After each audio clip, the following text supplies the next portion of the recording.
We are all online. Having a bath, which is so timely. Wash your hands, wash your face, don't touch anything. Currently, we have 71 classes that we teach a week. So those 71 classes now have their own private class with their own private teacher on Instagram. The company has had to issue some refunds to parents who just aren't interested in an online session. But for parents like Amy O'Brien, well, it's been a big help. Hey Amy, it's Tashana from CBC. Hi, how are you? I know you and your husband have been forced to work from home. How's that been going for you guys? It honestly has been a little bit tricky, but we're trying to make it work. Both of us, our job relies on being on calls, on meetings a lot. I have two daughters. My oldest is Avery, and she's almost 4 years old. And my little one is Devin, and she's 16 months. Tell me a bit about how they responded to their music lesson. Well, both my girls love music in general. So when they hear music, they right away want to get up and dance. Like, even though it was not in person, they were really, really, really receptive, just really, really happy. I mean, we miss seeing all of our kids. We miss seeing their faces. We miss seeing what they're doing. But we still use their names. We still make sure we wave hi to every single child that we know is in our personal classes. So we're still doing our best to connect in that way. Reach way up to the sky. It's clear the coronavirus is changing the way we work, but it's not stopping Canadians from getting work done. Now wave your hands like so. Tashana Reid, CBC News, Toronto. Next on The National. Come over to the window, my little darling. A rousing round of a Canadian classic belted out of balconies is our moment.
it's time that we began to laugh and cry. Some musical relief tonight in Montreal. Folk singer Martha Wainwright live streamed this performance from a balcony, and people around the world sang along. You may have guessed the song is So Long Marianne by music legend Leonard Cohen, and the goal to stay connected in our increasingly isolated world. Their moment of harmony is our moment. So long, Marianne. Even though there's a calmness on the street, you know, there's, I think, a lot of tension inside and a lot of unknowns and a lot of anxieties and fears. So singing feels good, but then singing together feels even better. There's something that's incredibly powerful about that, that makes us feel together. And this is a time when we really, really, really, really need to feel that way. They all say that you're Beside me now. Hopefully it'll inspire people to play music over this time in their own homes or on their balconies. Pick up a guitar, pick up an instrument, sing with your kids. It's time that we began. Sing the songs that you love by great Canadian artists like Leonard Cohen, but more importantly, sing your own songs. Let's keep writing the next great Canadian song. about it all again. Isolated in our homes, connected online, singing together, it all sounds fantastic. And what I'm curious about is what's next? What's the next kind of worldwide community online gathering during this time of COVID? I guess we're going to find out. That is the National for Sunday, March 22nd. Good night.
On this Sunday night, cracking down to prevent the spread of COVID-19. Nova Scotia's strict measures. We are dealing with a deadly virus, and this behavior is unacceptable. What the other provinces are doing and not doing to control the coronavirus. The emergency economic package. We unveiled an $82 billion plan. Politicians get set to vote, but is it enough? The shortage of medical equipment and the dangers facing healthcare workers. Start doing things. And from outer space to personal space, Chris Hadfield's guide to self-isolation. Global National with Robin Gill. Good evening and thank you for joining us. The Canadian government has yet to declare a national state of emergency, but every single province and territory have declared some type of health emergency.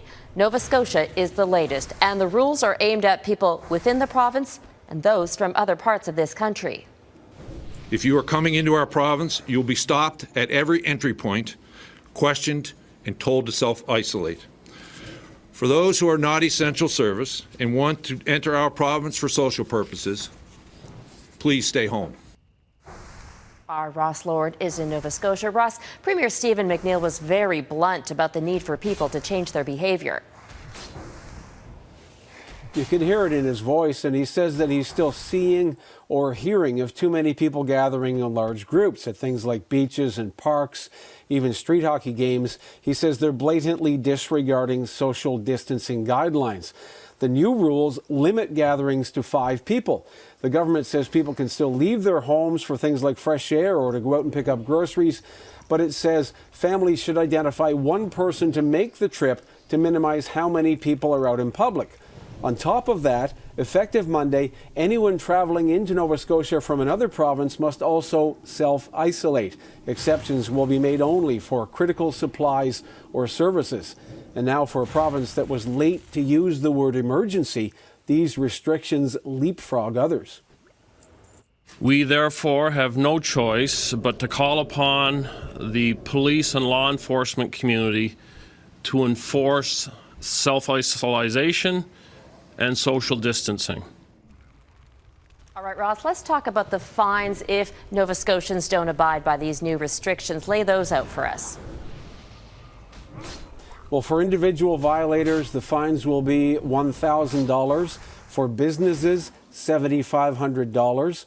The government wanted to hammer home the point that there will be additional repeat fines if violations continue.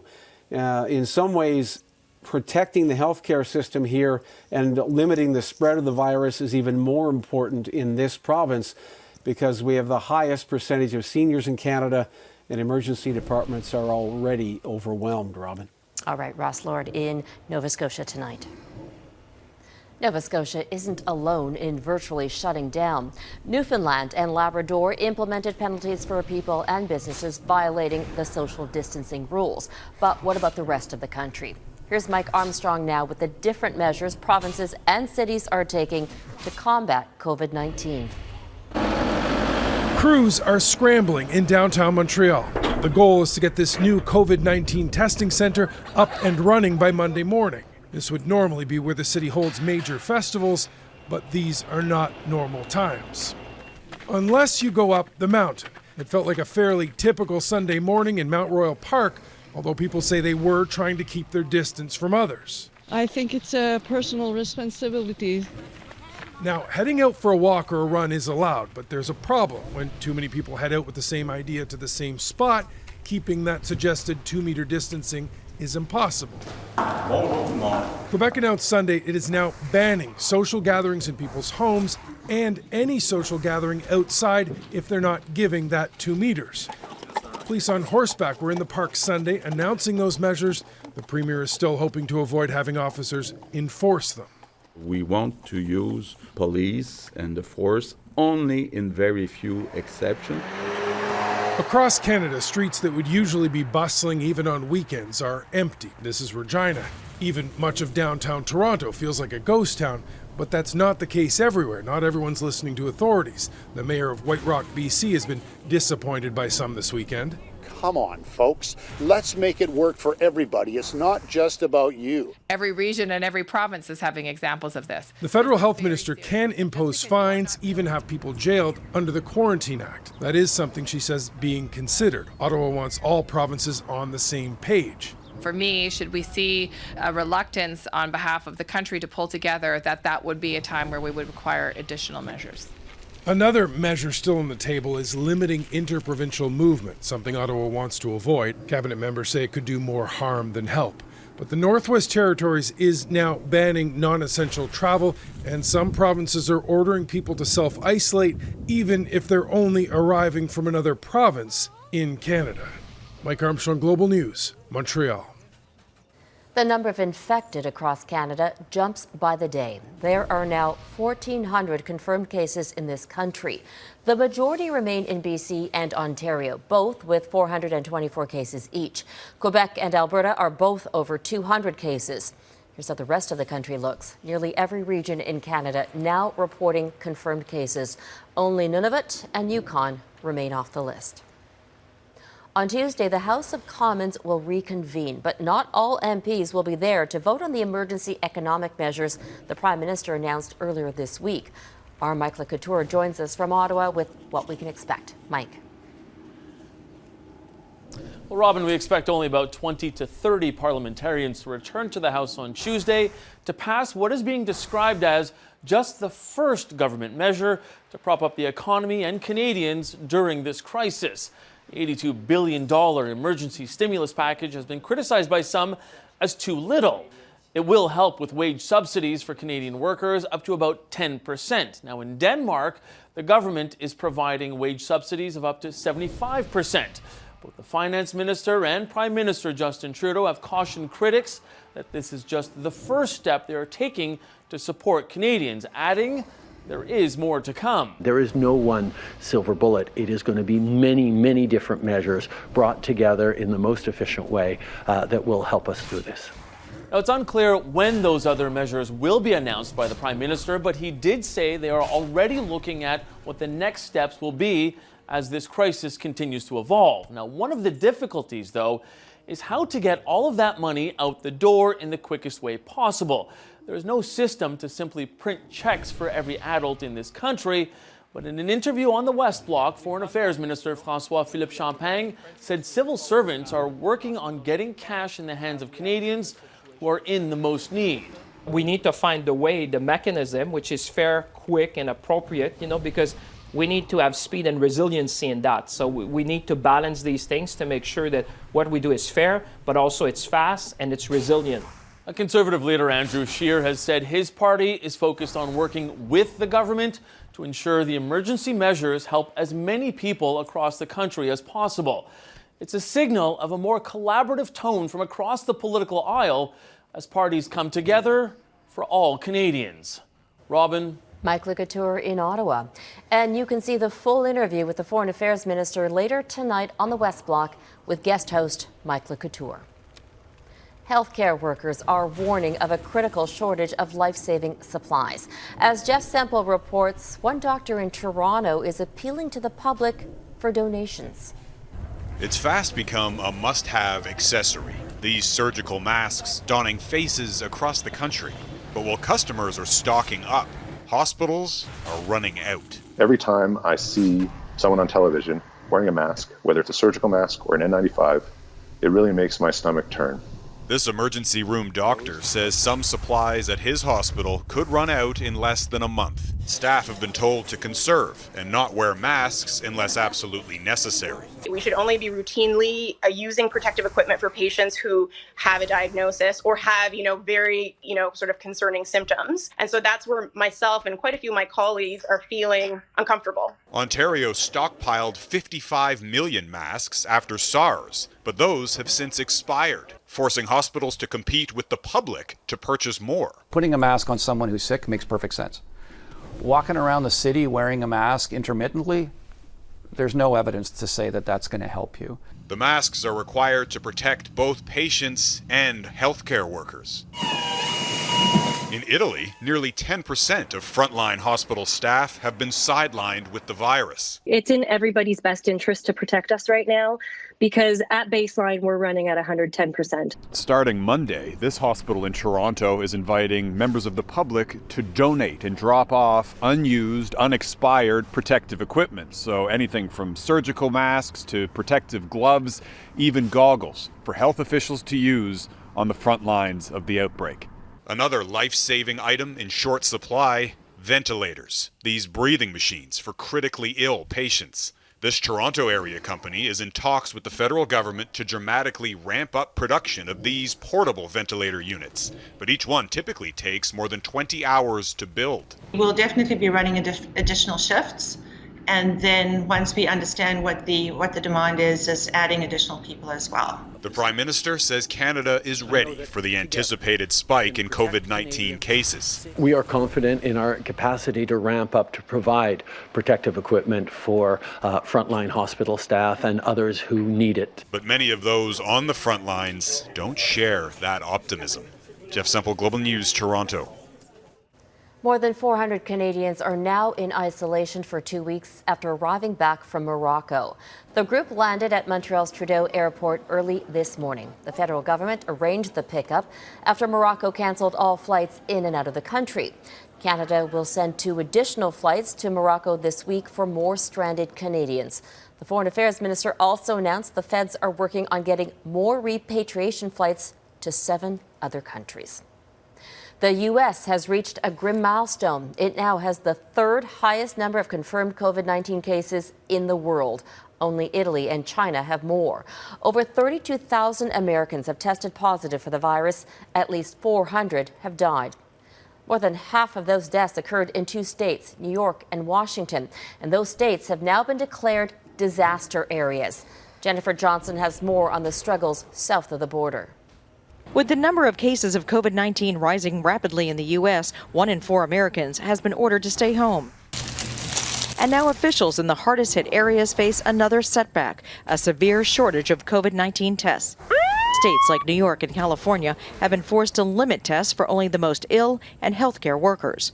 If the president doesn't act, people will die who could have lived otherwise. Early Sunday evening, U.S. President Donald Trump declared Washington state a disaster area, agreed to send the U.S. naval ships Mercy and Comfort to New York and Los Angeles, promised millions more masks, tests, and other life-saving supplies, and says he will deploy the National Guard to the 3 hardest hit states. Our goal is to get relief to Americans as quickly as possible so that families can get by and small businesses can keep workers on the payroll. Officials in states with the highest number of cases warn without additional supplies from the government, they'll run out by early April. Nurses and doctors fearing for their lives. This is the first time in my career I've been a little scared for my own personal health and safety. Businesses fearful too. Empty stores in downtown Manhattan are boarding up to prevent looters. There's not going to be no one in the city allowed to walk around, so the city is going to be empty. So the people that are taking advantage to break into the stores. As Rand Paul becomes the first U.S. senator to test positive for the virus, Congress is working on a $1 trillion-plus economic aid package. Lawmakers hammering out the details all weekend. We need to get the money into the economy now. If we do that, we think we can stabilize the economy. And, I think the president has every expectation that this is going to look a lot better 4 or 8 weeks from now. The White House hopes the president can sign the bill Monday so the government can help most Americans survive this crisis, at least economically. Jennifer Johnson, Global News, Washington. Coming up, Croatia is hit with an earthquake. We'll show you the damage. And soldiers clamp down in Italy, in a country already ravaged by the virus. Croatia is now dealing with 2 serious crises, COVID-19 and the aftermath of a powerful earthquake. The magnitude 5.4 quake is the biggest to hit the country's capital in 140 years. Several buildings collapsed, and citizens are being warned to remain outside because of aftershocks. But they also have to maintain proper distance from each other because of the virus. In Italy, all businesses have been ordered to close until at least April 3rd. Grocery stores and pharmacies will remain open. The new measures are a desperate attempt to halt the spread of COVID-19 in the hardest hit country in Europe. There are more than 59,000 confirmed cases. In the last 24 hours, another 651 people died, pushing the country's death toll above 5,400. Australia is shutting down all non-essential services as COVID-19 cases rise rapidly in that country. Schools will stay open, but parents are allowed to keep their kids home. More than 1,300 people have tested positive for COVID-19 in Australia. At least 7 have died. COVID-19 is especially difficult for grieving families. Unlike many other events, funerals are not something you can simply postpone. But as Amanda Jelowicki reports, funeral homes are adapting. It's probably the hardest thing a family has to experience, saying a final goodbye. While funerals normally unite families, the COVID-19 crisis is forcing them to stay far apart. Unfortunately, we're all in the same boat. I mean, the whole world is in this situation right now, so we're just trying to figure out some ways to help our families. Les gens de mon pays. Across the country, funeral services are adapting to the new reality of social distancing. Families are encouraged to organize funerals over the phone or internet. In Montreal, most funeral homes are restricting services to 10 to 20 people with video streaming options. We are offering some web-based funerals in 2 of our homes, one in Laval and one on the South Shore, so that people can attend a funeral and the families can attend from a distance. They're all practical options people are adapting to, but for grieving families, it's difficult. When we experience mourning, it's very important to have the support of friends and family. Some are postponing funerals for a few weeks. That isn't possible for some religions, like Islam or Judaism, where burials must happen quickly. Out of respect for the dead, funerals are meant to be as soon as possible after somebody dies. Sitting Shiva is a fundamental mourning process for the Jewish community. That's when friends and family visit for a week after a burial. Not being able to do that is devastating. It's really valued, a really important practice. And so the people who aren't able to do that now, there's no question in my mind that it's a loss on top of a loss, but there's equally no question in my mind that it's the right thing to do. Hugs, so important at funerals, are now also discouraged. Instead, it's recommended people touch hands to hearts as a symbol of love and compassion. It's the new normal in a world that is anything but. Amanda Jelowicki, Global News, Montreal. Still ahead, a former astronaut's down-to-earth advice on social distancing.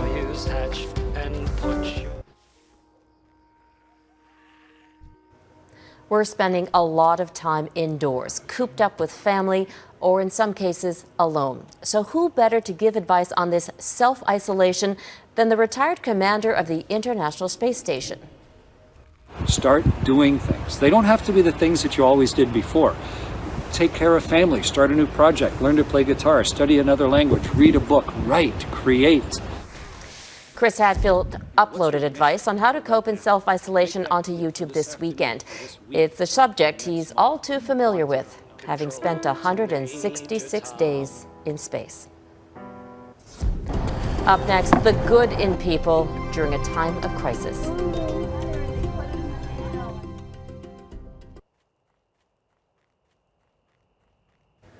A crisis can bring out the best and the worst in people, and this pandemic is no exception. But we're also seeing generous acts of kindness and, in many ways, a closer sense of community.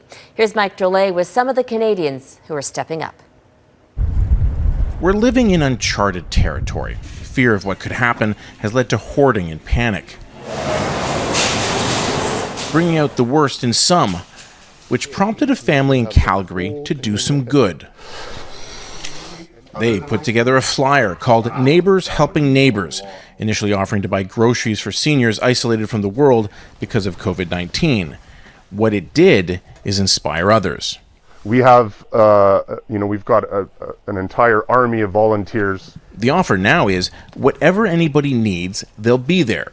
And what Stephen Webb has figured out, it was never about groceries. And it's starting to get a real good feel of, you know what? Nobody's alone here. Anything that happens, we're going to go through as a group, as a community. No one's going to get through this alone. It didn't cost them anything, yet it gave so much. The cost of giving was more acute for Ryan Cooper after St. Patrick's Day was cancelled, leaving the St. James Gate Irish pub with a fridge full of produce and a choice.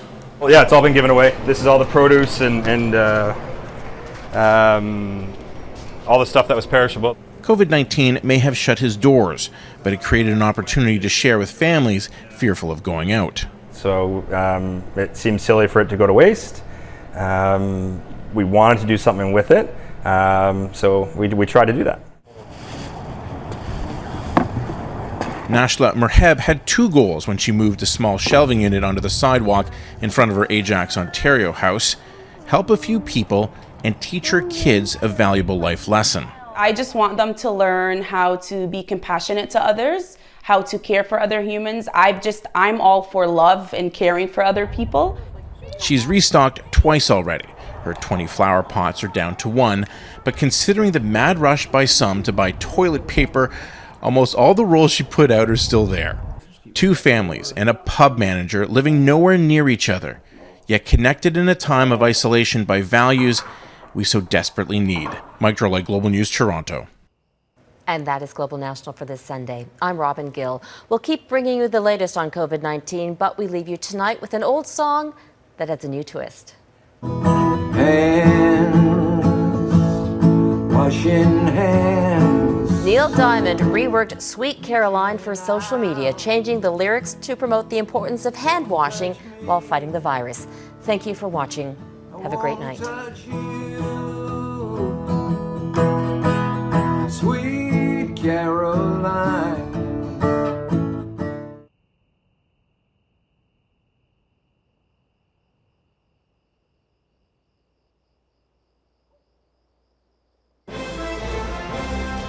On this Saturday night, the window to get Canadians home is closing. The Prime Minister's plan to work with the airlines. We won't be able to reach everyone. Is the next step restricting travel within Canada?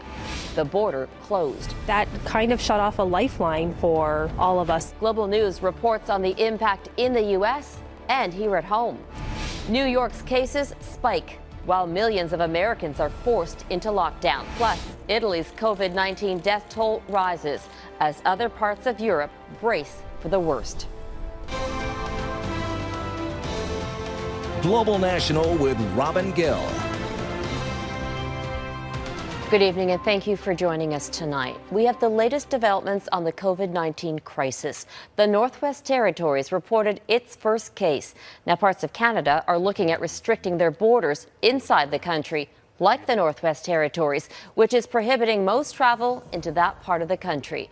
Today, the health minister warned Canadians their efforts to stop community transmission of the new coronavirus will need to continue for some time yet. I understand that people are frustrated and they're at home and they're not doing things that they normally do and they're not seeing their loved ones. But now is the time to double down, actually, because 1 week is not enough. We will be in this situation for a while. And I think Canadians need to understand this isn't about 2 weeks of social distancing. This is about months of social distancing. Outside of Canada, hundreds of stranded Canadian travelers are waiting to see if the federal government will help repatriate them. The Prime Minister is working on a plan to get Canadians abroad out. But more and more countries are shutting down, so airspace and runways are diminishing. As David Aiken reports, the Prime Minister admits not everyone will have a way home. As more and more countries around the world close their airspace or shut down airports, the federal government in Canada is scrambling to do whatever it can to repatriate Canadians abroad who want to come home. We're working with Canadian Airlines to make commercial flights available for as many Canadians who are stranded as possible. We will also be working with other countries to ensure that our airlines have the permissions and other supports necessary to fly. Air Canada, for example, landed a plane Saturday afternoon in Morocco and will take a plane load of Canadians from that North African country to Montreal on Sunday. Trudeau also said the government expects to secure flights with returning Canadians from Peru, despite Peru's decision to ban all flights in its airspace. Canada is also looking to get flights home from Spain, and other countries may follow. But Trudeau also had this warning. Now, we won't be able to reach everyone, but we're going to do our best to help those we can.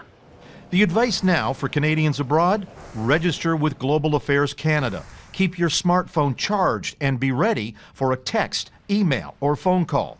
And there was a special message for retired Canadians who spend their winters in the sunny south. I would like to say a word to our beloved snowbirds. I want to remind them that they should return to Canada as soon as possible, especially as flights become increasingly scarce. And I want to reassure them that the border will always be open for them to return back home in Canada. Meanwhile, the first move was made to restrict the travel of Canadians within Canada. The government of the Northwest Territories, shortly before announcing its first confirmed case, said it would block all non-essential travel into the territory, a move supported by Ottawa. Every province and regional health authority has the same power to do the same thing, to shut off borders or to put up barriers at a city limit, though the federal health minister resisted the idea of a broad-based, inside-the-country restriction.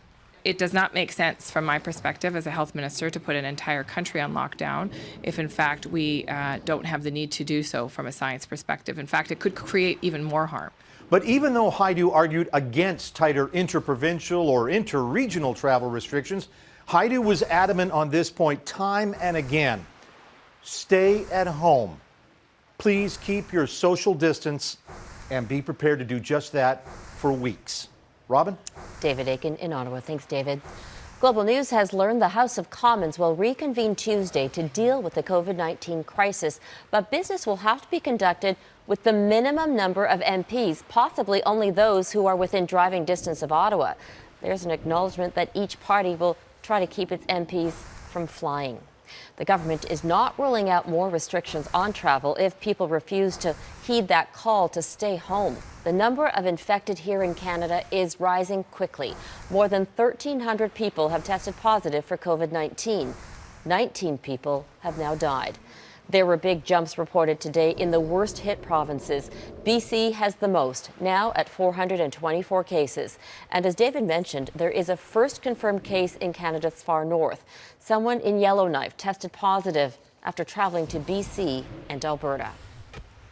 Canadians woke up to a new reality today. The world's longest undefended border is no longer open to most people. As of midnight, the land border between Canada and the U.S. closed to all non-essential travel. The move by the Canadian and American governments is meant to help curtail the spread of COVID-19. Our Jeff Semple was at normally one of the country's busiest crossings this morning.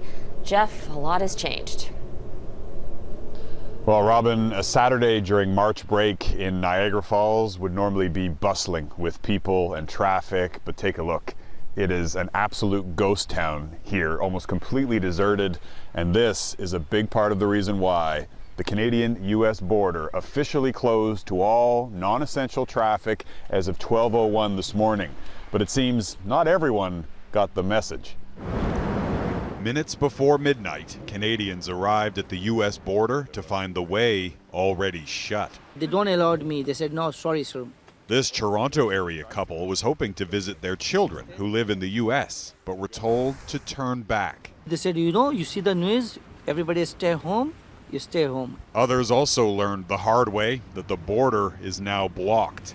Apparently we're not using it anymore. This Canadian was forced to walk back from the U.S. across a freezing bridge after border guards wouldn't allow his wife to drive over and pick him up. The government says the border is now closed to tourists, shoppers, even asylum seekers. Canadians currently in the U.S. are still allowed to return home, and cross-border trade continues, albeit on a much smaller scale. Well, the automotive industry is basically shut down until the end of the month. That's our largest employer. The mayor of Windsor says 6,000 of his residents work in the U.S., many now confused as to whether they'll be allowed to cross for their commute. I think we're going to have to test this a little bit and just to figure out what is essential and not essential. This Canadian couple works in the U.S. She's a nurse and is still allowed south of the border, but he works for a production company and can no longer get across. All over the States, we had set up for the next 6 months, and all that business is gone. The last time this border was closed was after 9/11, and that closure only lasted a couple of days. The government says this time the border will be closed for at least 1 month, after which they'll reassess and decide whether to extend it. Robin? All right, thanks for that, Jeff. Let's go to Jackson Prosco, who's watching the border situation from the American side tonight. Jackson, how is the U.S. handling the COVID-19 crisis when it comes to cross-border travel? Robin, the U.S. has adopted the same measures on both its northern and southern borders, restricting all non-essential travel like tourism or shopping, but keeping the doors open to trade and those who need to work. That has led some Canadian snowbirds in Florida, Arizona, and California scrambling to get home, and it's raising concerns about how daily commerce will function in border cities where people are used to moving back and forth freely. In cities along the U.S.-Mexico border like El Paso, Texas, thousands of people travel back and forth to work or go shopping or even access medical services. And so the big unanswered question remains, what exactly counts as essential travel? The U.S. has said visa holders should still be able to enter for essential jobs like agriculture and medical workers. It's not clear if that applies to all categories of visas, and the U.S. has actually suspended issuing new visas at its consulates and embassies worldwide. All of this is to say that travelers may find the rules applied unevenly at border crossings in the short term as U.S. border protection officials struggle to understand and interpret these new rules. Robin? Jackson Prosco in Washington. More than 80 million Americans are now under orders to stay home. Several U.S. states are hoping to stop the spread of COVID-19 by cracking down on public gatherings. More than 24,000 Americans have tested positive for the virus. At least 275 have died. Those numbers are expected to rise substantially in the coming days. As Jennifer Johnson explains, hospitals in New York and Washington state, two of the hardest hit areas in the U.S., are already running out of essential supplies. As of Saturday evening, tens of millions of Americans ordered to shelter at home as states desperately try to stop the spread of COVID-19. Illinois and New Jersey joining New York, California, Pennsylvania, and Connecticut in taking the drastic action. Others are expected to follow. Every American has a role to play in defending our nation from this invisible, horrible enemy. So we say stay at home and save lives. President Trump has declared New York with the highest number of cases a federal disaster area. Overrun hospitals are already running out of protective equipment. We are literally scouring the globe looking for medical supplies. We've identified 2 million N95 masks, which are the high protection masks. In Washington state, which has the highest death toll in America, health officials say they will soon have to make life and death decisions, rationing ventilators. The notion that this could happen in America, where we can see something coming and we can't get the resources here to avert it, is ridiculous. It should not happen. All non-essential businesses in these states will be closed, but places like gas stations and grocery stores will remain open. Officers are cracking down on those violating the orders. We're meeting with businesses where they don't understand the verbal conversation. We're then going to serve them with a notice. For the first time in history, the U.S. government has extended the federal tax deadline for 90 days, trying to ease the financial burden on Americans. Over 2 million Americans are expected to file for unemployment benefits by midweek as more workers are laid off, the largest weekly increase in history. Congress and White House negotiators are working through the weekend to hammer out a $1 to $2 trillion economic aid package. Just got to tell the public the truth. We're going to be floating probably 70% of the nation's payroll. California's governor is requesting $1 billion for his state alone and wants the U.S. naval hospital ship Mercy to dock in Los Angeles, fearing over 20% of Californians will need to be hospitalized. Desperate calls for help as the U.S. faces a pandemic and economic crisis like no other. Jennifer Johnson, Global News, Washington. In Quebec City, police have made their first coronavirus-related arrest. A woman who tested positive for the disease was arrested while being out for a walk in her neighborhood. It happened 6 days after the province declared its 10-day public health emergency. Under this measure, authorities are given broad powers if someone jeopardizes the health and safety of others. The woman is now in hospital and may face charges. We know you have lots of questions about this virus. Our Jeff Semple will continue to consult with experts and try to answer them. Email your questions at globalnews.ca. And on our website, you'll find a special page dedicated entirely to the new coronavirus. That's at globalnews.ca/coronavirus. Coming up, Italy imposes more restrictions on public life as hundreds more die. And the tributes pour in for country music star Kenny Rogers.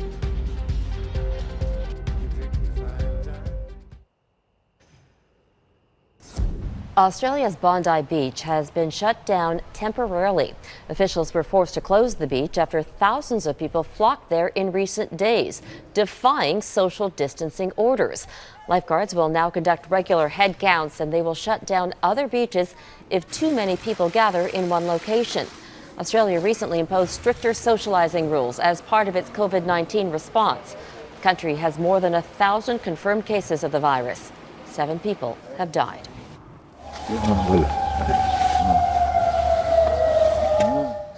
Sirens blared across Jordan's capital today, marking the start of the country's nationwide curfew. Jordan is limiting the movement of its 10 million citizens indefinitely to combat the spread of COVID-19. Anyone caught violating the curfew can be jailed for up to a year. So far, nearly 400 people have been arrested. Jordan has 85 confirmed cases of the virus. Iran's president held a cabinet meeting today to discuss additional measures to fight the spread of the new coronavirus. All attendees, except for President Hassan Rouhani, wore face masks. Iranians have been encouraged to stay home for the next 2 weeks and only leave if it is absolutely necessary. More than 20,000 people have tested positive for COVID-19 in that country. More than 1,500 people have died. The epicenter of the COVID-19 pandemic is still in Europe. Italy is the hardest hit country in the world. 793 people died there in the past day alone. That pushes the death toll in Italy past 4,800. Spain now appears to be on a similar trajectory, and there are fears France, Germany, and the United Kingdom may not be far behind. Redmond Shannon reports. Italy's armed forces are having to work harder every day, transporting bodies out of the worst affected regions as the rate of death continues to increase. The mayor of one city says the true numbers are even higher, with many untested people dying at home. The lockdowns are now even stricter, with bans on exercise outside. People are only allowed out for emergencies or to get food. In Spain, the crisis is just a few days behind Italy. This conference centre is being set up to treat the rapidly rising number of cases. You're only allowed to leave your house if you're going to go get food or to the pharmacy, that kind of necessary supplies. Albertan Zach Gerling is in Prague and fears he'll be stuck if his flight home gets cancelled. It's like 20,000 Czech crown fine for not having a mask on, so it's pretty intense. That's $1,000. In neighbouring Slovakia, this is how the new government was sworn into office Saturday. In France, the lockdown is not as stringent as Italy, but much of Paris is effectively closed for business. The country's health minister issued an open invitation for citizens to play their part by donating stored face masks to health workers. Germany too is preparing for the worst, and central London is almost empty of tourists. But many Londoners are still going about their business as normal, despite the new measures in effect. British bars may be closed, but it is far from a full lockdown here. But looking at what's happened in the rest of Europe, the UK could be headed that way too. With a strategy U-turn from the British government this week, the messaging on social distancing is not hitting home with everyone. The long-term or indeed short-term consequences of that may soon become apparent. Redmond Shannon, Global News, London.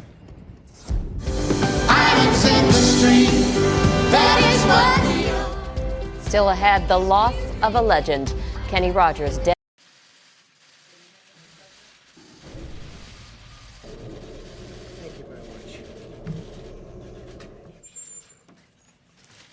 Just before we begin, I want to mention we're working very hard, long on getting a young group of people out of Peru.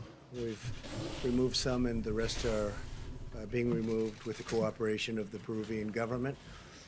And we're also dealing with Honduras on getting some people out that got caught up, and we are working on that very well, again with the Honduran government's work, and they're working with us, so I appreciate that. We have a couple of other locations that we'll report to you, and we were able to get a young woman released from a certain area who was being horribly accosted, horribly treated, and we spoke to General Milley. General Milley took care of it. We went in and we got her out, and we'll report further on that one.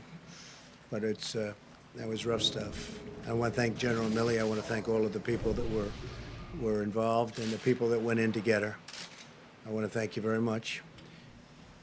As we continue to marshal every resource at America's disposal in the fight against the Chinese virus, we're profoundly grateful to our nation's state and local leaders, doctors, nurses, law enforcement, and first responders who are waging this battle on the ground. It is absolutely critical that Americans continue to follow the federal government's guidelines, so important, about social distancing, non-essential travel, and hand washing. Defeating this unseen enemy requires the help and commitment of every single American. I want to just say that Senator Rand Paul, a friend of mine, he's been a great friend of mine. He's been always there when we needed him, when the country needed him. And as you know, he just tested positive. Jose Diaz-Balart, spoke to him yesterday, tested positive. And some people are they're getting quite close to home, and it's a terrible thing that's going on. The hidden enemy, I call it the hidden enemy. and I think they'll all be fine. I hope they're going to be fine. But I just want to send our regards, and I think I can speak on behalf of our country to those two great friends of mine. We're working urgently with Congress on legislation to support the millions of workers, small businesses, and industries who've been hit hard by the virus through no fault of their own. Our goal is to get relief to Americans as quickly as possible so that families can get by and small businesses can keep workers on the payroll. This will help our economy, and you will see our economy skyrocket once this is over. I think it's going to skyrocket. It's a pent-up demand. It's a built-up demand, and I guess you really have to say who knows, but I think it's going to be a tremendous day when we win this war, and we will win the war. We want to win the war with as few, if you look at it, just deaths as possible. We want to have as few number of deaths as possible. Today I'm announcing action to help New York, California, and Washington ensure that the National Guard can effectively respond to this crisis. The National Guard, these are tremendous people. They're fully on alert. We've signed what we had to sign, and it's been activated. We're dealing also with other states. These states have been hit the hardest. Actually, pretty much by far, you could say the hardest. Everybody can see that. Just look at the numbers. And through FEMA, the federal government will be funding 100% of the cost of deploying National Guard units to carry out approved missions to stop the virus while those governors remain in command. So the governors locally are going to be in command and will be following them, and we hope they can do the job, and I think they will. I spoke with all three of the governors today and just a little while ago, and they're very happy with what we're going to be doing because we'll be announcing some other things for those three states and some other states where it's hit the hardest. This action will give them maximum flexibility to use the Guard against the virus without having to worry about costs or liability, and freeing up state resources to protect the health and safety of the people in their state. The federal government has deployed hundreds of tons of supplies from our national stockpile to locations with the greatest need. In order to assist in those areas, I approved the state of New York's request for a major disaster declaration, something which Governor Cuomo has been asking for and which I agree, and we had it done in very rapid fashion. We approved this on Friday evening, and we are working very, very hard to get all of these things not only signed up, but completed and finished and win. The request from the state of Washington for a major disaster declaration was approved just a little while ago, went through the process, and we moved it very quickly. The request from the state of California was just received, and we will have it approved very quickly. We'll be working, I told that to Gavin Newsom, and we're working on getting that done very quickly. It'll be done maybe tonight. We have large quantities of medical equipment and supplies on the way based on all of this to those states, including respirators, surgical masks and gowns, face shields, coveralls, and gloves, with large quantities already delivered to Washington and to New York. In addition to large quantities of supplies, I've also directed FEMA to supply the following: 4 large federal medical stations with 1,000 beds for New York, 8 large federal medical stations with 2,000 beds for California, and 3 large federal medical stations and 4 small federal medical stations with 1,000 beds for the state of Washington. The governors know. The supplies en route to California and New York will be delivered within the next 48 hours. In addition, the Naval Hospital ship, the USNS Mercy. It's incredible ships. These 2 ships are incredible, one on the West Coast, one on the East Coast, will be deployed to Los Angeles to add emergency surge medical capacity, and they have a tremendous capacity. They are really something. I will say that if you look at some of the things we've been doing, and now those numbers have gone up, and just to be a little bit more exacting, We've done a presidential approval for a request for major disaster declaration for the state of New York. Approval of Title 32 National Guard activation for the state of New York. We're providing all of this at no cost to the governor. I spoke with Governor Cuomo. He's working hard. We're all working hard together. The relationship has really been amazing. But it also enables the governor to provide robust National Guard support to the state. And the 25%, we're going to be waiving that 25% cost. We're picking up, we'll be coordinating, and they'll be doing something with very special people. Mission assignment of the U.S. Army Corps of Engineers to provide support to build out alternate care sites. They're doing various alternate care sites, which have now been designated by New York. 4 large federal medical stations of 1,000 beds. These are very complex places, actually, with great equipment and great people. Strategic National Stockpile Order, and this is as of a number of days ago, so far delivered to New York, and this is the 19th. We had the N95 respirators, 186,416 delivered. We've delivered 444,078 surgical masks. Many have been delivered since then. Face shields, we've delivered 84,560 face shields. Surgical gowns, 68,944 to New York. Coveralls, 352. Gloves, 245,486. Also to New York in terms of what's been delivered just since then. The numbers are quite large, and we have tremendous numbers of companies also making equipment.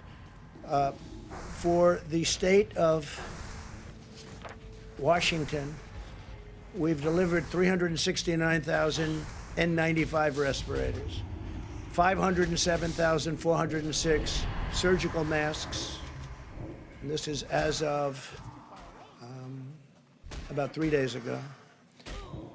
Face shields, 63,788 face shields. Surgical gowns, 107,850. Gloves, 240,376. And we have many, many things pending. It's actually not pending. They're being fabricated. They're being made, and they're moving. Now for Washington, so we have 4 small federal medical stations, 250 beds, and for Washington, state of Washington, we have 3 large federal medical stations, 750 beds, and then you have, as I said, the approval of the Title 32 National Guard. State of California, again, to be very precise, we're going to have the approval of the Title 32 National Guard activation. And we're providing all of this, again, like in New York, at no cost to the governor, meaning to Governor Newsom and the state, no cost to the state. It enables the governor to provide robust National Guard support to the state. So they're going to have control of the National Guard. Federal government sending, these are incredible people that are being sent. We have 8 large federal medical stations with over 2,000 beds, and that's going to California. And then Strategic National Stockpile Order. We've ordered likewise hundreds of thousands of different items.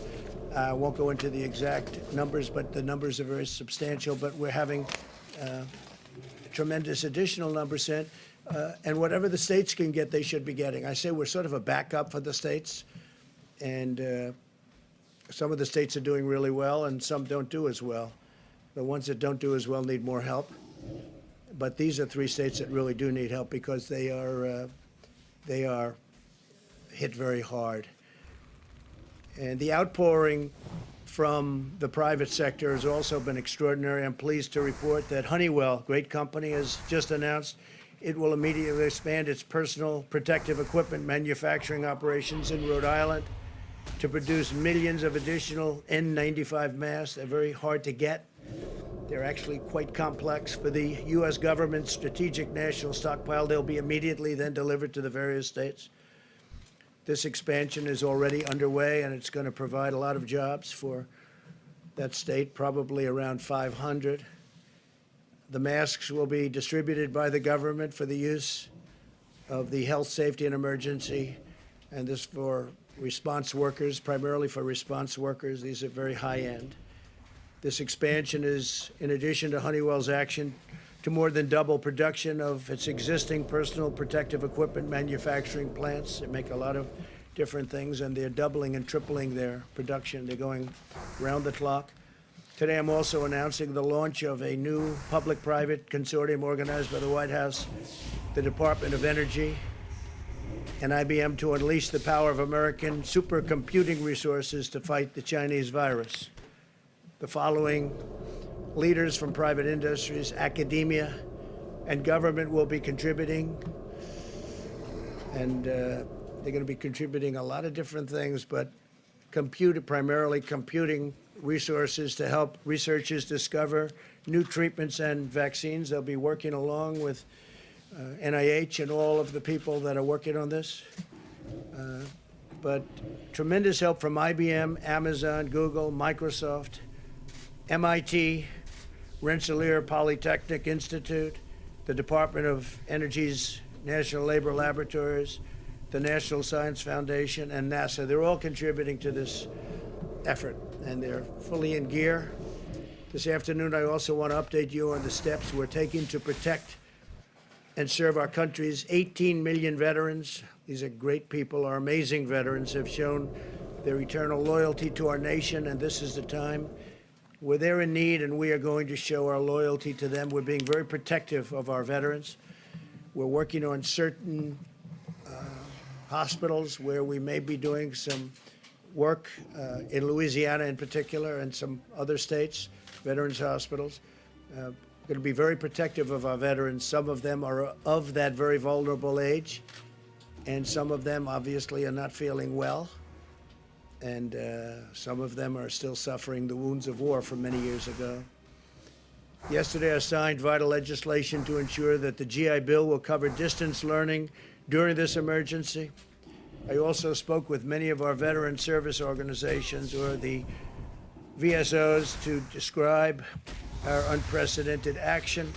In February, the Department of Veterans Affairs established 19 emergency operation centers throughout the country. One of the things that they've been trying to get done for many years, you all know this from following me over the last number of years, but we got it done pretty quickly. They've been trying to get it done for many, many decades, was choice, veterans' choice, and also veterans' accountability. Now, if it's crowded within this, if they can't get to a doctor, we have great doctors in the VA. I have to say that. We have fantastic doctors, as good as they come. But it's hard to get to them because of what was bureaucracy, but no longer bureaucracy. We've done a lot of things, in that case, because of accountability. When people aren't doing their jobs, or if they're bad, or if they're sadistic, or if they steal, or anything bad happens, we're now allowed to fire them for, I signed that a year and a half ago. For many years, you weren't able to do that. So the VA is working, and I was just told by our great leader at the VA, Robert Wilkie, he said for the first time, we get the highest marks in the history, highest poll numbers in the history of the Veterans Administration. Came out a week ago that they're happy. And look, one of the reasons that happened, highest in history, one of the reasons that happened is because of veterans' choice. If they have to wait online, they go and see a private doctor and we pay the bill. And they get better. They don't have to wait 2 weeks and 3 weeks or 2 days, but they get better. And a lot of times they waited so long that they would have a problem, and it would end up being terminal because they couldn't get the kind of treatment that they deserve. So highest poll numbers, highest approval numbers in the history of the VA. I was just given that information yesterday. We restricted visitors' access to 135 veteran community living centers, which house nearly 8,000 veterans with chronic medical conditions, so that we limit their exposure to the virus. We want to totally take care of our veterans. and that's what we're doing. The VA has canceled most elective medical and surgical procedures. They're delaying them till after this is gone, after we've won. We began providing life-saving care to patients who had symptoms across the 171 VA medical centers nationwide. That's a big deal. Under my administration, the VA has also been a leader in expanding telehealth. Telehealth is becoming a bigger and bigger factor in medicine. This month, we have taken bold action to cut through the red tape and make telehealth available for millions more Americans during this crisis. They can speak to a doctor from the safety of their home rather than risk becoming infected or making a tremendously long trip when, frankly, you'll speak to a great doctor right from your home. It's happening, telehealth. We're very much at the forefront of that, too. We're very proud of it. And it also takes a big burden off our system. We continue to accelerate the development of safe and effective vaccines. We're also aggressively investigating a number of antiviral therapies and treatments to determine their potential in reducing the severity and duration of the symptoms. And you know how I feel, because how I feel is on Tuesday, they're going to be starting it on Tuesday morning. And we're going to have some medications delivered that we're going to see if they work.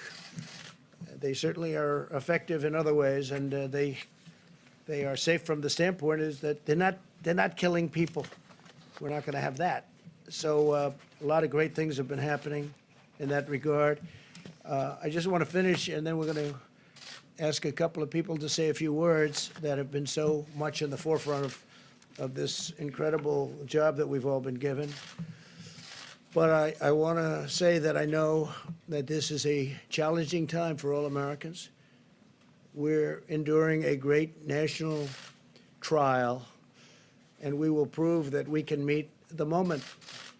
I want to assure the American people that we're doing everything we can each day to confront and ultimately defeat this horrible, invisible enemy. We're at war. In a true sense, we're at war, and we're fighting an invisible enemy. Think of that.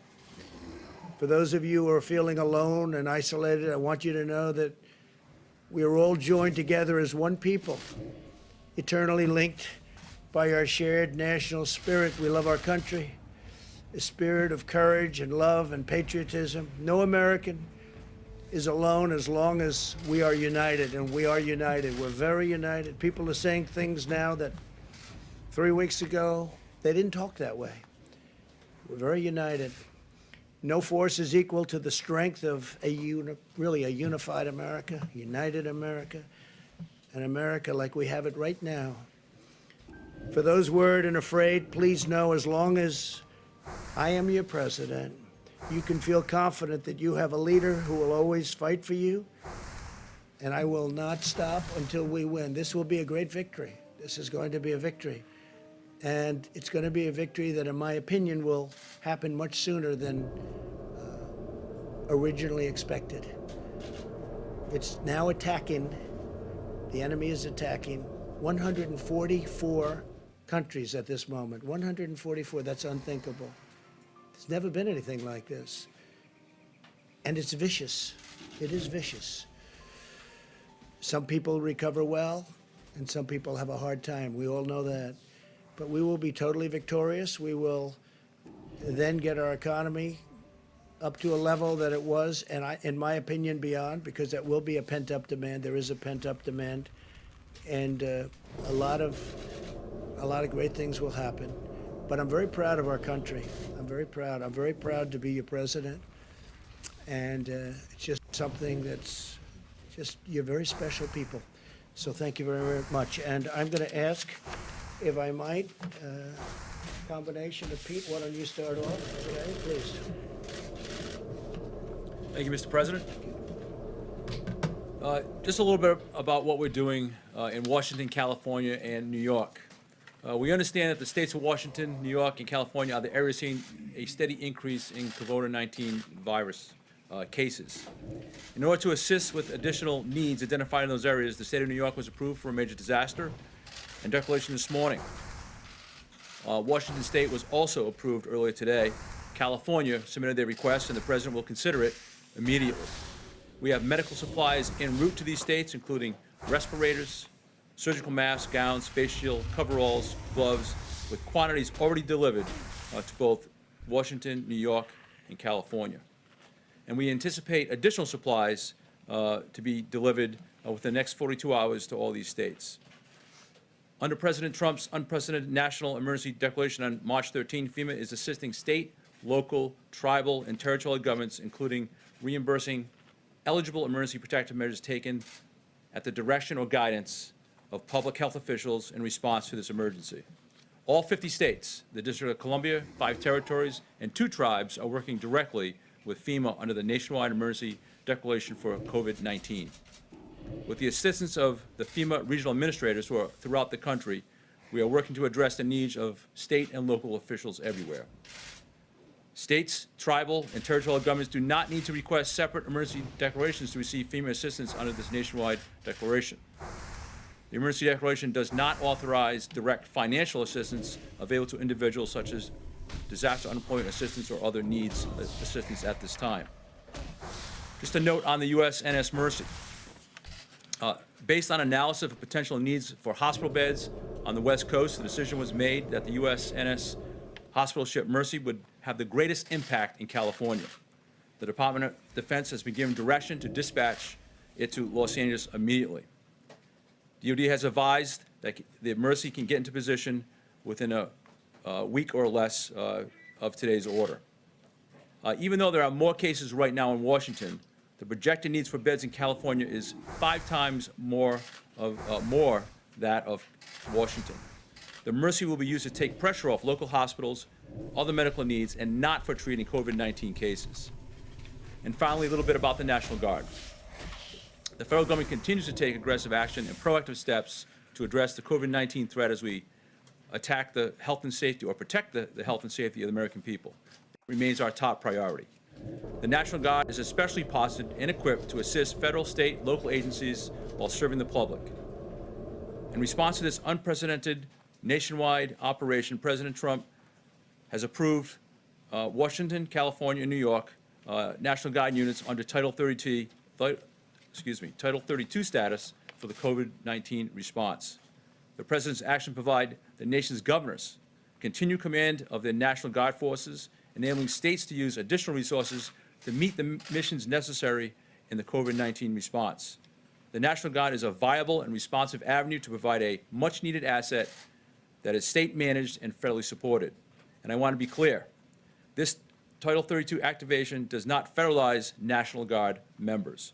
The National Guard is still under the authority of each governor. They will work in concert with the Department of Defense. And we've had a lot of disinformation circling, and I want to make sure it is understood that this is not martial law. The Department of Defense, by way of a mission assignment, will lead this task. And then finally, we continue to respond to hundreds of requests from governors across the country in filling all their critical needs. Thank you, sir. Thank you, Pete, very much. Peter Navarro. Thank you, sir. Thank you, Mr. President. Good evening. What I want to talk briefly about is the Defense Production Act. And to give you the overview here, using the full power of private enterprise and the full force of the federal government, my job at the White House is to make sure, tactically, working with FEMA and HHS, the American people, particularly our healthcare professionals, get the gloves, the masks, and all of the personal protective equipment they need. And I can tell you, sir, that since you signed the Defense Production Act, my job's gotten easier. And let me explain why. The Defense Production Act, in this context, has 2 primary functions. One is mobilization of the industrial base, in this case, the public health industrial base. And the other is allocation of resources, both from the supply chain to the manufacturers and from the manufacturers to the end users, such as the healthcare professionals. Now, what we're seeing on a purely voluntary basis, based on the leadership of this administration, we're seeing the greatest mobilization of the industrial base since World War II. And every day I'm working with organizations and companies, National Association of Manufacturing, the National Council of Textile Organizations, and so on, in terms of building up rapidly our capabilities to get what you need. Now, let's think about what mobilization means. It can mean, for example, repurposing a factory. So Pernod Ricard called us last week, and they had 3 hurdles they had to deal with. They called my office, had to make a call to Treasury, FDA, and HHS to clear the path. We got that done that day. They started their production that day, moving from alcoholic beverages to hand sanitizers, and as we speak, a truck is moving towards New York and will arrive there Tuesday to share with the hospitals over 1,000 gallons of sanitizer. So that would be a repurpose. A second example would be one that the president offered with Honeywell. Again, Honeywell called the White House asking for help from the president. And what they said is, look, we want to do this new factory in Smithfield, Rhode Island. They called me on a Friday morning. And by that night, we had a contract in to HHS. HHS flipped that immediately, and I had Honeywell moving people and equipment from Massachusetts to that facility in Smithfield, Rhode Island, and we're going to have those masks produced within 30 days, moving on the assembly chain. So my point is, mobilization is repurposing, building up capabilities. And the other portion is, of course, the allocation of resources. Now, what I can tell you so far is that the Defense Production Act, sir, has given me quiet leverage. When you have a strong leader, you can take a light hand initially. And so what we've seen with this outpouring of volunteers from private enterprise, we're getting what we need without putting the heavy hand of government down. There will be possibly cases down the road, and the manufacturers have actually asked me and alerted me this, where some places in the supply chain, they may have problems that the White House will have to break through using the Defense Production Act. We won't hesitate to do that. The last thing I'll tell you is that I also get a lot of calls that are very disquieting. Brokers are offering millions of items, whether they're goggles, masks, or whatever, and you go through 3 different brokers, tracing to a warehouse in LA that's allegedly got 10 million masks, and they want to charge you 7 times what they cost. That's price gouging. We are a message to the hoarders: if you got any large quantities of material that this country needs right now, get them to market or get them to us. We'll pay you a fair price. But if you don't do that, we're going to come for you and make sure that doesn't happen in this country, and that would be a good use of the Defense Production Act. So I salute you, sir. You've made my job easier, and I appreciate that. Thank you, Peter, very much. Mike, please. Thank you, Mr. President. The task force met this afternoon, as we do every day. And let me begin today by simply saying thank you to the American people. And thank you for the way that people across this country, 7 days into 15 days to slow the spread. The people in communities large and small across America are responding, are cooperating, are communicating, not just on behalf of their own health and the health of their family, but more importantly on behalf of the most vulnerable among us. So on behalf of your president and our entire task force, just thank you to the American people. I also want to express our appreciation to the governors across the country.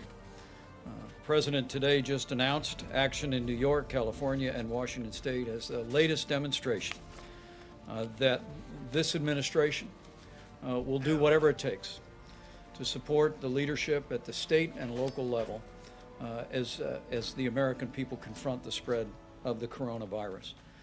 The legislative efforts that are underway, being negotiated on Capitol Hill as we speak, the bipartisan spirit that's taking place there, that's reflected in all of our interactions with state leaders around the country, is a great credit to the nation. But it should be a great encouragement to the American people that your government at the federal level, at the state level, working with courageous healthcare providers all across America, are coming together to meet this moment. And that is the way our system works.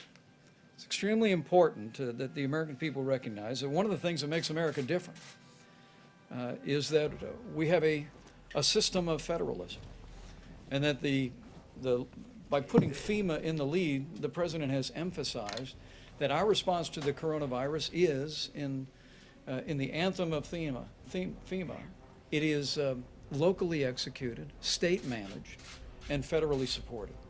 We want the people on the ground, the decision makers, to have what they need. We want states to be able to manage the unique circumstances in their states.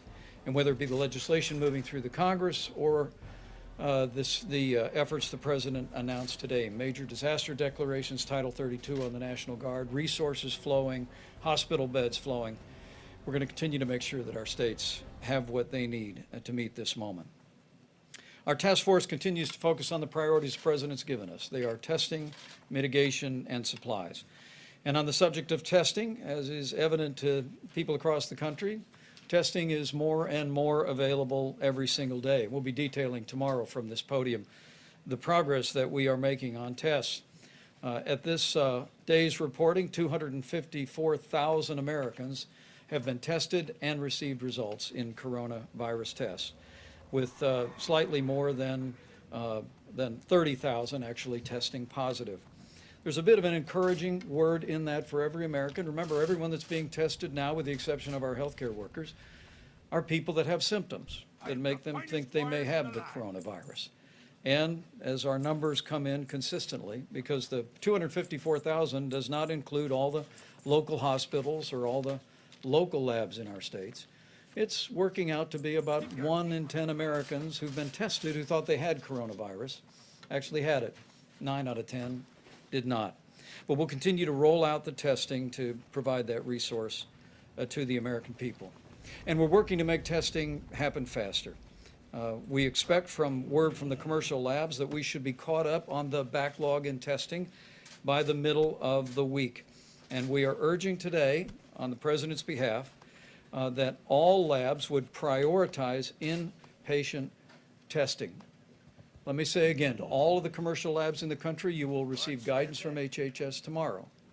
But on behalf of the President and the White House Coronavirus Task Force, we are urging all commercial labs to prioritize inpatient testing. We want people that have been checked into a hospital that are being treated for what they suspect to be coronavirus to receive those tests more quickly. Also, I'm pleased to report that yesterday the FDA approved an emergency authorization on a new test that should be in production by the end of March. It actually would be a coronavirus test, the results of which come back in 45 minutes. And we're also working, the FDA is working with manufacturers around the country to come up with even faster, more innovative tests. And as we told our governors in several calls this week, governors and state health officials should simply contact FEMA for the latest information on testing solutions. Let me also say, tomorrow when we gather at this podium, we'll be unveiling, with Dr. Bob Redfield in the lead, new guidance for people that work in law enforcement, first responders, people that work in what we call critical infrastructure in the country. It was in early March the CDC issued guidance for people that were asymptomatic or did not have symptoms, but who had been exposed to someone with coronavirus. We gave them guidance about being able to return to work wearing a mask for 14 days. And tomorrow at this podium, CDC will unveil, in cooperation with the Department of Homeland Security, new guidance which will make it possible for people that have been exposed to return to work more quickly by wearing a mask for a certain period of time. Let me also amplify a point on behalf of the President and on behalf of the State Department about Americans abroad. You know, one of the reasons why the United States is in a different position today than portions of Europe are, and China and elsewhere, is because the President suspended all travel from China. He suspended travel from Europe and the UK and Ireland. But the State Department is working around the clock to assist Americans who may find themselves overseas. They're able to come home. There's no barrier to Americans coming back to American soil. They're screened when they come home through a series of airports. But we're aware that with flights being canceled, some Americans have found themselves unable to find a way home. And as the President said, we've been working very diligently through the State Department to make it possible. Their commercial flights have been chartered. We're also working with the military for a backup on flights. At this point, the State Department has brought more than 3,000 Americans back home, but speaking to the Secretary of State today, he wanted me to share a website and a phone number for any American that might be looking on from overseas. You can call the Smart Traveler Enrollment Program at 1-888-407-4747. Or you can go online at step.state.gov. This will allow our embassies and consulates to gather important information about your situation and work to facilitate to bring you home. Let me say finally, as I began, let me close. As the chairman or the leader of this White House Coronavirus Task Force, we are 7 days into 15 days, and the American people are responding. Because as we speak about supplies, as we speak about testing, the most important thing every American can do is heed the guidance and the direction from your state and local officials, particularly in areas where we have widespread coronavirus infections. But for every American putting into practice these measures that the President alluded to at the very beginning of his remarks is a way that we can do this, America. That we can lessen the magnitude of the coronavirus in our country with the cooperation, compassion, generosity, and prayers of the American people. We can slow the spread, we can protect the most vulnerable, and we can heal our land. So let's do it, America. Thank you, Mike, very much. Thank you. Thank you very much, Mike. So just a couple of little things that will take some questions. Maybe you will have some, maybe you won't. That'll be a shock. It will shock the American public. But I have to say on the testing, the new, if this works out, and we think it might, the new test will be a very simple one, much easier than the existing test, which is quite complex and not a lot of fun to take. And this will be a game changer. But remember, we inherited a broken, obsolete system. It was good for a small number of people, but not good for the millions of people that we're talking about. And we've made this into a system that no matter where you go in the world, that's where they're going. That's what they want to do. That's how they're going to be doing it should something like this happen again. So our people have done a fantastic job, really a fantastic job. And I hope the new test works out. We'll know fairly soon, I think, Doctor. We're going to be knowing about that fairly soon. Hopefully it'll check out or test out. And we certainly are looking forward to that. That will be a very simple test by comparison. Won't be unpleasant at all. And one other thing, the ships. So we have the Mercy, and it's going to California, as you know. It's on the West Coast now.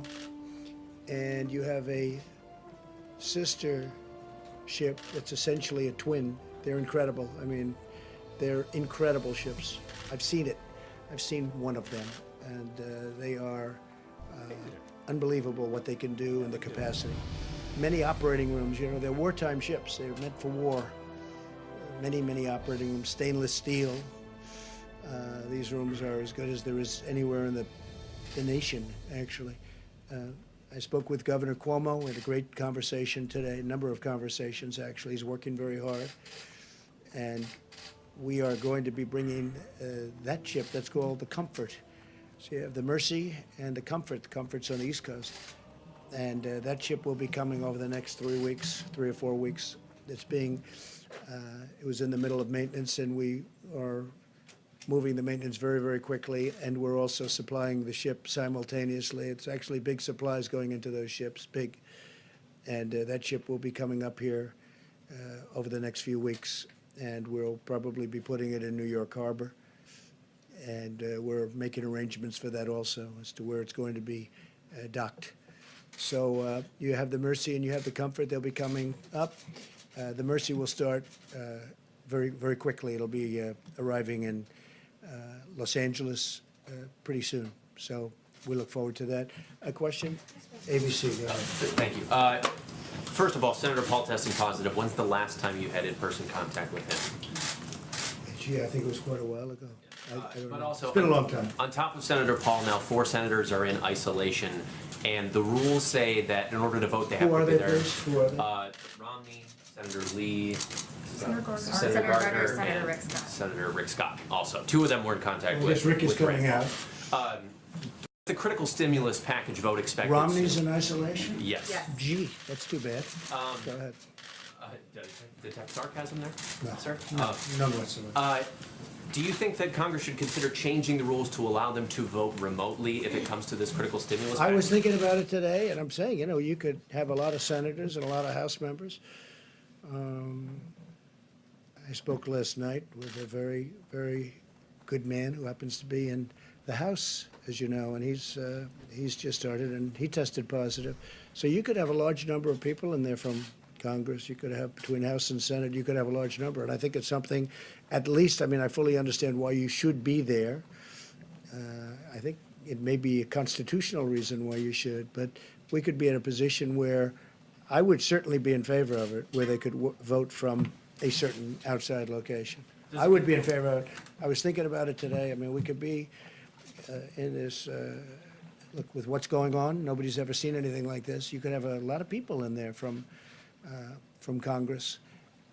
And it would certainly be, they may tell me there's a reason constitutionally, and there may be, but I would be totally in favor of it on a temporary basis. It does seem like negotiations still have a ways to go in the stimulus package. Are you concerned about the timing at all? And the Well, message we have an interesting thing. You know, we all want to get to the same place, but we have different. We want to, and I just wrote this down just a little while ago. We want to protect the worker very much. So do they. So do the Democrats. We also want to protect the worker through their companies. We don't want to necessarily. We're going to help the worker anyway.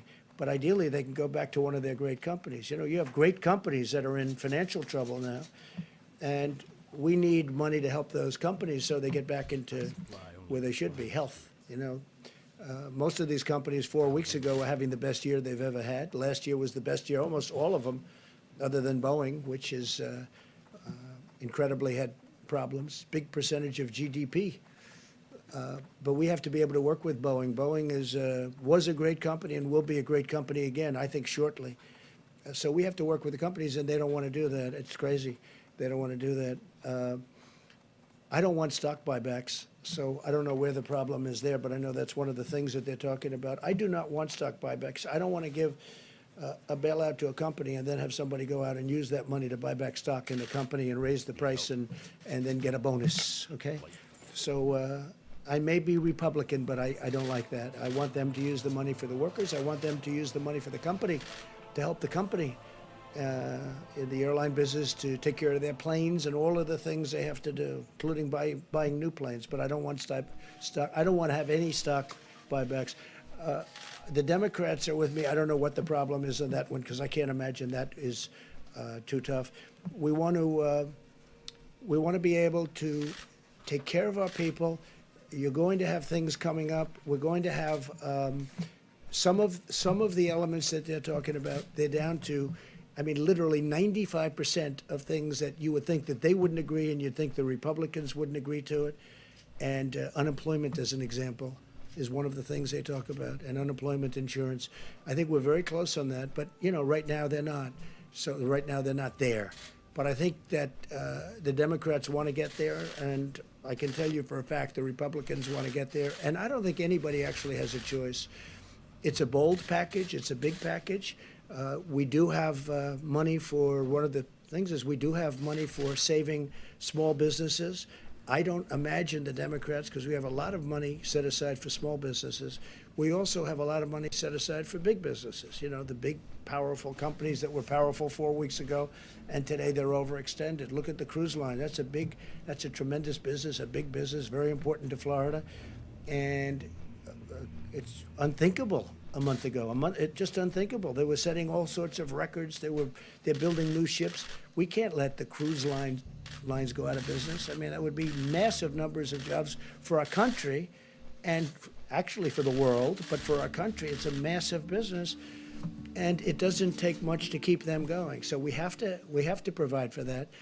But I think both the Democrats and the Republicans are agreed that we have to take care of our workers, and we're going to be doing that.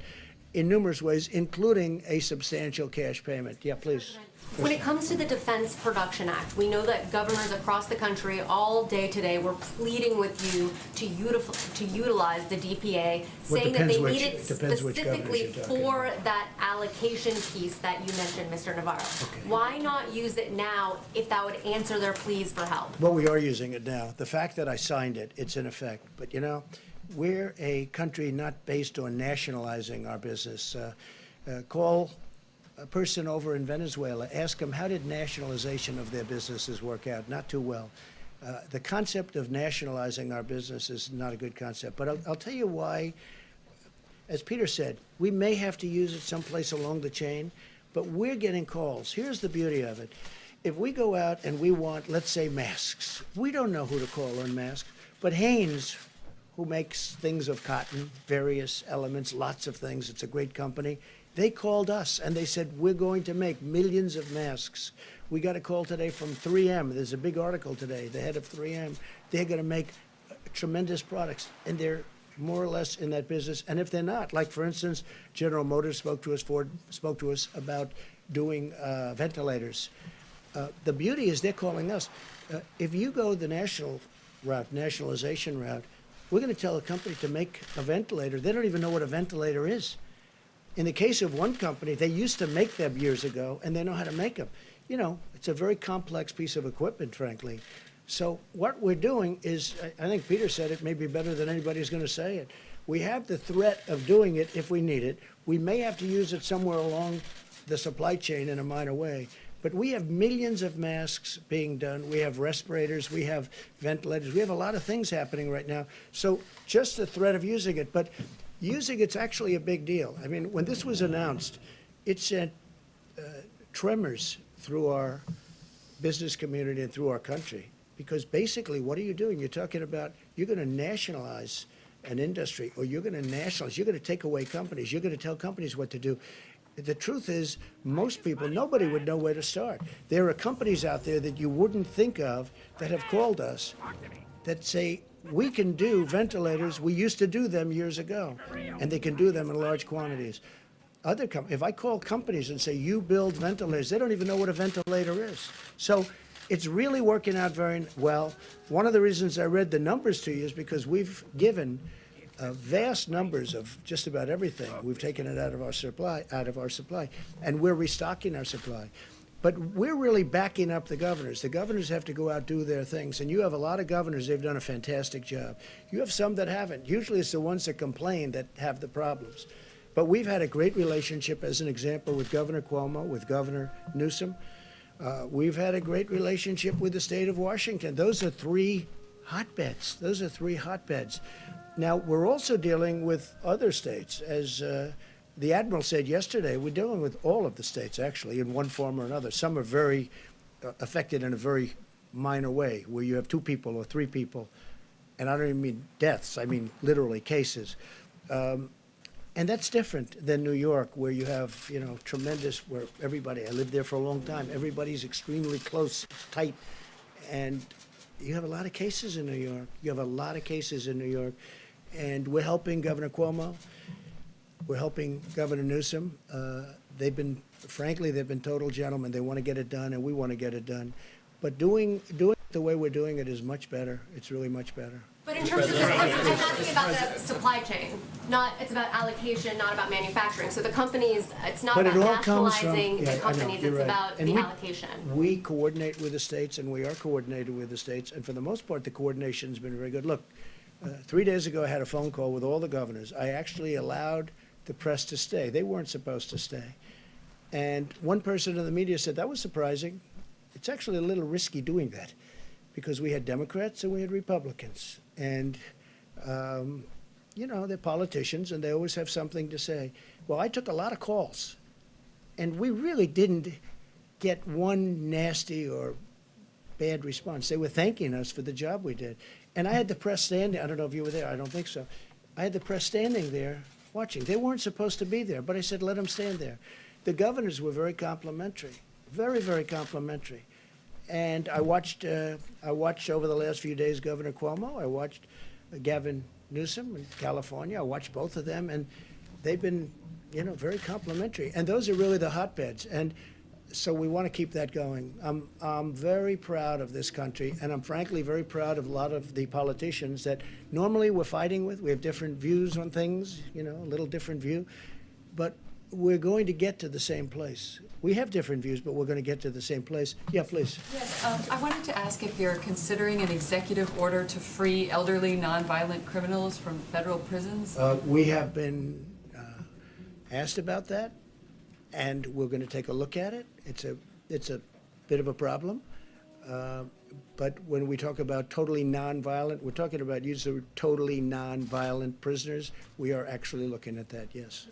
And a quick I wanted to ask also, your administration eliminated a key position in China in July, a medical epidemiologist embedded in China's disease control agency, and it was just months before the first cases were spotted in Wuhan. So the question is basically why the post was eliminated. And well, if I could ask anybody. Would you like to take that one, Bob?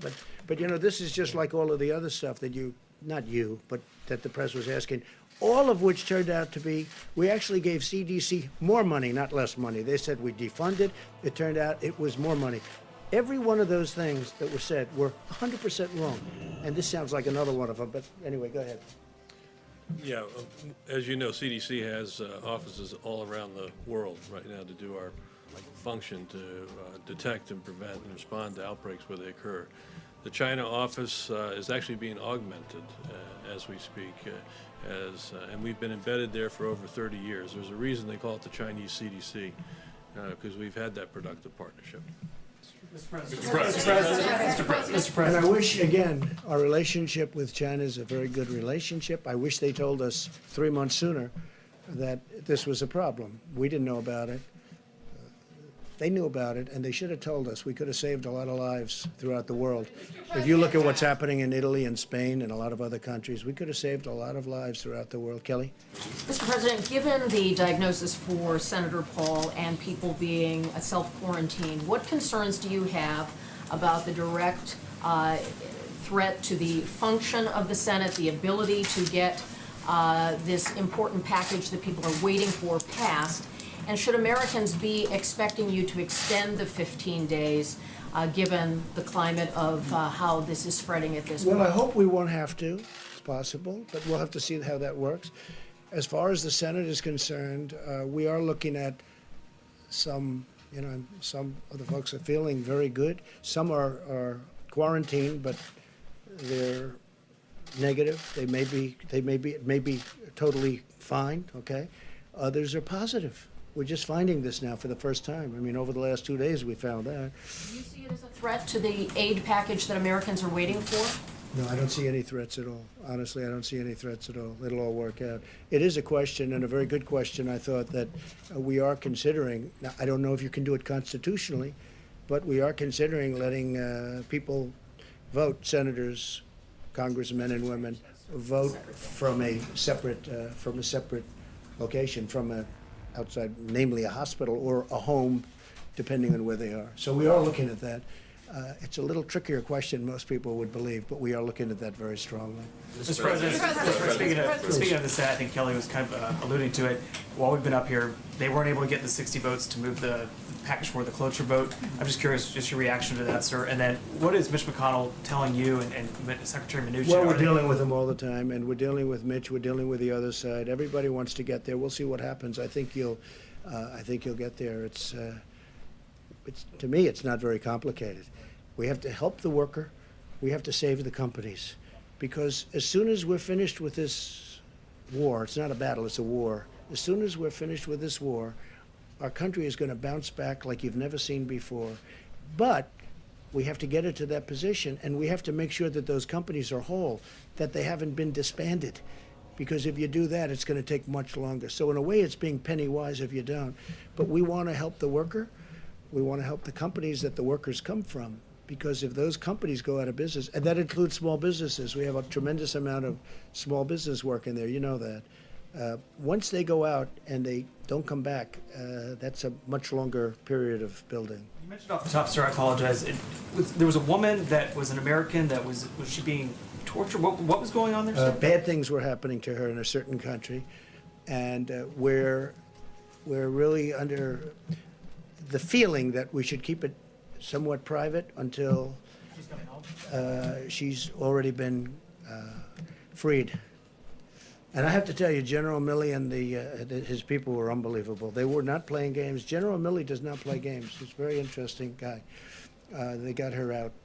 They got her out of a certain country where she was seriously abused, accosted, and whatever the maximum word is, other than death, that happened. But we got her out, and she's okay, and she's back with her parents. Can I ask you one last question, sir? Yes. It's something I've just been curious about. Previous crises like the tsunami, Katrina, past presidents, they've called their predecessors and said, hey, I need you to step in, do something like that. Do you have any interest in reaching out to Presidents Bush, Obama, Clinton, Carter, or talking to them? I'm just curious if that's something you would consider or not. Look, I have the best people in the world. I think we're doing an extraordinary job. If you look at, let's say, the H1N1, you look at that was a disaster. That was a tough period of time for our country. You look at so many other things that weren't handled very well, whether it's Katrina or something else. Look, I respect everybody, but I feel I have an incredible team, and I think we're doing an incredible job. When you look at the job we're doing, and all you have to do is look at the approval numbers on the job we're doing, I think we're doing an incredible job. So I don't want to disturb them, bother them. I don't think I'm going to learn much. And, I guess you could say that there's probably a natural inclination not to call. Now, if I felt that if I called, I'd learn something, and that would save one life. It would save one life. Okay? I would make the call in 2 minutes, but I don't see that happening. Please. Can I ask you about the comments that a couple of your former aides have said today? Gary Cohn said, is it time to start discussing the need for a date when the economy can turn back on? Whereas Steve Bannon is saying, drop the hammer today on the virus. We're going to have to take the pain up front. We have to shut it all down. I saw both. I want to ask you about the tension between the economic pain we're suffering and, of course, the virus itself and the casualty and deaths from that. Well, look, I'm of the opinion we have to do great during this 14 days, during the 15-day period. We'll know at the end of 14 days, pretty much, we're going to have a pretty good idea how we're doing. I think you have to shut it down and you have to see, but, there'll be a point at which we say, we're back in business, let's go. Those two statements are not mutually exclusive. You understand? I saw both of them today. Well, I think and they intermesh. For more of a shutdown well, than we are now. He's calling for a faster, just a brutal shutdown, and then open up maybe a little bit faster. So there's that fine line. Look, we did a big shutdown when we wouldn't allow people from China that could have been very seriously infected. That were. When we cut that off very early. And then we cut Europe off very early, as you know. So that was also very early. When do you start opening Main Street well, back I up? can't tell you that. What I have to say is that I think we're going to have good results. I think the American people have been amazing. I think our stimulus package will get done, and it will be a tremendous package. We're really not, they may not have gotten those votes, but they're very close to getting a deal done. So I'd be surprised if they didn't. And if they don't, I think, frankly, the American people will be very upset with the Democrats because the Republicans are ready to approve a deal. So the only reason a deal couldn't get done is pure politics. Yes, please. Mr. President, despite your differences with New York City Mayor Bill de Blasio, he says that the city is going to run out of basic hospital supplies by April. How do you prevent New York City from becoming the next Italy?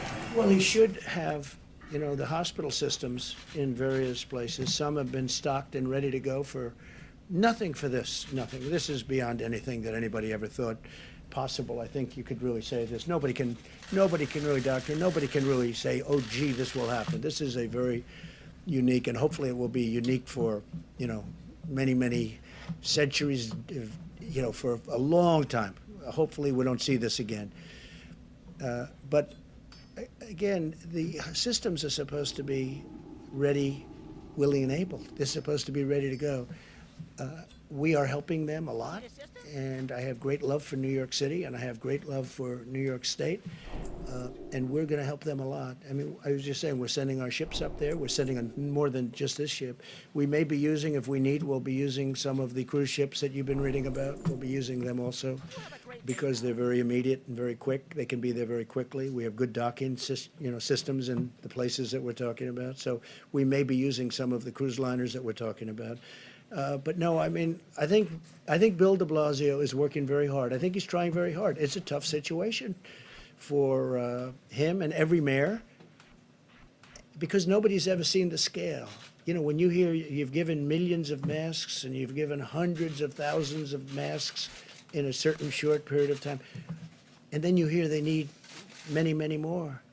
You know, one of the things they have started with respect to masks is the sterilization process. Some are really, it works very well. Others aren't really set up that way. You throw them out. But we have a sterilization process that's working very hard. Speaking of that, hand sanitizers, you know, when you asked the question on the companies and what's going on, we have many companies now.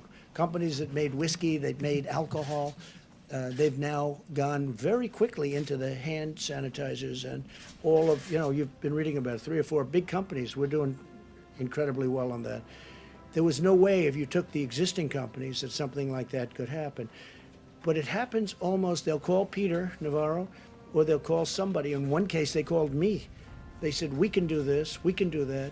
We've had a lot of those calls where companies want to, there's a company in New Hampshire, a great company, they want to make ventilators. I'd never thought of them for ventilators, but they do make metal equipment and things out of metal. They'll be great. They'll make a great product. So, Peter, I think you're seeing a lot of that, right? Yes, sir. Yes, please. Mr. President, the bill that is being contemplated by the Senate right now has a fund that has hundreds of billions of dollars for the Treasury Department to use to bail out states and localities as well as specific industries such as cruises and hotels. Will you commit publicly that none of that taxpayer money will go towards your own personal properties? Every time I do it, like for instance, I committed publicly that I wouldn't take the $450,000 salary. It's a lot of money, whether you're rich or not, it's a lot of money. And I did it, nobody cared. Nobody said thank you. Nobody said thank you very much. Now, I didn't commit legally. I just said, I don't want it. I don't want my salary. I work for zero. I don't want my salary. Nobody said, oh, thank you very much. But I guarantee you, if I ever took it, you would go out after me, you in particular, would go out after me like crazy. So I have no idea what they're talking about with regard to the one element. Everything's changing, just so you understand. It's all changing. But I have no idea. But every time I commit to do something, I committed to do many. Look, I ran, and everybody knew I was a rich person. I built a great company, and people knew that. But I agreed to do things. I didn't have to. I still don't have to. But my company, I told the kids who are running it, I'm not running it, but I told them, don't deal with foreign companies, don't deal. I didn't have to do that. I could have just ran, and I didn't have to do that at all. And instead of being thanked for, again, not agreeing to do it, but just for not doing it, I get excoriated all the time. So I've learned, let's just see what happens, because we have to save some of these great companies. They can be great companies literally in a matter of weeks. We have to save them. Yeah, please. Mr. President, can I go back to your announcement at the top about the National Guard and then also the medical structures that are going to be built? Okay, so you had said that there would be 8 large medical structures that will be built in California with more than 2,000 beds. And then I think I heard you say there would be 4 small medical structures in the state of Washington with 250 beds.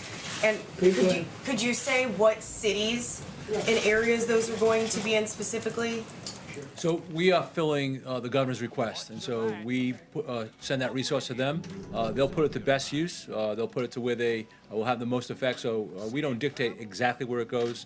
Again, it's a request from the state to the federal government for a certain asset, and those assets are sent to the governor can use it as he or she sees fit. And you're still considering, you just said that using the cruise ships as well. So we need them. I hope we don't need them. I hope you're going to have great luck on Tuesday morning.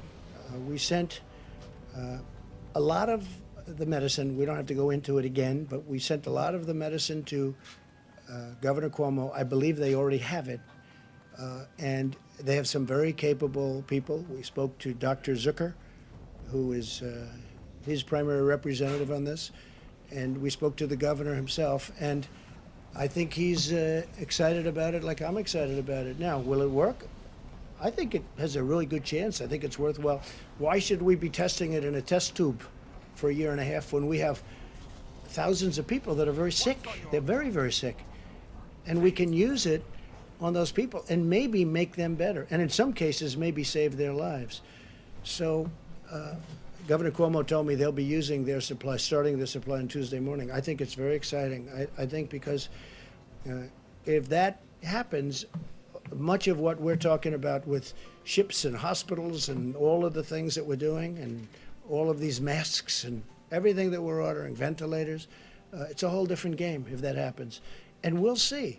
There's been some tremendous signs that this could work. Now, again, some doctors think it should go for years and testing, but, this has been something that's been around for many years. It's been phenomenal, strong, powerful drug for malaria. But we think it might work on this, based on evidence, based on very strong evidence. We're going to see. We're going to know on, sometime after Tuesday.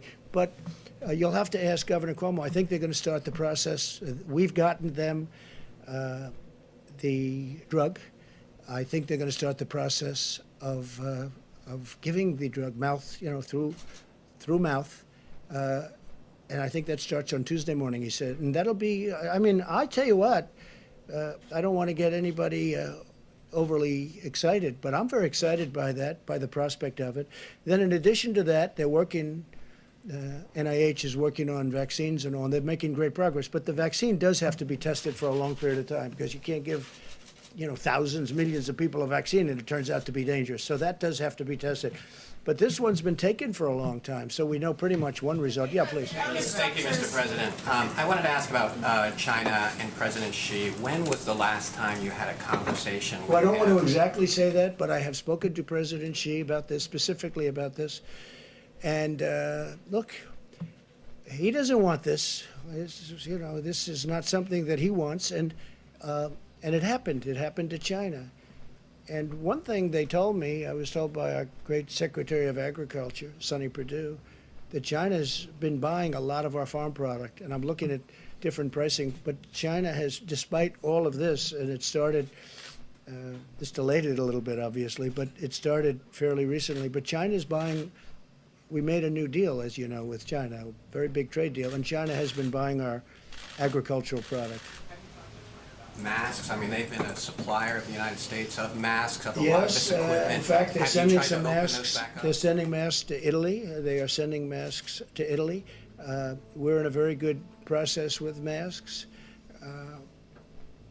But I'm a little upset with China, I'll be honest with you, because as much as I like President Xi and as much as I respect the country and admire the country. I have great admiration for the country, what they've done in a short period of time. Of course, our previous presidents allowed that to happen.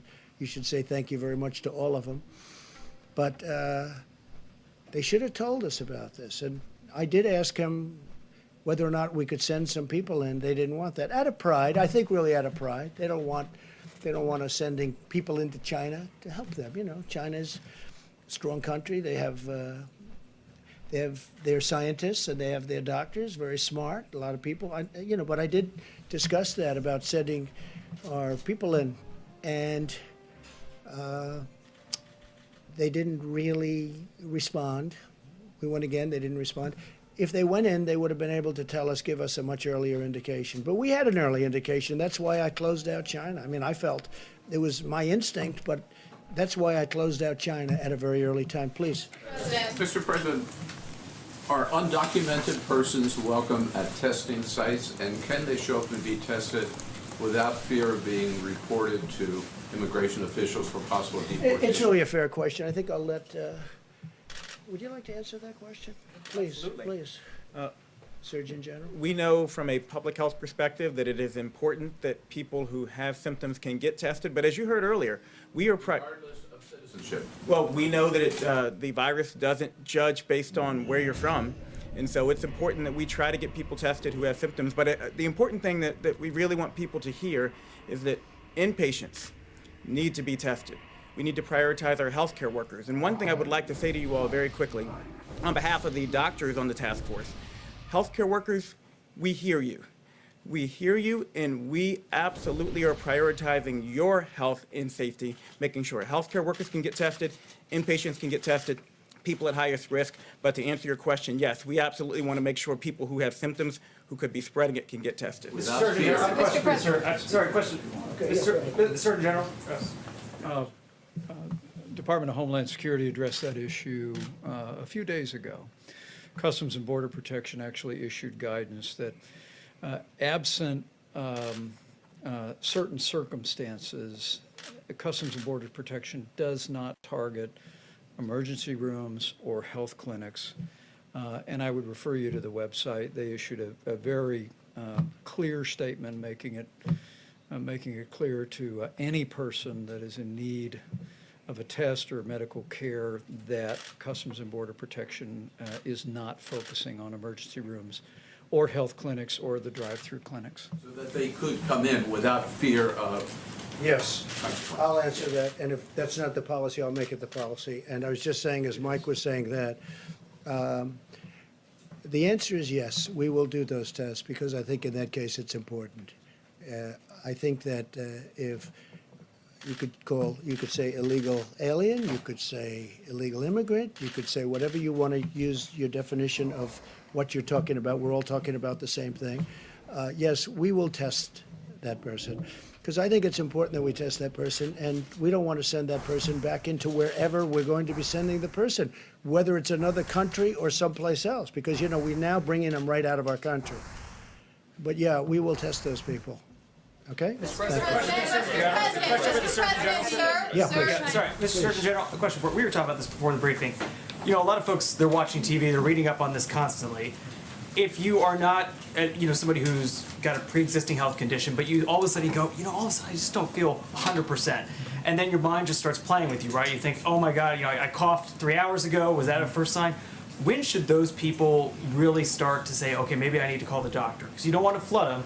But a lot of people that are probably healthy right now are thinking, whoa, wait, that's all I'm hearing about, that's all I can think about. When should I either call a doctor or get tested? You need a test?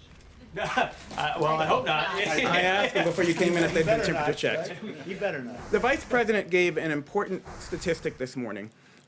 Only 10% of the people who have symptoms who've been tested actually tested positive for coronavirus, meaning 9 out of 10 people who actually likely had symptoms do not have the coronavirus. So I want people to understand that so that they are reassured. I also want to direct people to a website we've been telling them about all the time, coronavirus.gov.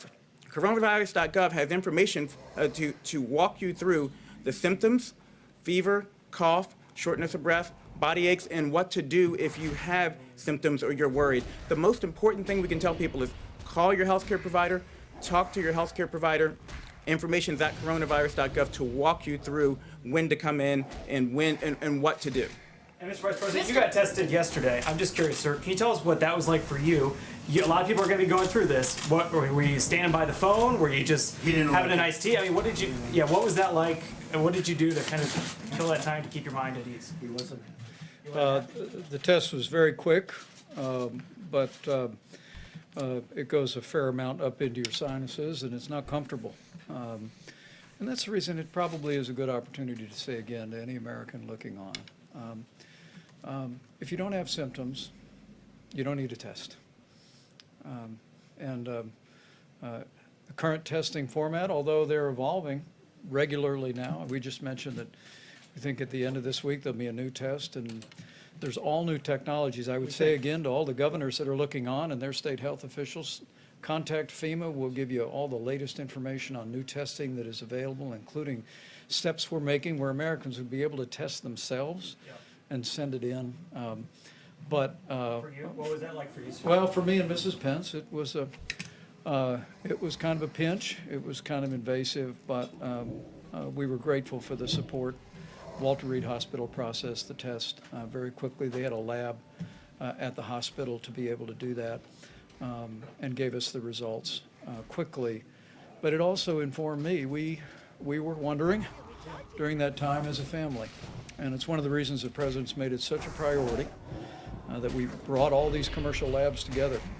And now more than 250,000 tests have been done. We believe we'll be caught up, if you will, by the middle of this week on a backlog of tests. But we announced today that we are directing commercial labs to prioritize people who are in the hospital for tests is we want to continue to work with new technology and with the new focus and guidance from HHS to get the results of that as quickly as possible for every American. So if they have coronavirus, they can be properly treated, or they can have the peace of mind that they may have some other respiratory ailment, but not that. Mr. President, And you know, anybody that knows Karen Pence knows this, because the vice president told me. He said she actually handled it better than him, right? That's true, right? I didn't handle it so well either. Don't worry about it. President, Speaker Yes, Pelosi earlier today said that the House may introduce its own bill. A, are you willing to work with the Speaker on a House bill? And given what happened in the Senate just a short time ago, what are you willing to do to get this bill over the finish line, given the urgency? Secondly, did you send a letter to North Korea's Kim Jong-un seeking cooperation with the coronavirus? And if so, what type of... With numerous countries. If they need help, we'll give them help. There's nobody has what we have, especially with the new tests that are coming out. North Korea, Iran, by the way, and others. We are open for helping other countries. And there's a very serious time, and North Korea is going through something. Iran is going through something very, very strong. Iran is really going through a very difficult period with respect to this, as you know. So I've put it's really a glad hand, it's all it is, to North Korea, to Iran, and to many other countries. And we're working with, as the doctor can say, we're working with many countries with respect to the problems that they have. Again, it's over 140 countries right now.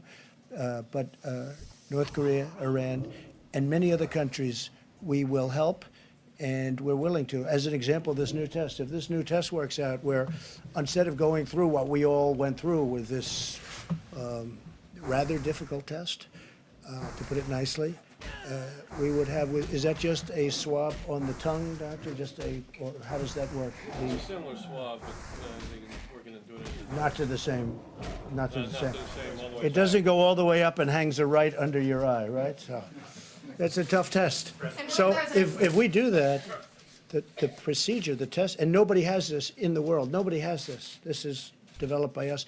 We think it's going to be certified soon. We think it's going to be very good. But if we have that, we'll be able to help a lot of countries. Please. What about Speaker Pelosi, sir? What about Speaker Pelosi? We're going to work with everybody to see if we can get something done. Please. I mean, just to follow up on that, are you willing to work directly with Speaker Pelosi? Yeah, we'll work with bill? whoever we have to. We have to help the American worker. We have to help the countries from which the American workers, I mean, they came out of these companies, they were doing phenomenally well. You saw where payroll was going way up, where wages were going way, way up. There's never been a time like this. We can't lose those companies, and we want the worker to be happy. And we're being, I think, more generous than anybody's ever been. We want to take care of the worker, but we want to make sure that when we win the war, it's only a question of, it's when, not if. When we win the war against the virus, we want to make sure those companies are ready to charge forward. Not that they've been disbanded because we were penny wise and dollar foolish. There are factories around the world that produce medical protective equipment that are used in European hospitals. They've been certified for use at the highest level in European hospitals. Yeah. Is the FDA and your administration willing to look at a waiver for that equipment to be sold from those factories? Well, we were asked that question a little while ago, and the answer is we may, but we may not need it. We do a very high standard. Our standard is higher. Please. Thank you, Mr. President. I was hoping you could give some guidance to American families who are anxious about their financial futures. Earlier today, on one of the Sunday morning shows, the Secretary of the Treasury, Steve Mnuchin, was talking about the millions of Americans who are impacted by these shutdowns that are happening in cities and sometimes full states. Yeah. And Secretary Mnuchin said that this shutdown, this lockdown, could last 10 to 12 weeks, perhaps early into June. Given that, would you consider another fiscal stimulus, another check to these families? We're going to see what happens. Hopefully we won't need it, but we might. But we're going to see what happens. Look, the greatest thing we can do is win the war. The war is against the virus. That's the war. We do that, I really believe everything's going to fall into place. It's going to be beautiful. I call it a pent-up demand. People are dying to go out to a restaurant. People are dying to go onto airplanes. I think there's a tremendous pent-up demand.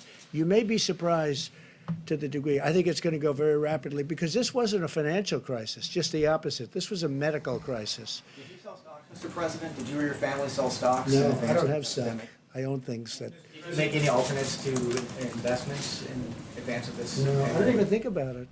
You know, it's very interesting that you ask a question like that. You know, nasty question, and yet it deserves to be asked, I guess. What I've done by deciding to run, I knew this the first day. I said, if I win, it's going to cost a lot of money. It cost me billions of dollars to become president, to be president of the United States. In things that would normally be run at a certain thing, even people that don't like me because they think I'm too tough on the border. Now, some people love me for it, other people don't like me at all. You know, it's very funny. My wife, we were at a charity event in New York City. I had just announced that I was running, and we were at the Robin Hood Foundation at the convention center, which now we're going to be converting to hospitals for Governor Cuomo, right? And I was walking in, and there was a smattering of boos and a smattering of cheers. I was getting both. And our very popular First Lady, she's turned out to be very popular. People have great respect for her. But a very popular First Lady said to me, that's strange. I've never heard anybody booing you. That was very early on, because I think I called for strong borders, or I called for something that other people don't like, you know. And I knew this would happen. I knew it was going to happen. But the fact that I ran, and I knew as soon as I announced, when I ran, I said, it's going to cost me a fortune, not only in terms of actual costs. Look at my legal costs. You people, everybody is suing me. I'm being sued by people that I never even heard of. I'm being sued all over the place. And doing very well, but it's unfair. But I'll say this, in terms of running for president, and I don't think rich people, Michael Bloomberg spent now is determined almost $1 billion, and look what happened. I think it's very hard for rich people to run for office. It's far more costly. It's just it's a very tough thing. Now, with all of that being said, I'm so glad I've done it because, you know, there are a lot of rich people around. Got a lot of rich friends, but they can't help and they can't do what I've done in terms of helping this country. We are doing things. We got sidetracked by the invisible enemy, but you know when you look at what we've done, I said before with the veterans, with all of the things we've done, especially choice, but when you look at all of accountability, when you look at all of the things that we've done, rebuilding the military, the tax cuts, which thank goodness we had the tax cuts because we had cushion. Oh, without that, this would have been catastrophic. We had a big cushion.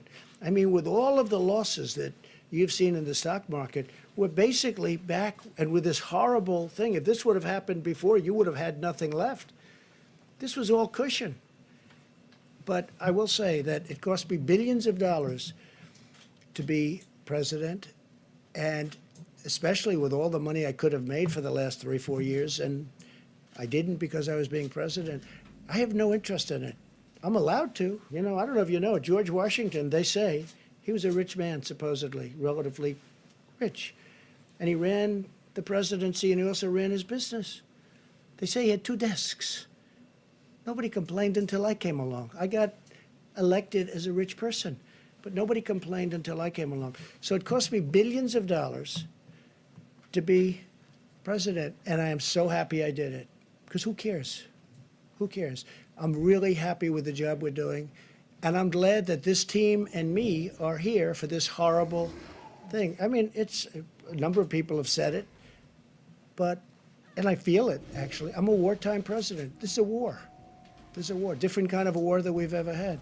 And when you look at the economics of the war, in the past we used to stimulate to get people jobs. Now we're stimulating to protect people because we don't want them to work, because we want them to stay away from each other. We don't want them to gather, social gathering. So we're paying billions of dollars more than that so that they don't gather. They don't, because we have to defeat this virus, and we will. But it cost me billions and billions of dollars to be president, and I am so happy I did it. Williams, do you have Mr. President, can I ask about foreign countries, please? I realize that your priority is to Americans and, of course, this nation. But what about, have you ever considered supporting the foreign countries who are also fighting this global pandemic? Well, we do help foreign countries. I mean, that was the other question. Right. And I'm honored.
I said, my, flash is fast, flash is cool, front slush, if flush ain't no do, and you don't stop, sure shot, go out to the parking lot, and you get in your car and drive real far, and you drive all night, and then you see a light, and it comes right down and lands on the ground, and out comes a man from Mars, and you try to run, but he's got a gun, and he shoots you dead, and he eats your head, and then you're in the man from Mars. You go out at night, eating cars, you eat Cadillacs, Lincolns too, Mercuries and Subaru, and you don't stop, you keep on eating cars. Then, when there's no more cars, you go out at night and eat up bars where the people meet, face to face, dance cheek to cheek, one to one, man to man, dance toe to toe. Don't move too slow, cause the man from Mars is through with cars. He's eating bars, yeah, wall to wall, door to door, hall to hall. He's gonna eat them all. Rapture, be pure, take a tour through the sword. Don't strain your brain,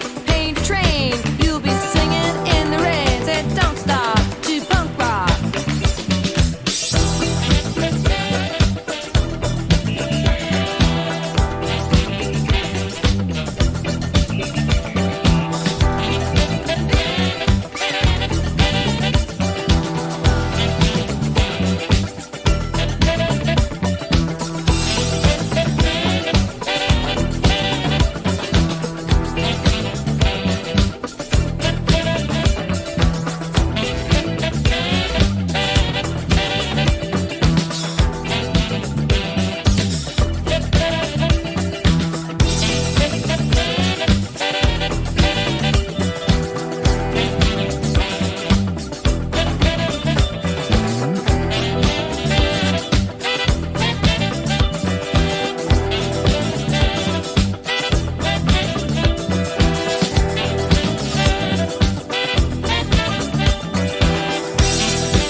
song they're playing on the radio.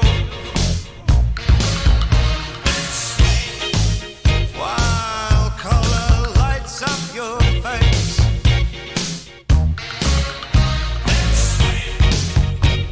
Sway through the crowd to an empty space.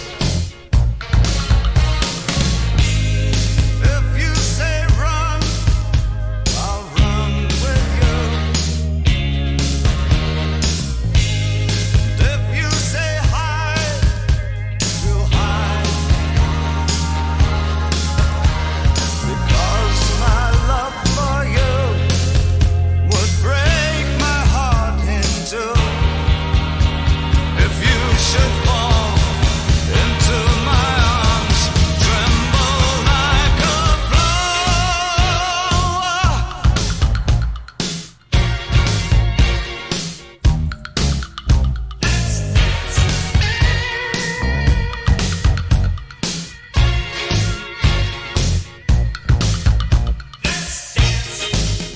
For fear the grace should fall.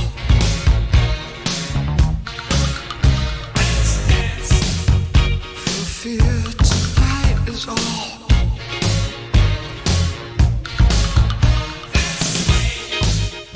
You could look into my eyes.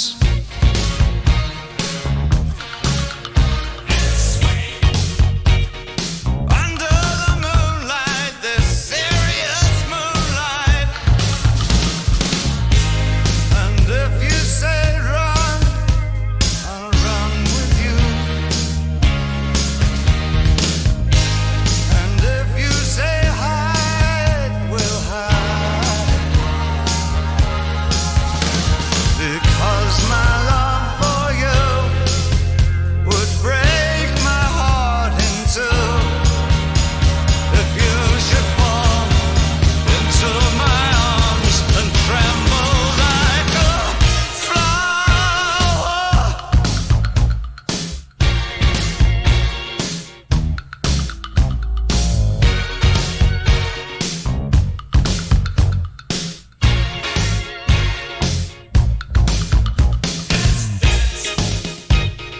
Put on your red shoes and dance the blues. To the song they're playing on the radio. While color lights up your face.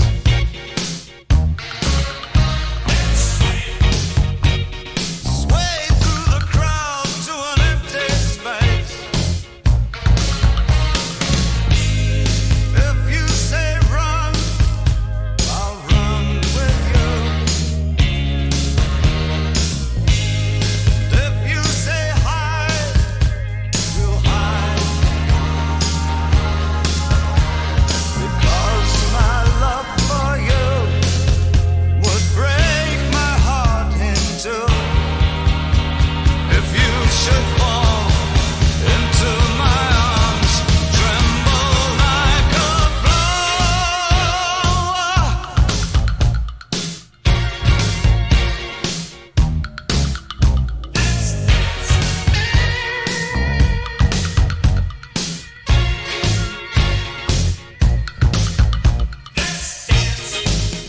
For fear the grace should fall.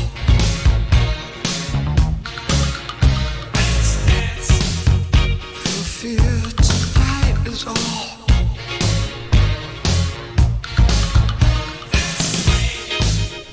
You could look into my eyes.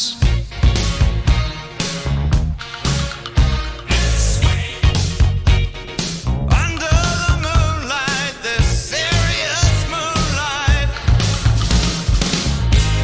And if you say run, I'll run with you. And if you say hide, we'll hide.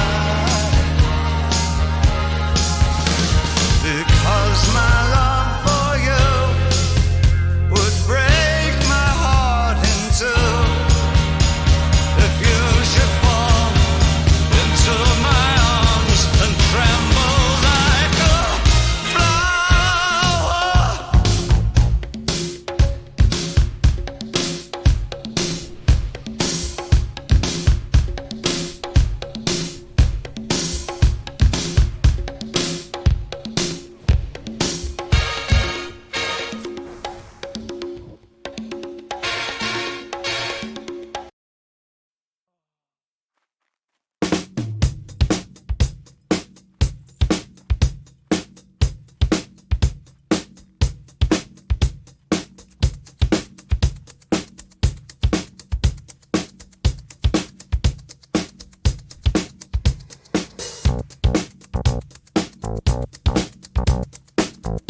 It's got a lot of power. And it makes me feel like it makes me feel like that.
Then I look at you, and the world's alright with me. Just one look at you, and I know it's gonna be a lovely day.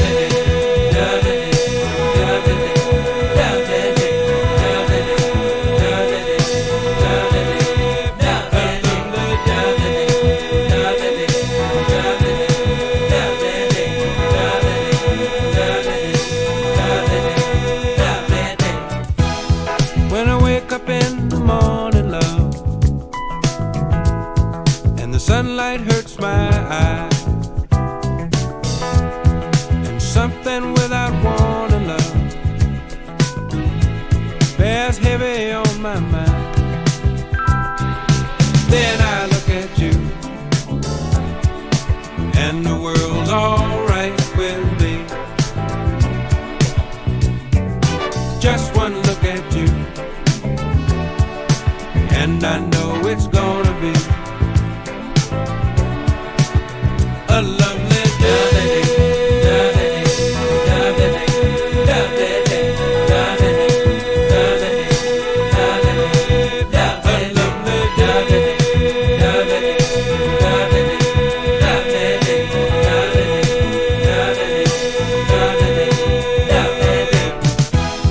When the day that lies ahead of me seems impossible to face, when someone else instead of me always seems to know the way, then I look at you, and the world's alright with me. Just one look at you, and I know it's gonna be a lovely day.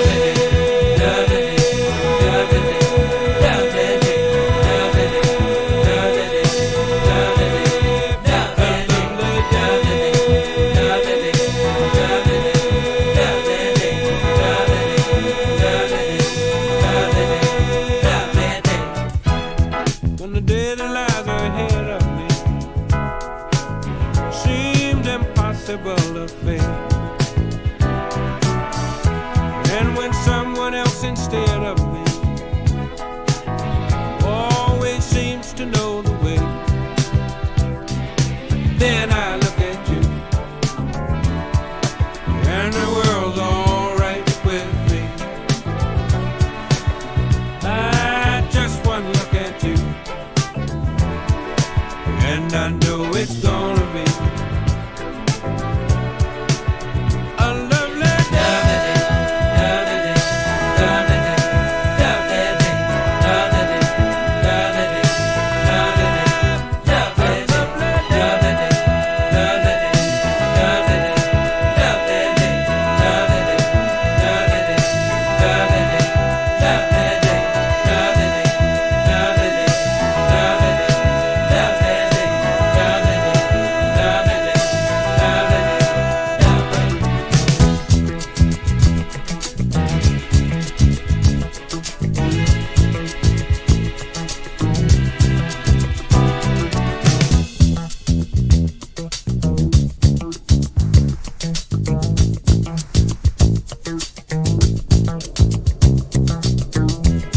When the day that lies ahead of me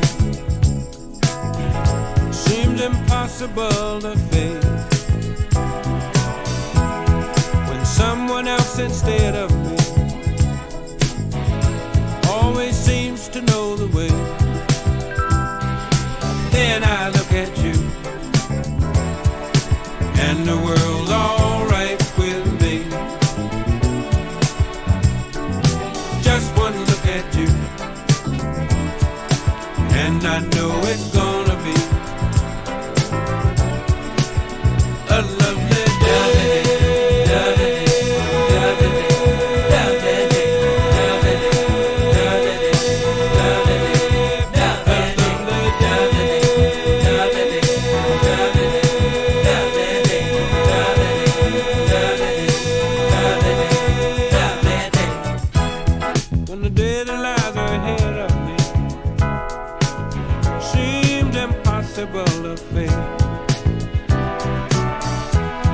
when someone else instead of me always seems to know the way. Then I look at you, and the world's alright with me. I just one look at you, and I know it's gonna be a lovely day.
your boogeyman.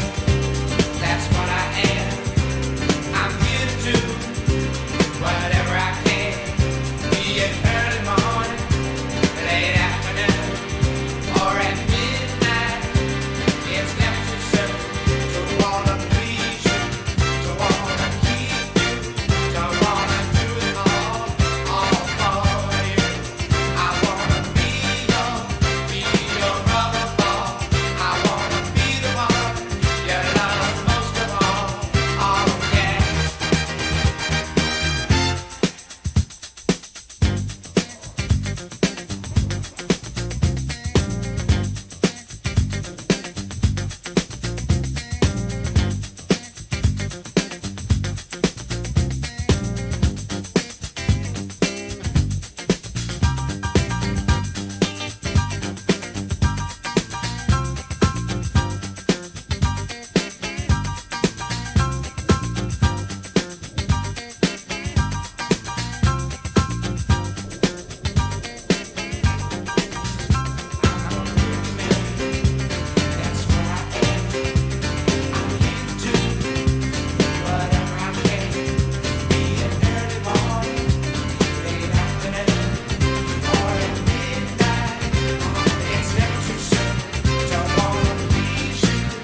floor, take a little time. Come and see, groove me, give a little sign. I'll be there after a while if you want my love. We can boogie on down, down, boogie on down, down, boogie on down, down, boogie on down, on down. Let's groove tonight. Share the spice of life. Baby, slice of life. We're gonna groove tonight.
You find peace of mind on the floor. Take a little time. Come and see, groove me, give a little sign. I'll be there after a while if you want my love. We can boogie on down, down, boogie on down, down, boogie on down, down, boogie on down, on down. Let's groove tonight. Share the spice of life. Baby, slice of life. We're gonna groove tonight.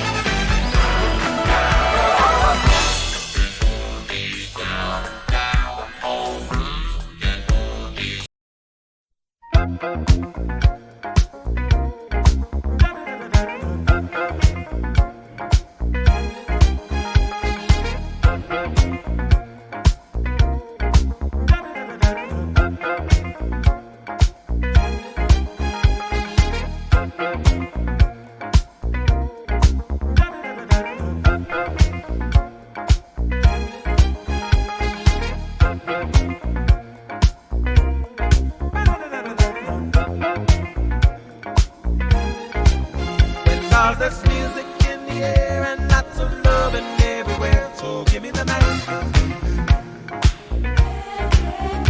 Give me the night. So come on out tonight and we'll leave the others on a ride to paradise. And if you feel alright, then we can be lovers. 'Cause I see that starlight look in your eyes. And don't you know we can fly? Just give me the night. Give me the night. Never dark is falling.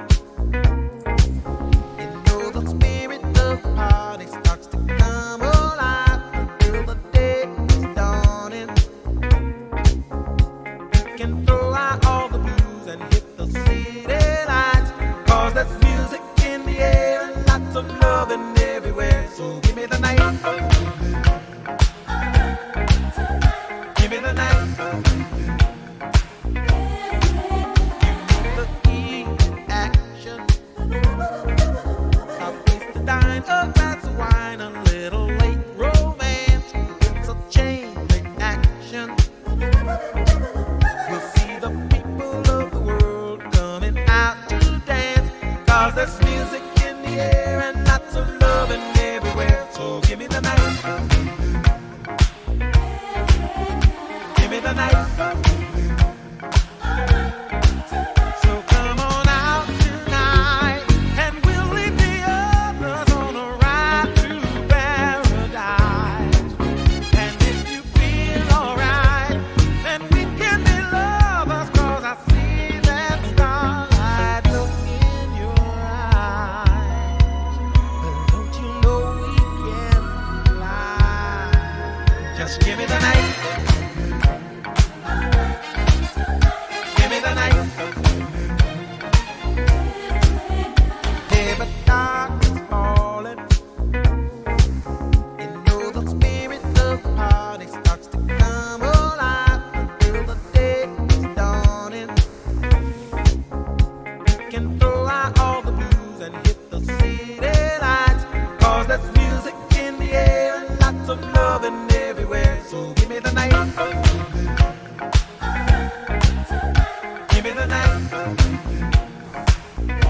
just a silly phase I'm going through.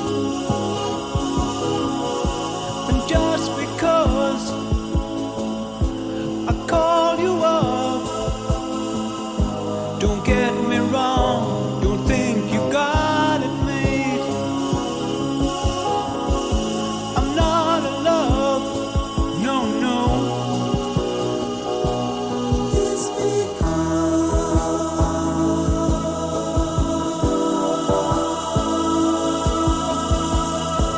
I like to see you, but then again, that doesn't mean you mean that much to me. So if I call you, don't make a fuss, don't tell your friends about the two of us. I'm not in love, no, no. It's ooh, you wait a long time for me. Ooh, you wait a long time. Ooh, you wait a long time for me. Ooh, you wait a long time. I'm not in love, so don't forget it. It's just a silly phase I'm going through. And just because I call you up, don't get me wrong, don't think you got it made. I'm not in love, I'm not in love.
conversation. I just need contemplation over you. I'm not so systematic, it's just that I'm an addict for your love. Nothing I wanna hold you, I never ever should have told you you're my only girl. I'm not the only one that holds you, I never ever should have told you you're my only world. Just think how long I've known you, it's wrong for me to own you lock and key. It's really not confusing, I'm just a young illusion, can't you see? I'm not the only one that holds you, I never ever should have told you you're my only girl. I'm not the only one that holds you, I never ever should have told you you're my only world. Georgia, Georgia, pudding pie. Kiss the girls that make them cry. Georgia, Georgia, pudding pie. Kiss the girls that make them cry. Georgia, Georgia, pudding pie. Kiss the girls that make them cry.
cry.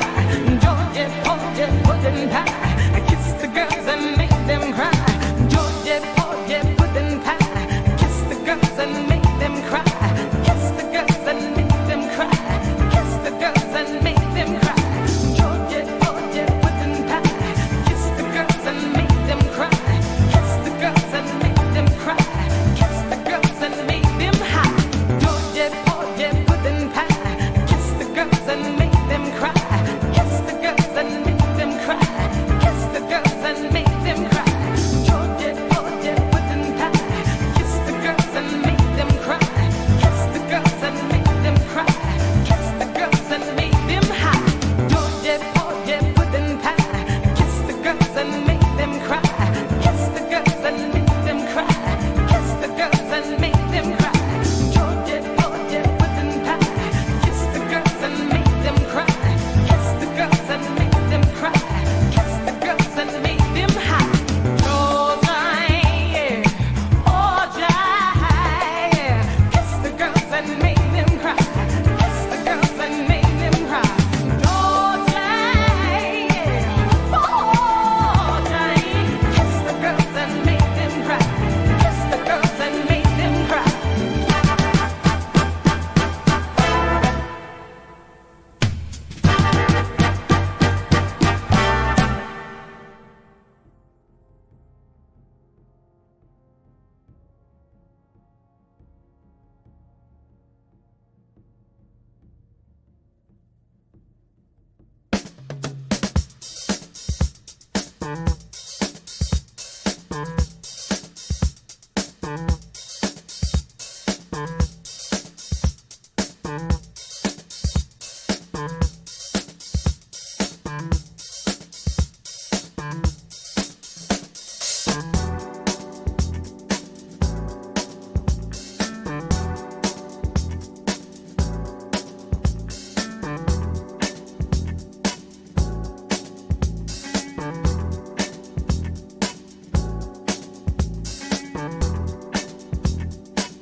Babies into running around, hanging with the crowd, putting your business in the street, talking out loud, saying you bought us this and that, how much you done spent.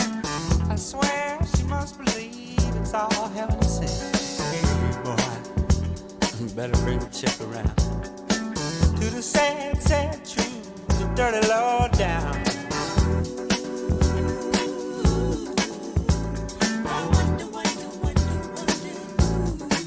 Taught her how to talk like that.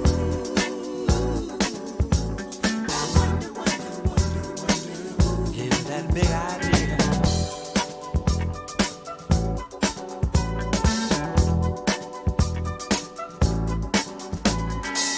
Nothing you can't handle, nothing you ain't got.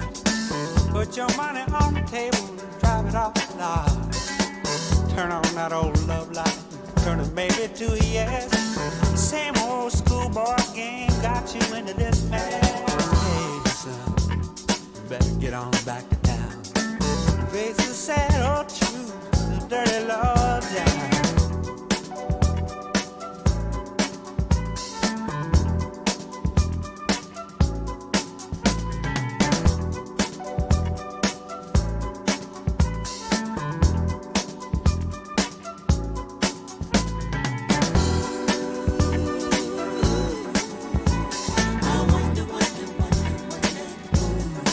Those ideas in your head. I wonder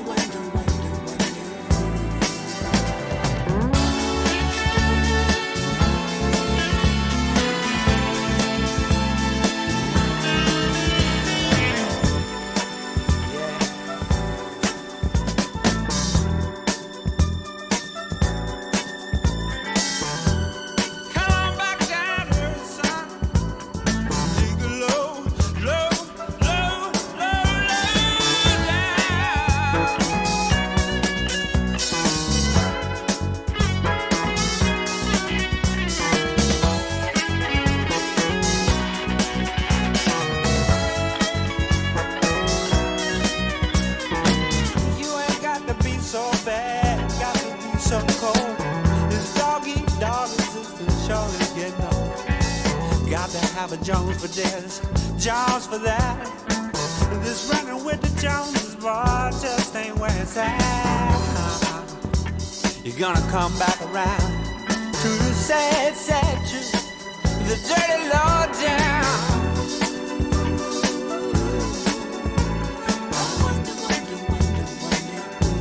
Got you thinking like that, boy.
Those ideas in your head.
And you, young Skywalker.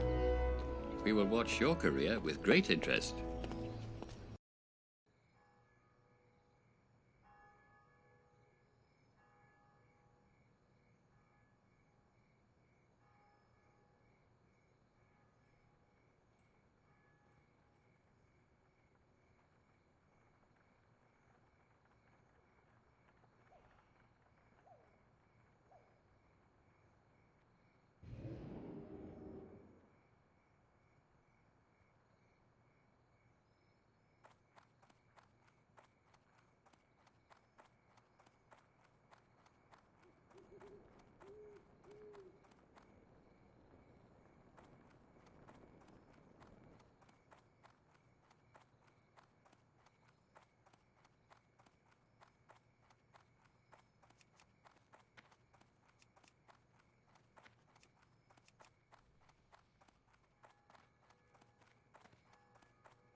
Open for business. Safe travels.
The warrior gear since it's an alt.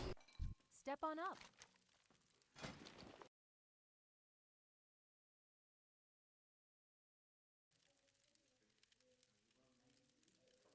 The DPS. That's the best. My best attempt.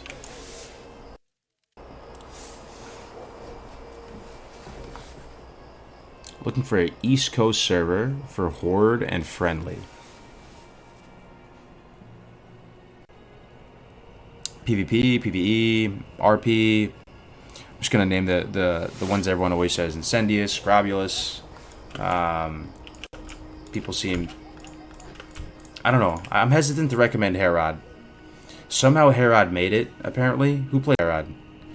I feel like Herod was one of those original batch of servers, though, you know, with Scarum and them. I'm skeptical that you're telling me Fairlina, Herod, all those made it. I don't know. I think Incendius and Grobulus. My two picks.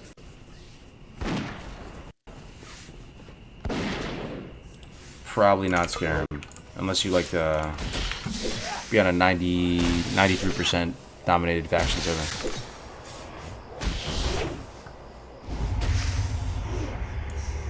Getting kind of low.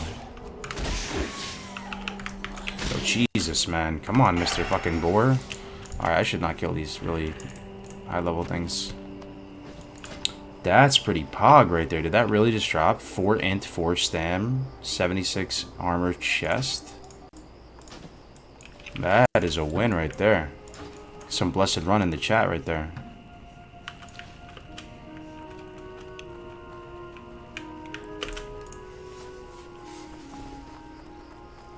I recommend against Incendius. I left the server. Everyone heard it was so good, and everyone exferred queues of 2+ hours. Yeah. Yo, Crix, good to see you, brother. How you doing, man? You hanging in there? Really good to see you, Crix. Hope you're doing well, bro. 30 seconds to finish the quest. Oh man, you right. Well, we'll just have to do it again.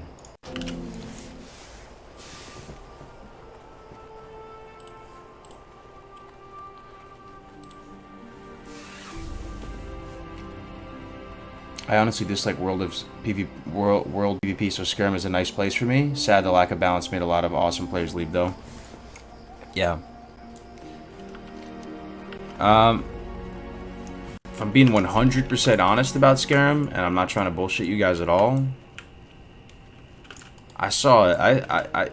And trust me, I'm trying to be aware that this could just be a few bad apples, right? That are, you know, a few people, like the vocal minority, as they say, that ruins it for the larger player base. It probably is that. Let's be honest here. But those bad apples were fucking rotten apples, dude. They were like doxing people, like really trolling people past the point of being funny, like trying to actually, I don't know what they're trying to accomplish at that point when you troll someone past that level. Not to me personally, but I'm an admin in the Discord, so people would hit me up. There were some toxic people there, and I don't use that word much, but I mean just mean-spirited. Like they were trying to hurt people, like not even on some funny shit. And some people aren't calibrated in a way to just shut down the drama. You guys, everybody has their own defense mechanism, right? The best defense mechanism, man, if you get the sense of someone who's really mean-spirited like that, you just D up. You don't talk to them. You extinguish the flame. You don't feed a single fucking oxygen further. You D up, and you put everything to the side, and you see what happens. And some people were, you know, they kept kind of feeding them a little bit, and it got bad, dude. It got really bad. Like, dude, his whole life, he got fired from his job. I don't know, man. It was just, I mean, I'm thinking of one guy in particular, but Talk to me. What's on your mind? people are very nice in Crom Crush. Is that an NA server or is that EU? They were cancer. Yeah, Crix knows. Crix is a mod on there too, man. I pretty much only talk and run content with my gold.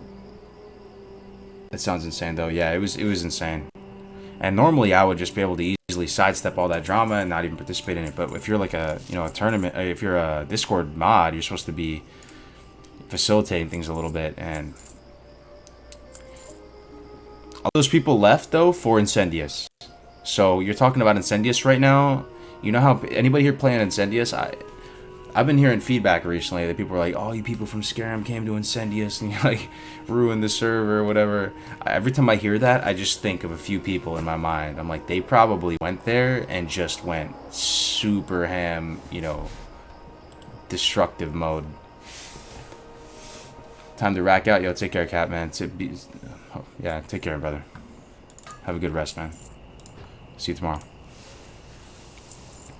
I've said it before, but I enjoy my PvE server and think PvP servers are mostly just toxic as fuck. I have really enjoyed playing on this PvE server. I really have. This is my first PvE server and first RP server as well, and no issues whatsoever. Actually, these PvE servers, they sidestep a lot of the problems and the drama that PvP servers have. And you can still PvP on these servers too. That's the thing. You can just still queue up and do the cross realm and fight some of the top pre-mades. And what can I do for you? They got banned like within an hour of being on the instant. You know who I'm talking about, right? Golly, there were some bad apples there.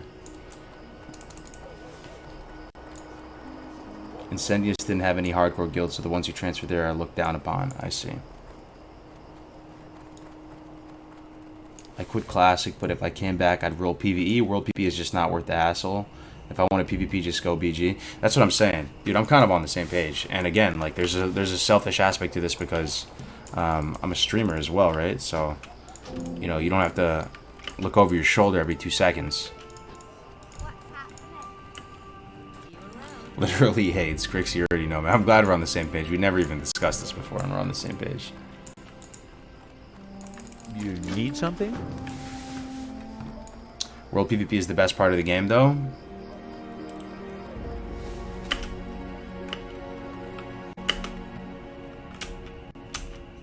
I used to think that.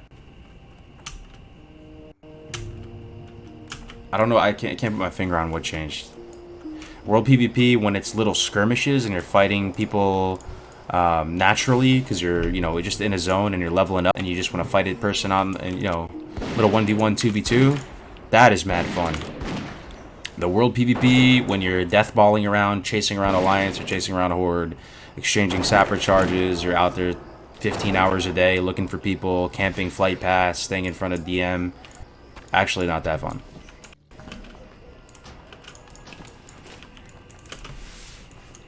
Cheers, brother. Just wanted to stop in and say what's up. About to SLSL and piss people off. Are you about to stream, Grix?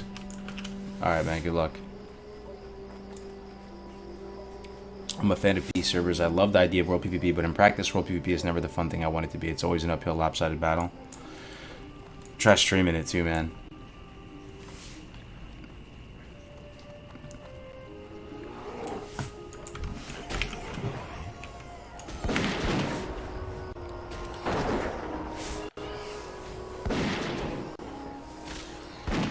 World PvP is roaming death squads. Yeah, I hear you on that.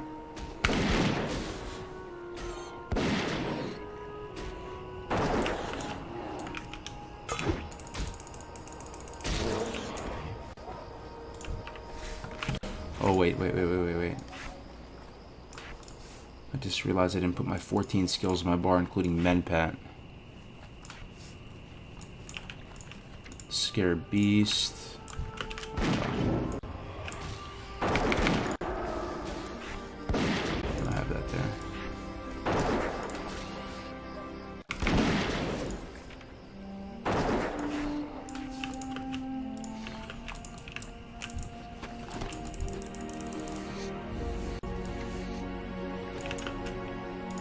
I think that's it. Okay.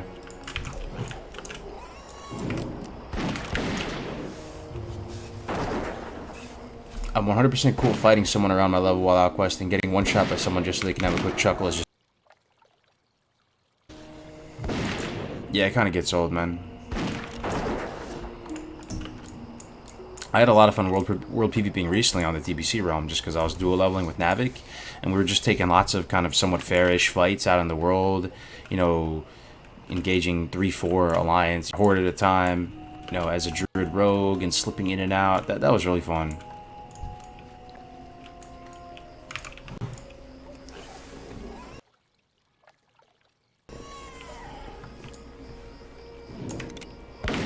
I think PvE servers would be... I think a lot of people hear PvE server, right? And they think that's a joke. Not a real server. Joke server. Meme. Not real classic. And they get turned off by it and they don't really actually give it a shot. Because they also don't realize that you can still rank and play with, you know... You're not going to have a... I guess the main drawback for them if they're really into PvP is you're likely not going to have a huge PvP community on that specific server. But you still, technically, in theory, could run, you know, pre-mates against the best, the creme de la creme, and live out your wildest PvP dreams.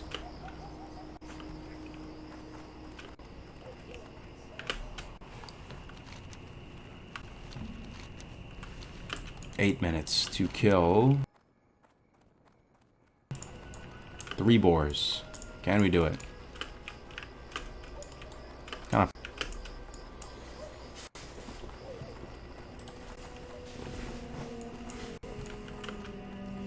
You can still world PvP on PvE servers. I heard that. Yeah, you can set up little battles and stuff and do it. I heard that.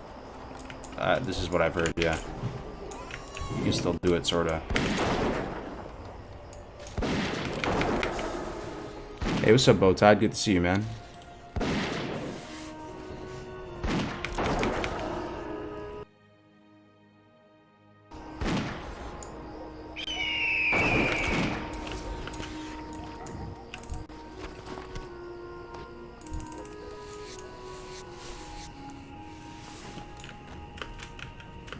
Alright, we need two more boars. 7 minutes left. It's gonna be tight. I think we can make it though. Wait, do we just have to kill them within these 7 minutes, or do you have to actually turn it in within these 7 minutes? I feel like you can still turn it in.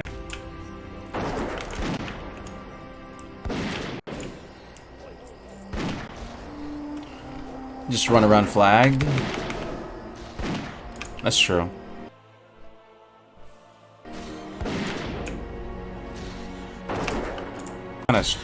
You know, the thing is though, it's so rare when you run out in the open world at, you know, at 60 in general.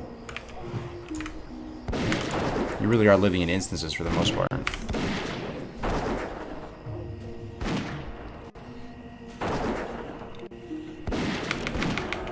The hardcore challenge is my first time doing a PvE server. Gonna feel weird not using talents with the world PvP mind. Yeah, it's kind of liberating though, bro. You might feel a little bit liberated. And here's the other thing: there's a very real, palpable pressure to go engineering on a PvP server. Like, you pretty much have to go engineering. And on a PvE server, that's not the case. It's not as much pressure. Engineering's still, you know, bananas, but it's not as bananas.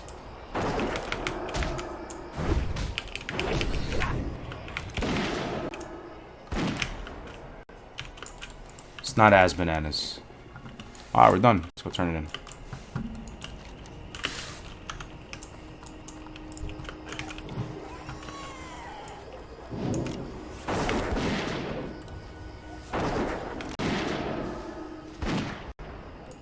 Dwarf Hunter brings back sick memories from the launch cinematic. Oh yeah. An absolute classic. The Dwarf Hunter.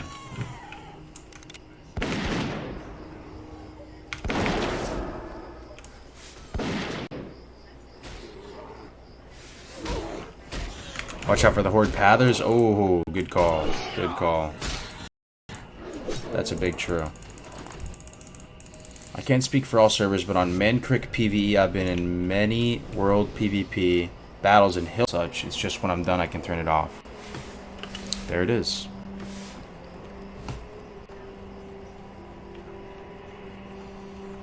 I love PvE. It's fun to level and quest with. Not a lot of problems in contested zones. It's true. Sure.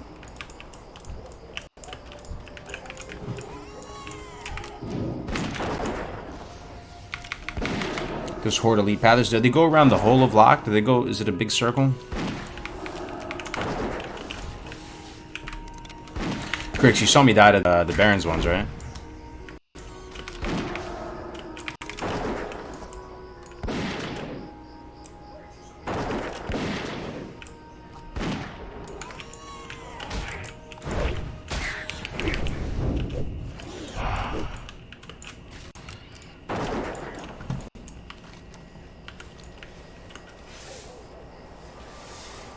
Yeah, we died the same way. Yeah, man, you hate to see it.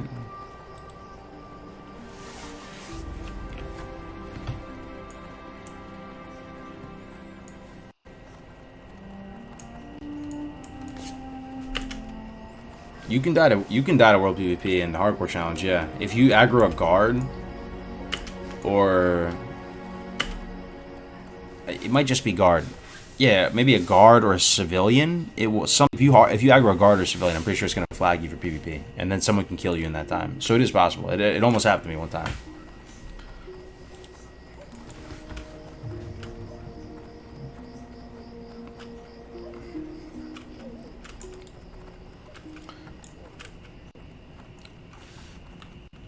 Alright, let's turn this bad boy in. There's one more part. I think it's to kill the crocodiles, and then you get the ammo pouch. Or maybe the ammo pouch is this. How are you?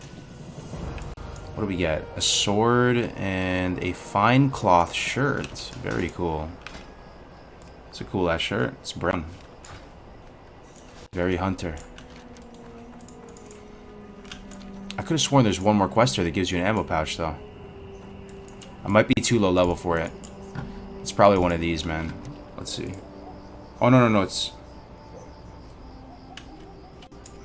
Is it this? It might be this.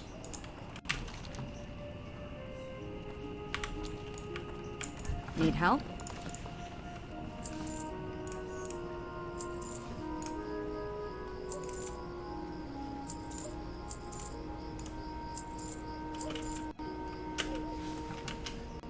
We're gonna buy these boots. These boots are solid. 5 agi. Be careful. We get to use them in like 15%. Big wolf it. We have basically 0 drama and 0 server entry times. Also, the PvP is very deliberate, entered by both combatants. I've had a dude with a Thunder Fury chase me. I simply saluted him and he spared me. You're saying on Mancreek? Was that Mancreek? Oh, Seamus is here? What's up, Seamus? Good to see you, my man. How you doing this evening? Long stream, man.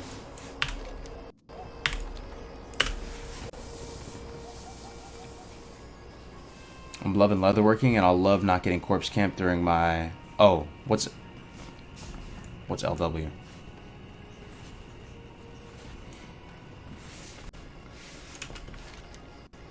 Alright, we'll do this crocodile quest. Ding 15, then we should be able to get that last quest, get the ammo pouch. Live our best life.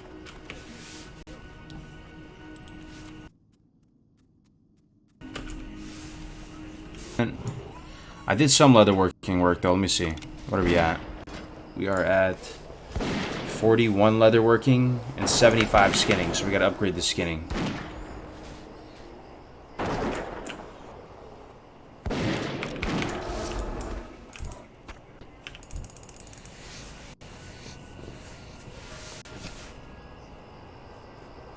Oh, Crom Crush, gotcha.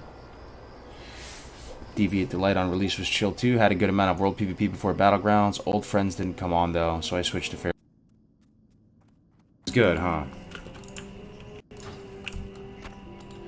I know a good amount of people have been transferring off Fairlina recently.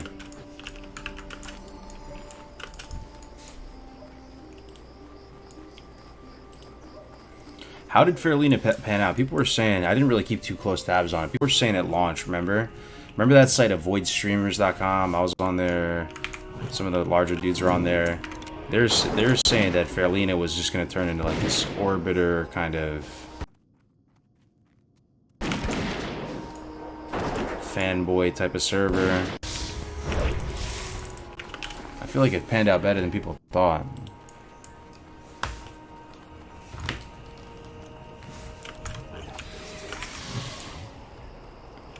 White main feels perfect. I know some people play white main, yeah.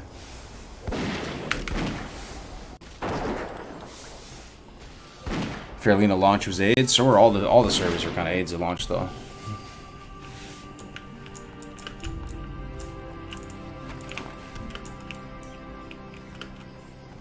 All the fanboys quit because most of them never played the game before and didn't know what they were getting into. Yeah, the tourists have left, huh? That's why the community feels a little cozier now. It feels a little better. People who were just visiting, they tapped out already.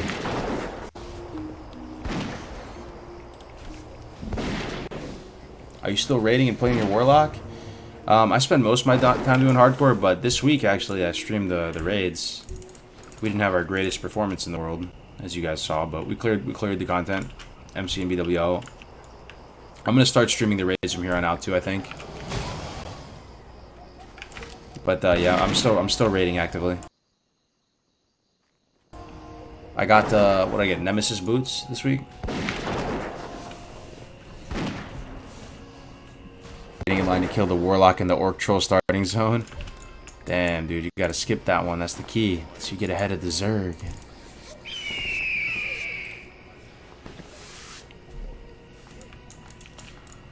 Alright, we're killing Crocs and we're going north to do the Bingles quests.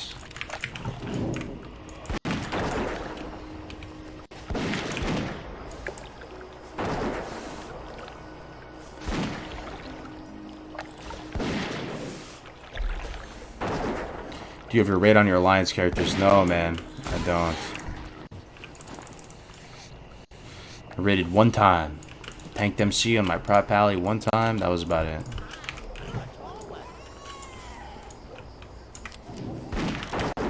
Just been streaming shows and chilling.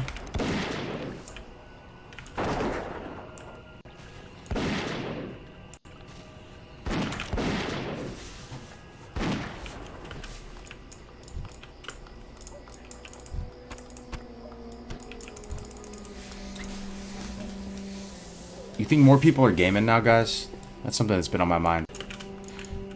You would think so, right? I heard the other day that Steam hit a new record, but when I look at Twitch, I see less people watching across the board. Pretty much everybody. I don't know what to make. I don't know how to make sense of it.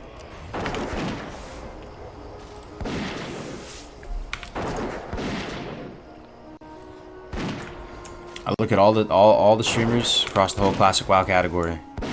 Viewership's pretty substantially down across the board. But you would think, you know, everybody's home. Everybody's chilling. Got time. Maybe people are gaming more on their own instead of watching streams. Possible. A lot of people just like keep streams on in the background though as they play. I know I do. Less viewers, yeah. I mean, look at it right now. Just look at Twitch. You know, it's and you look at it at any time. It's definitely lower. Unless everybody's playing Animal Crossing and Doom Eternal, yeah. That's possible too.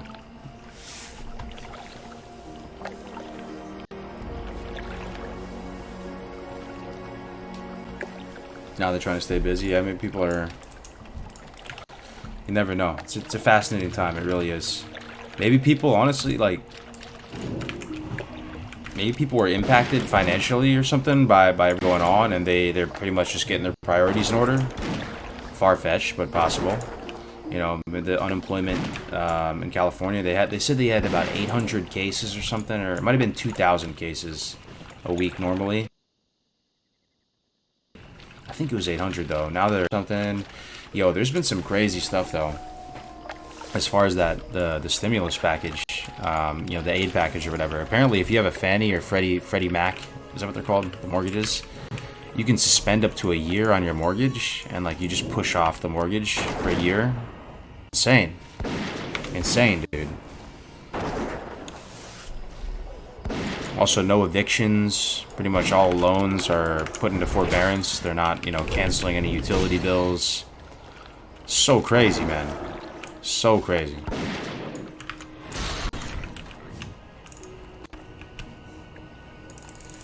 I mean, yeah, to be honest, we're even thinking of doing that too. I mean, the thing is, we don't really need to, but it crosses my mind, because what if everybody does it? What if everybody who has a mortgage, they all do that? And then, you know, people, I don't know, it's just insane. I wonder how the banks are going to support it. It's just the ramifications on every industry is going to be fascinating to witness. Oh, my man, Strikes again with the tier 1 sub, gifting a total of 12, man. Thank you very much, brother. Good to see. I watch you when I'm at work or washing bottles. Besides that, I'm gaming. I got you. Scary times, feels bad.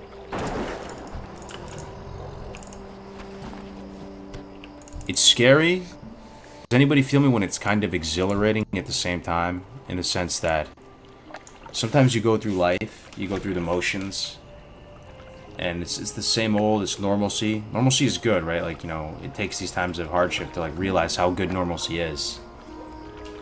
But when this type of stuff happens, it makes you feel like, oh man, there's a story to our lives, you know. There is a story to our lives, very much so. There's stuff to rise to the occasion to. There's a plot line to our lives, and it's happening right now, dude. This is there's against that. What's happening right now will be like the spiciest thing that happens in our natural born lives. It's possible.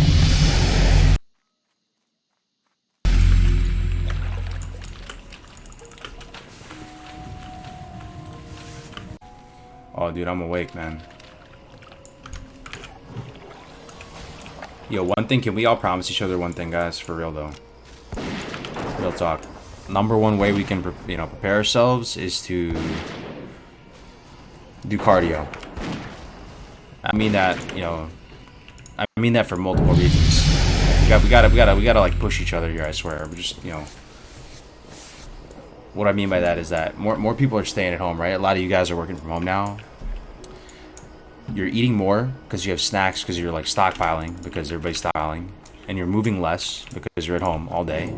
Your body is used to moving at a certain activity level because you commute to work, you move more. So you're eating more, you're moving less, and probably walking less, jogging less. And the number one way to prepare is for this, you know, for if you were to get it by, you know, God forbid, is to have strong lungs, strong respiratory system, right? Because it's closer to pneumonia than it is to flu. So we gotta push each other, man. Do some jumping jacks or something, dude. The jumping jacks challenge.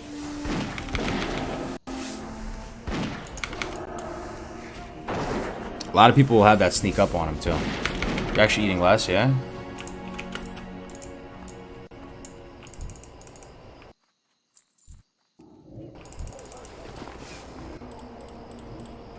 Does anyone know anyone who has it? I know a couple people. Yeah. I know a couple people. Pretty sure my cousin has it, man. In LA. He's got a real bad fever right now. I mean, not to say that's pretty sure, but for whatever that's worth. Also know, yeah, I know a couple people that have it. I probably know maybe 3-4 people that have it right now. Yeah. Hey, what's up, Kate? How's it going? Good to see you. You're up late, huh? What time is it over there? I'm definitely eating less, but moving more. I go on walks. That's good. That's real good.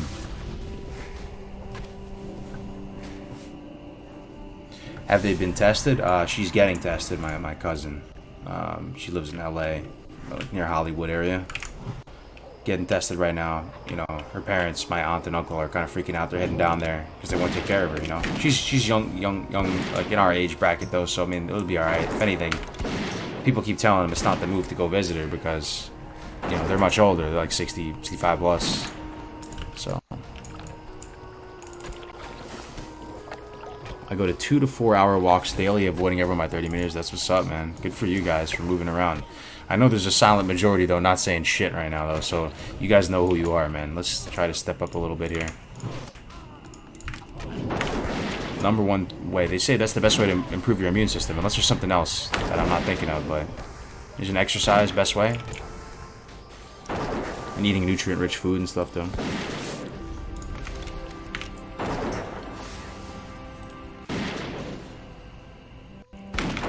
Nine out of 10 people who test for it don't have it. That's reassuring. That's reassuring. I mean, I know some people that actually have tested for it, though, 100%. But they're actually already recovering. The thing is, you never know when you're recovered, though, because say it comes in waves. It gets better, then it gets worse, then it gets better, then it gets worse, then it's over.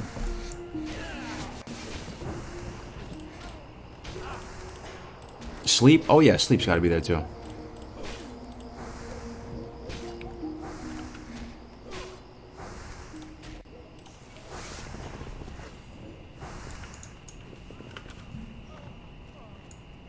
Brother, I've been smoking for 2 years. I'm 17 years old and my lungs are trashed. Bro, you're 17 though, man. You have like superpowers. Just stop smoking, right? You're gonna recover so fast. Your lungs are gonna recover so fast. Like in 1 month, you're gonna be fine. Just stop smoking right now. You're gonna be fine. Like, don't even think it's over. Your lungs are trash, but they're only gonna be trash for like 1 second.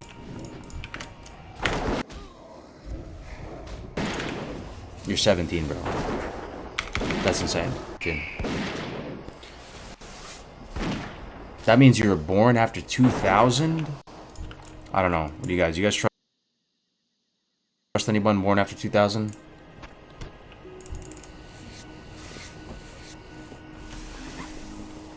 A friend of mine that have died in the U.S. so far? Damn. Hate to see it, brother. Hate to see it. Alright, let's go get Bingle's tools. Cannot trust them. 2002. What do you think, guys? You meet someone and say, when were you born? And they say, 02. That would just weird me out. I would get the heebie-jeebies if someone says that to me. Yo, Cargers, if your pet dies, is it considered gone? And if it's him a new one, that's going to be during the tournament only. So during Hardcore Community Cup number 2, that will be the rules. But for just general hardcore, no. Born after Y2K is pretty suspect, right? Lungs can't regenerate, unfortunately. They should be able to regenerate. They can't regenerate. That might be like one of those technicality things. Your lungs can definitely recover, though. You see it, you know, people stop smoking and their lungs get way stronger. That's probably the type of thing where, you know, technically when you hit your head, you lose brain cells, you know, but are you really dumber because you lost a couple brain cells when you hit your head or something?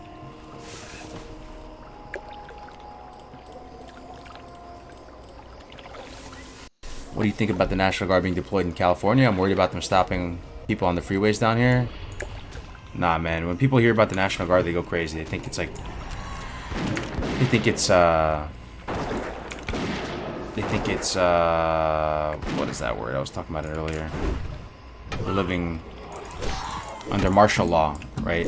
The National Guard aren't here to, like, put a gun to it, put a M4 to your head, man. The National Guard are here to help set up hospitals, Army Corps of Engineers getting mobilized, help sanitize things, hand out food, you know, provide general peace and security. It's just people, like, they're just dudes like me, man. Like, it's not scary that they're being mobilized. Don't freak out. People freak out when they hear that the guards are getting mobilized. My immune system eats diseases like a boss. That's good, man. Bro science? Yeah, that is bro science. Lungs can recover, just takes more than a month.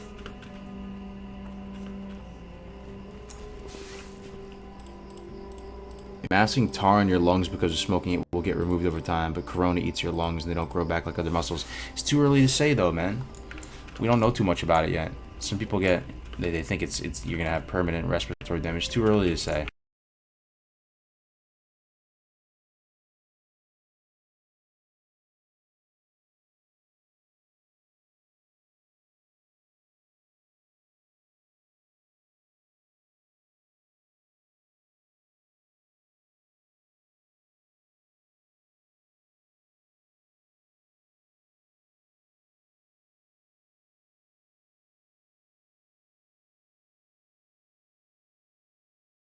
A lot of unknowns here.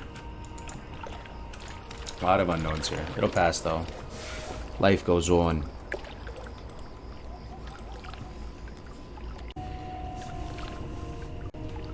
You can never stop smoking long enough to get nice pink lungs like a teenage stepsister. What do you mean? Your lungs can never fully recover? Cuomo seemed like a Chad? Oh, dude, Cuomo is a Chad. He really is. He seems like an absolute, you know, like a pain in the ass to work for, potentially, though, right? Like, he's a hard ass, but he has the most calm, collected leadership I've seen in this entire crisis. Dude, it just looks like it's not his first rodeo. It doesn't even look like it's his 5th rodeo. It looks like it's his umpteenth rodeo. And apparently he's been governor since like 2003.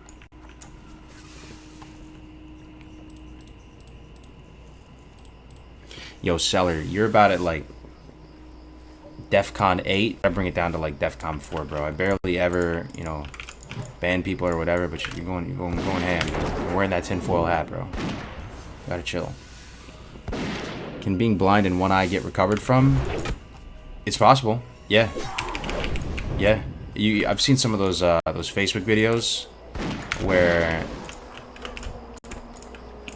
somehow they hooked up some machinery or did something to a blind person, and you get to see the reaction when they get to see for the first time.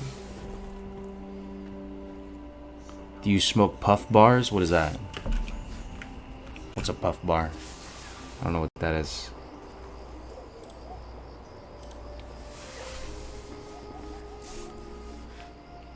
I don't know, I've been sick like 2 months ago and it was kind of like corona, not really though.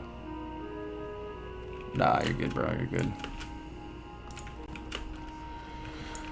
What I'd say, the first symptoms are like dry cough. Some people are asymptomatic, I don't know. We're gonna be fine. We joke around a lot about being boomers, guys, but we're still very much considered young people, the vast majority of us. We'll be alright.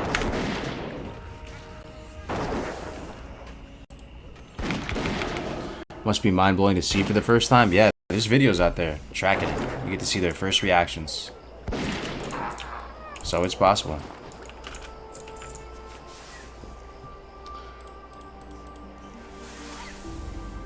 Retina can be restored, but any optic nerve damage can't yet. There it is, the big brain answer.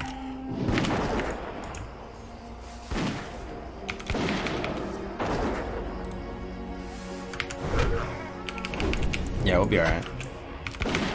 It's not the end of times. And like I said earlier, you gotta think about the positives. We're gonna get massive technological advances from this. We're gonna learn a ton. All the healthcare systems are gonna be way more prepared for this. There's gonna be a precedent here for, you know, pandemics and stuff like that.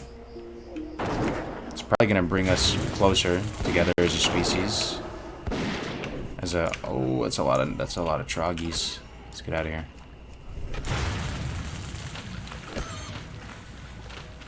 We're probably going to be able to work from home more after all said and done, because the technology is going to exist to work from home.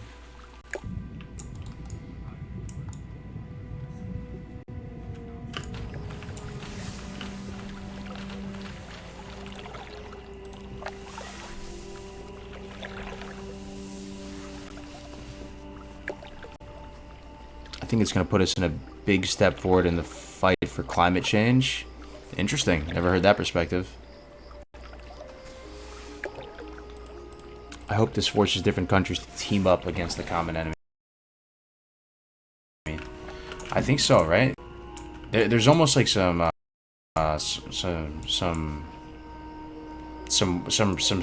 vibes, right? Like, you know, whenever your country's at war or whatever, like people come together, band together. I know everyone's sensing that a little bit. It's like this global fight on something. You know what? Oh, dude, big brain thing. I heard the most big brain thing. There's this scientist, and he's a guy actively working on, you know, cures and stuff. And he said, this is the best type of we have a spark that'll light the arms race. This is the term they use, arms race. You know, type something in the chat if you're alive. This is worth hearing. They were talking about. This is a war effort, right? And we're in this arms race. And he said, this is the best kind of arms race.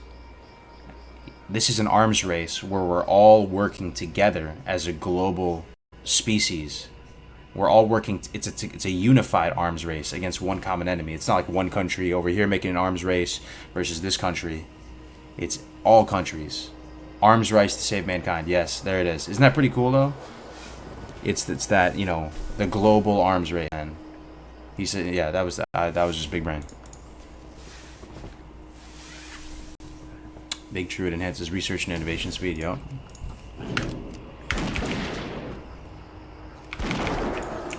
God, I just did the same thing. What's the definition of insanity? Doing the same thing, expecting different results. I just did the exact same thing.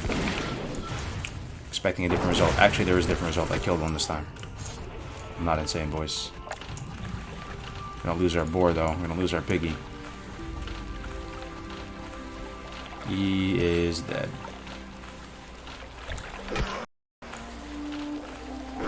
Yo, what? Why are they still chasing me? Hello? Is this that weird bug where your pet keeps you leashed forever?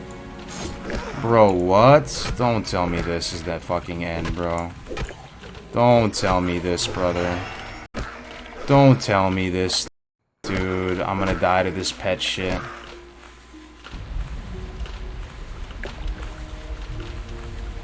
I'm not gonna die, but that actually pisses me off, man. That actually pisses me off so much. That is fucking disgusting right there. That is not how it's supposed to be.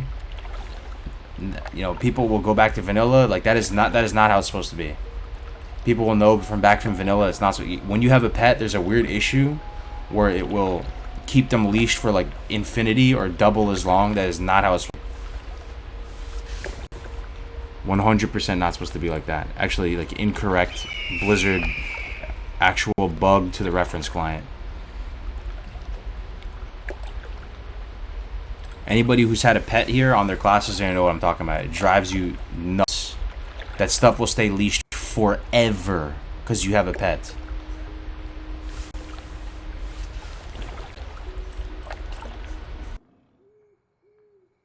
I mean, we just died through just sheer luck, but like that just if we had died that way, man, just would have turned off the stream probably. No. It's a documented thing that I've asked Navik, ask a lot of the big brains who know more about Classic than any of us combined. They will tell you, they will confirm and tell you it's not supposed to look like that. It's actually your pet isn't supposed to keep stuff leashed like that. There's some interaction between, because you have a pet, that they just chase you for a ridiculous amount of time. Are you allowed to get another pet for hardcore? Yes, you are in just the general core mode. But during the tournament, if your pet dies, you can't. Like during the tournament on the 28th, if your pet dies, you have to tame a new one. Thing is, do we even go for this quest? I'm just gonna skip this quest. This quest got me feeling a certain kind of way. This Bingle's quest, not Wolf. Too high risk.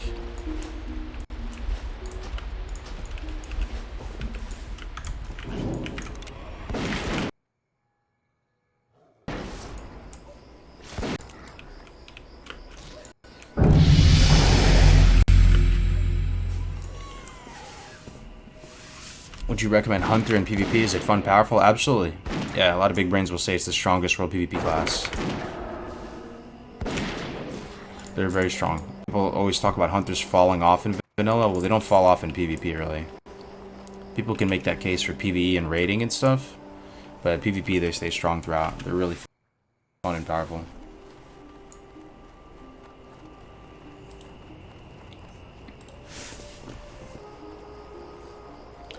McDonald's is shutting down all stores now in the UK as well. Wow, Mickey D's is closing down too, huh? Mickey D's is still open here. It's one of the only places open still for fast food in Cali, at least where I'm at. What's the farthest you've gotten in hardcore mode? 35 is our best PR before. What about Warlocks? No, Warlocks says it's a different RP to their pets, and Warlocks aren't. There's a tuning element to this. Because Hunters are still going to be #1 most likely, but it'll slow them down a little bit, hopefully, with the pet taming.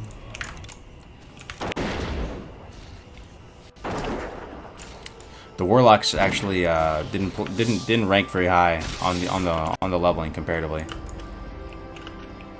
I think there was all Hunters. They had like 4 Hunters. Then there was a Paladin in the #2 spot, and then a Warrior, and then a Shaman, and then I think it was Warlock.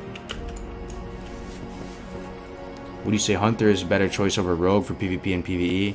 It's too broad, man. It's too broad.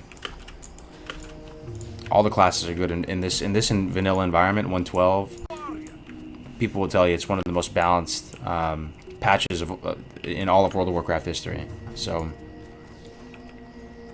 all the classes are good. PvP, PvE, they're all needed. In PvP, they're all needed. Even in the top high-end pre-made, every class is needed. In PvE and raids, every class is needed.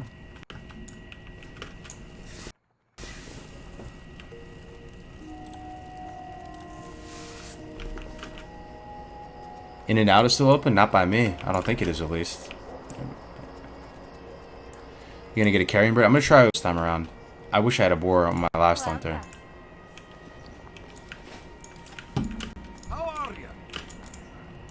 Great to meet you. Oops.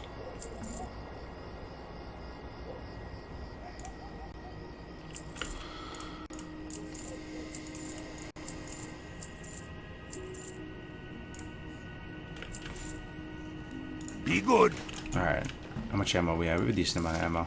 Let's head back over to that lodge. We'll turn that in. I think we're gonna leave. Gonna leave Ladon. We'll head over to the Stormwind area.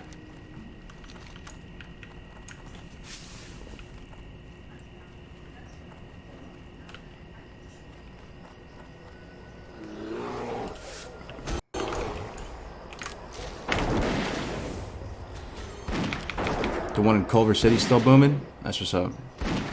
Boar over Carrion Brood for more damage. It's mainly for just faster uptime.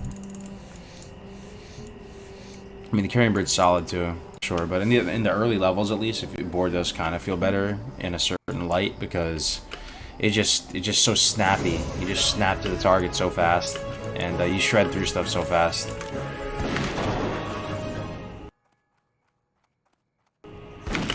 Carrion Bird would be solid. Oh, my man Frost live. No, he did not. No, he did not. Don't tell me that. Don't tell me my man Frost. Don't tell me my man Frost just hit us with the fat host. Frost live, my brother. Thank you so much for the host, man. I hope you're doing good. I hope you're staying safe, brother. Let me do a shout out to my man Frost live. The absolute boss. Rank 14 Magus. One of the top PvPers in the Washed Up Guild. His guild isn't Washed Up, that's what the guild is called. We're not firing any shots here, that's what it's called. Here he is, boys. If you have not tuned into Frost Live, you're doing it wrong. A beacon of light in dark times, my man Frost Live. For the tourney this weekend, you're playing again? No way. That is awesome, brother. Yeah, Frost Live, it was so good having you in the first tournament, man. I mean, it was painful watching you die. You had a lot of fans, bro. I'm so glad you're coming back. That means you enjoyed it, dude. I didn't know if you enjoyed it or not because you're more of a PvP big brain, you know, getting rank 14 and all that. But that's hype. That's hype. Having a rank 14 player playing in the tournament, you love to see it. THC Force Ghost, take Argos. You think 25 silver for 8 slot bag worth it? I'm level 14, 1 gold, 5 silver total. At 14? Yeah, I think you have a little bit of gold to spare. Probably have 25 silver to spare. You're getting it early so it pays itself off faster. That seems kind of worth it. I just buy 1 though. I like the change of pace a lot. That's so you know you truly love the game, man. Not only do you pump at rank 14, PvP big brain, but you still enjoy going back to the basics. Leveling a fresh character with 1 life.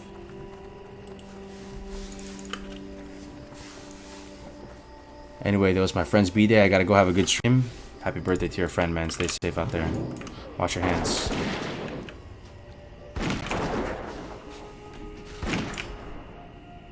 Appreciate the host, man. I really do. I'll get you back.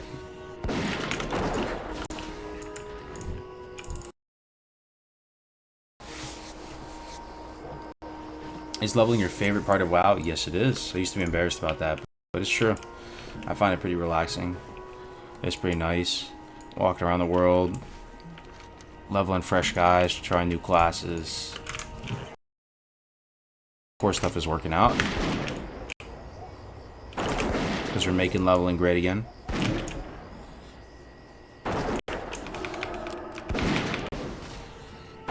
Cargos, like to watch normal content as well?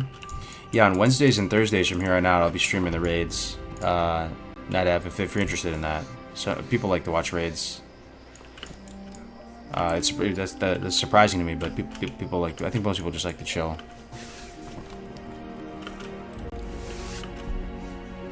Highest hardcore was 35.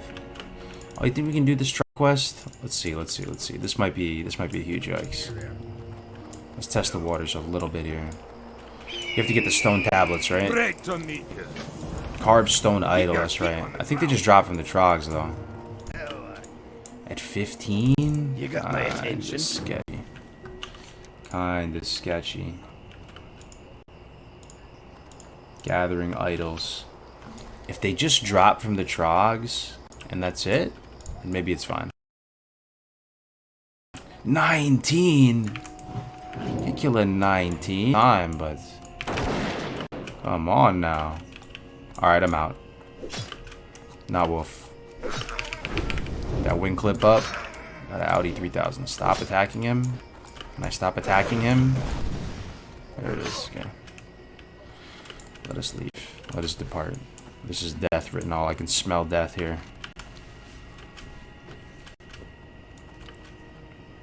Is he gonna chase us forever? Look, they're not supposed to chase this far, man. It's because we have a pet. I'm telling you. It's because we have a pet. Look at him. Chasing us all this way.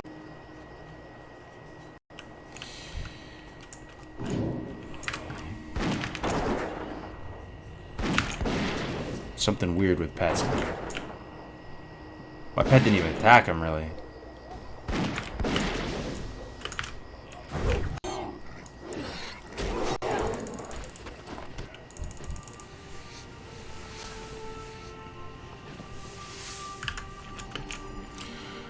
So Trump calling New York, Washington, and California disaster areas. I mean, what does that change? And everybody knows about coronavirus now. It's, you know, there's literally no way you don't know about it. People know about the spread. Maybe that enables something, some kind of legislature. I'm not sure. You don't have to have a very large brain though to realize that New York, California, and Washington are going to be some of the most hardest hit places. New York City accounts for 5% of global cases. 5%.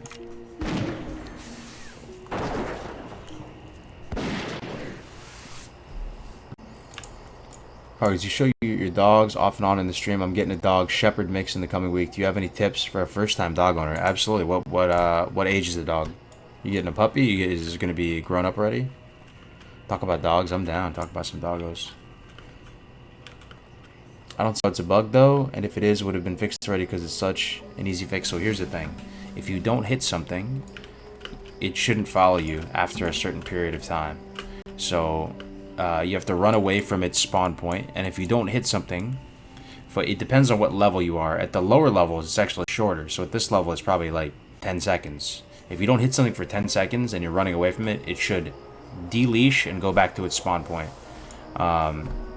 And that's at a maximum of 10 seconds. And like those trogs before are following us for like 15, 20 seconds, maybe even more. Because that's the general leash to keep something following you in Classic. You want to ping it with something every like 10 seconds or so.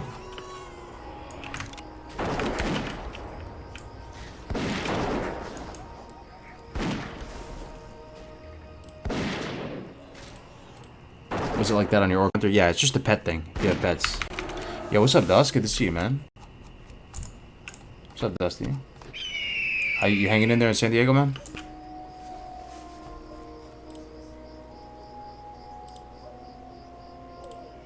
Midway running, I saw you send your pet in and back again. You think so? I'd have to go back and look at it. If that's true, that could be responsible.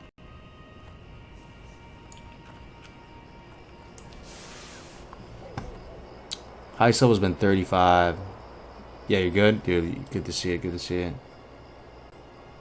It's about distance, not time. Maybe with regard to having stuff reset. I don't even know if that's necessarily... To keep stuff leashed, it's 100% about time, though. It's 100% about time. There's a certain amount of time. To keep... there's actually a set amount of time. Like, there's a hard number. At level 60, someone's going to know it. It's like 18 seconds or something at 60. And at lower levels, it's a shorter amount of time. It's like 9 or 10 seconds or something like that at the lower levels. To keep something leashed, it's just hunter fundamentals.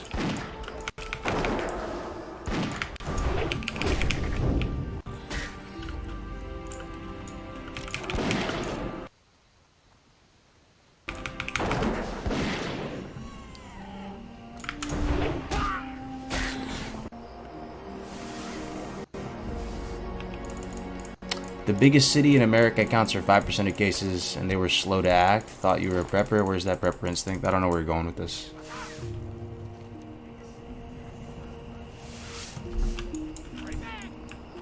They're slow to react. I mean, I don't know. People say that all the time, but this is uncharted waters. We've never been in a situation quite like this. I think people are doing their best.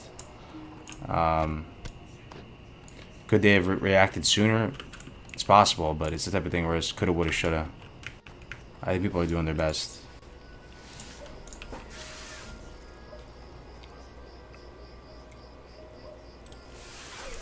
Would you mind showing survival talents, please? Wonder if Perry is worth putting points in. Sure. Perry's not worth putting it in, no. For leveling, yeah, it's pretty much never worth putting in because the humanoid slaying and the monster slaying is just better than Perry. You're not gonna be taking that many melees to the dome, I think. I mean.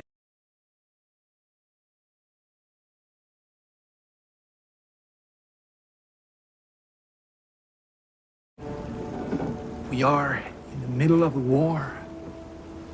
And I need your help to win it. Seems fairly idyllic for wartime. No one knows it's happened yet. Or that it's already been lost. Welcome back, everyone. It's Charlie. Bring yourself back online. This is going to be my Westworld Season 3 Episode 2 video. If you're new to the channel, be sure to subscribe to get all the videos. There's a bunch of Easter eggs, couple big cameo scenes too. Careful for spoilers. If you have not seen the episode yet, we'll do top 10 WTF and Easter eggs as we go along. Starting with number 10, welcome to War World. So the episode begins with Maeve looking out on the War World park scene. It takes her a while to figure out what's going on, but they tried to play a lot of the Season 1, Season 2 tropes in a really funny, different way this time. A simulation within a simulation. Boom, mind blown. You notice a lot of funny things during this first loop. She's not sure why she knows how to speak German, but we know that she does have. Yes. Oh, yes, combine the hood, please. Oh, God, no. Wait, hold up. Are you ready for a sexy party? Come and join us in the ballroom. Hello, chat. Come and join us in the ballroom. It is time for the sexy party. The sexy party. Come and join us in the ballroom, chat. Put your masks on. Do not take them off, no matter what. Yes, and I can do things like this. Penis. Penis. I have to set up looping if I want to do it properly, but you know, you get the idea. Granted. Fuck. There was a bug in my coffee. I realized right as another spider in my mouth. No, I spat it everywhere.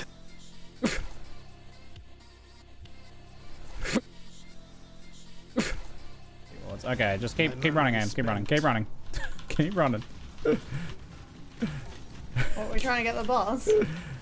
No, but I just meant like keep running because they're gonna murder us. So we can do that. Maybe going for the boss is not a bad idea. Except I'm training a massive cluster of Jesus, dead. I'm dead. I died. Good luck. Will Delirium Zone just keep going as long as you're killing stuff? No, it's not based on killing. It's based on. It starts out. The fog starts radiating out from the center, from the mirror. I'll do it I'm this gonna way. say like a ripple. Yes, it ripples out. Imagine my head is the mirror, right? Like radiates out from it. And then my head becomes a hollow space, just like in real life. And then the hollow space radiates outwards like a donut. I wonder if you had any tips for being able to increase damage of the build. I'm doing a Hierophant Oro's Sacrifice Flicker build. I don't have any tips for that one. Oh, that's an interesting one. That's an interesting build. Why Hierophant out of interest? Just out of curiosity. Oh dear. Not laughing at you, I'm laughing with you, I hope. Yeah, let's look around this way. So I can take advantage of some of this before the fog wears off, and then we're going to try and time it right so that we hit the dead. So that we hit the dead. Hey, chat.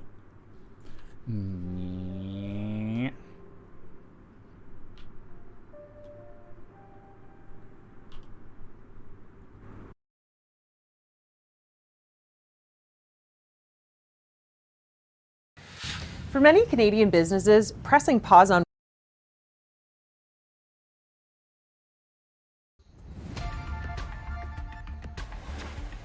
Tonight, stern warnings for Canadians. Stay home and keep your distance.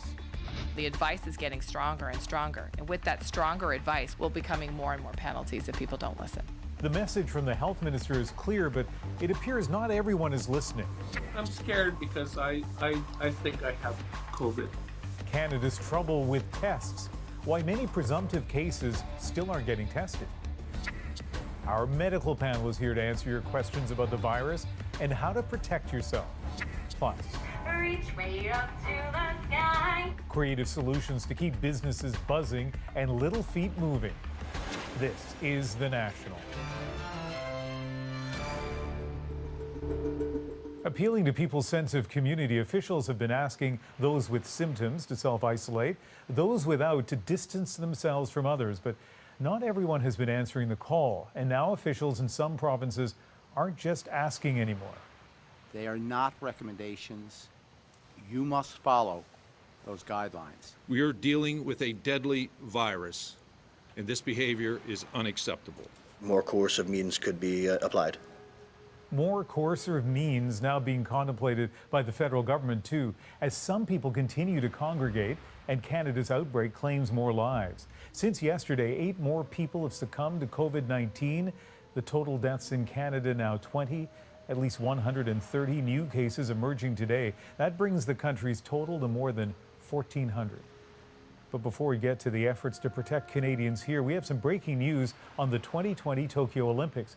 Canada, the first country to say, we're not going. Leanne Young joins us with the latest.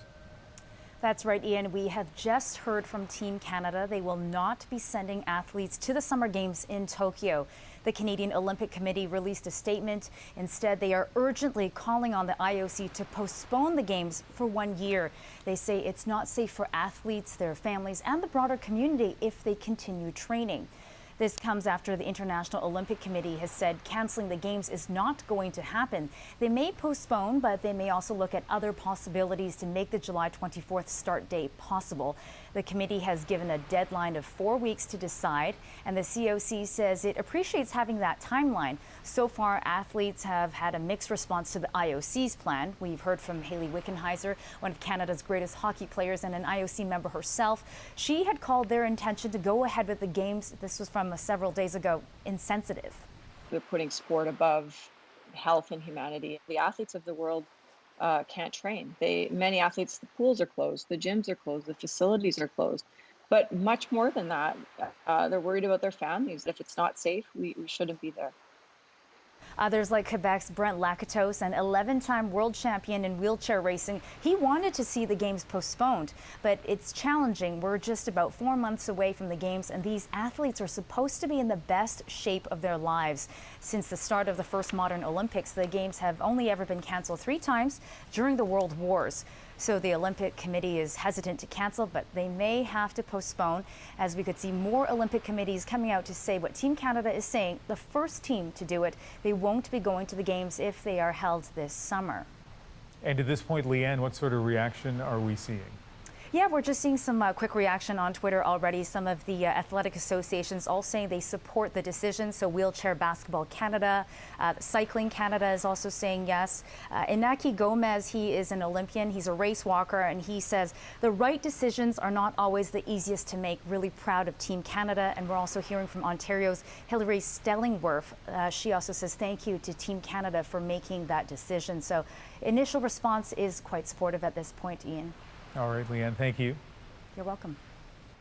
Well, the escalating outbreak may call for an escalating response from Ottawa and from Canadians. Ashley Burke explains the measures the federal government today told us they're prepared to use. The government has been asking Canadians to follow its advice, but the days of asking may soon be over. The advice is getting stronger and stronger, and with that stronger advice will becoming more and more penalties if people don't listen. There are examples of Canadians not listening, like this scene in Vancouver. People clearly not social distancing, some calling the 2-meter rule overkill. But Canada's top health officials warn it's not. It is not anecdotal evidence that we are using to make our decisions. It is science. This is a serious issue. We need to deal with it right now. The government says it'll be watching closely over the next few days. It's waiting to see if waves of Canadian snowbirds and travelers returning home actually self-quarantine for 14 days. that you do not stop for groceries, that you do not go visit your neighbors or your friends, that you rest in your house for 14 days, no exceptions. If they don't listen to that advice, the health minister could drop the hammer using the Quarantine Act. Let me be perfectly clear. We will use every measure in our toolbox at the federal level to ensure compliance. We have measures that could include monetary penalties up to and including criminal penalties. Some provinces and territories are already turning to the police for enforcement. This new measure would mean a more uniform approach across the country. The biggest and final step would be the Prime Minister invoking the Emergency Act. There are many things that are being done and can be done at the local level, at the municipal level, and at the provincial level. The Federal Emergencies Act is a significant step that can and should be taken when we've exhausted all other steps. The longer people ignore the guidelines, the closer the government gets to taking extraordinary measures. But there's still only so much the government can do. People need to do the rest. Ashley Burke, CBC News, Ottawa. Thousands of Canadians are still stranded abroad, but Ottawa is cooperating with airlines and foreign governments to try to get them home. I just wanted to come home as soon as possible. It was just really, really hard but finally we made it, so that's what matters. A flight from Morocco arrived early this morning with several hundred Canadians on board. Air Canada is expected to operate 2 more in the coming days. More than 30 flights are in the works for Canadians in Peru, Spain, Ecuador, El Salvador, and Honduras. And the government had another announcement. The House of Commons will be recalled on Tuesday at noon so we can pass emergency legislation that will put our plan into motion. The House will be back in session briefly on Tuesday, but with just 32 MPs and the Speaker. Enough, though, to pass an emergency economic aid package. Parliament has been suspended until April. Already adding penalties for disobeying social distancing rules is Quebec. As Ainsley McClellan reports, the hope is that police intervention isn't necessary, but the party, any party in the province, is now officially over. The list of public spaces and businesses open to Quebecers is shrinking by the day. Playgrounds around Montreal closed. All schools and daycares to remain closed until May 1st. And as of midnight tonight, all shopping malls, hairdressers, beauty salons, and restaurant dining rooms across the province also must close. This is on top of a decree Friday night officially banning all indoor and outdoor gatherings of any size. Montreal police have already received at least 80 calls from citizens reporting those suspected of violating the ban. Police are asking Quebecers not to jam 911 switchboards with these reports, and police on patrol will have power to break up gatherings at their discretion. When we see gatherings, then we will really ask for the people's collaboration and their comprehension, and we will ask them to get separated and to respect the instructions. But police can hand out a $1,000 fine or detain people if they do not comply.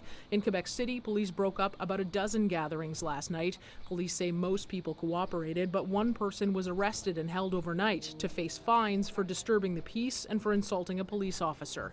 These are extraordinary circumstances, according to constitutional lawyer Julius Gray.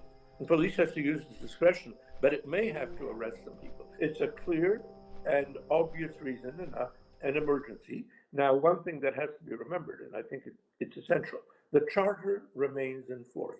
Premier François Legault says arrests will be the exception. We want to use police and the force only in very few exceptions in order not to have any kind of chaos in our society. And he's counting on Quebecers to take the measure seriously so that police don't have to intervene. Ainsley McClellan, CBC News, Montreal. Nova Scotia became the last province to declare a state of emergency over COVID-19 and along with that enact some of the strictest measures in the country. You walk to exercise, not to socialize. Stay in your neighborhood. Walk around the block or down the street. Gatherings are limited to no more than 5 people. Those entering the province, not just from abroad, but also from the rest of Canada, will be checked and told to isolate. And individuals who refuse self-isolation or social distancing can be fined $1,000. We're joined now by Dr. Lenora Saxinger, an infectious disease specialist at the University of Alberta. And Dr. Saxinger, as we've heard, some premiers in particular starting to talk tough now about people who seem to insist on getting together in groups and encroaching on that 2-meter distance. From your perspective, what's the best way to get people to comply? I think that what we will see is that a lot of people are doing a great job already. There's a possibility that some people may not yet be fully aware of the recommendations, and so that's a piece. But then I think there's another group of people who really don't feel or see the risk yet. Of course, once we start seeing increasing number of cases and people going to the ICU, the risk will become a lot more obvious and people might modulate their behavior. But ultimately, I think we have to try to target that group a little bit earlier because that's getting a little late for social.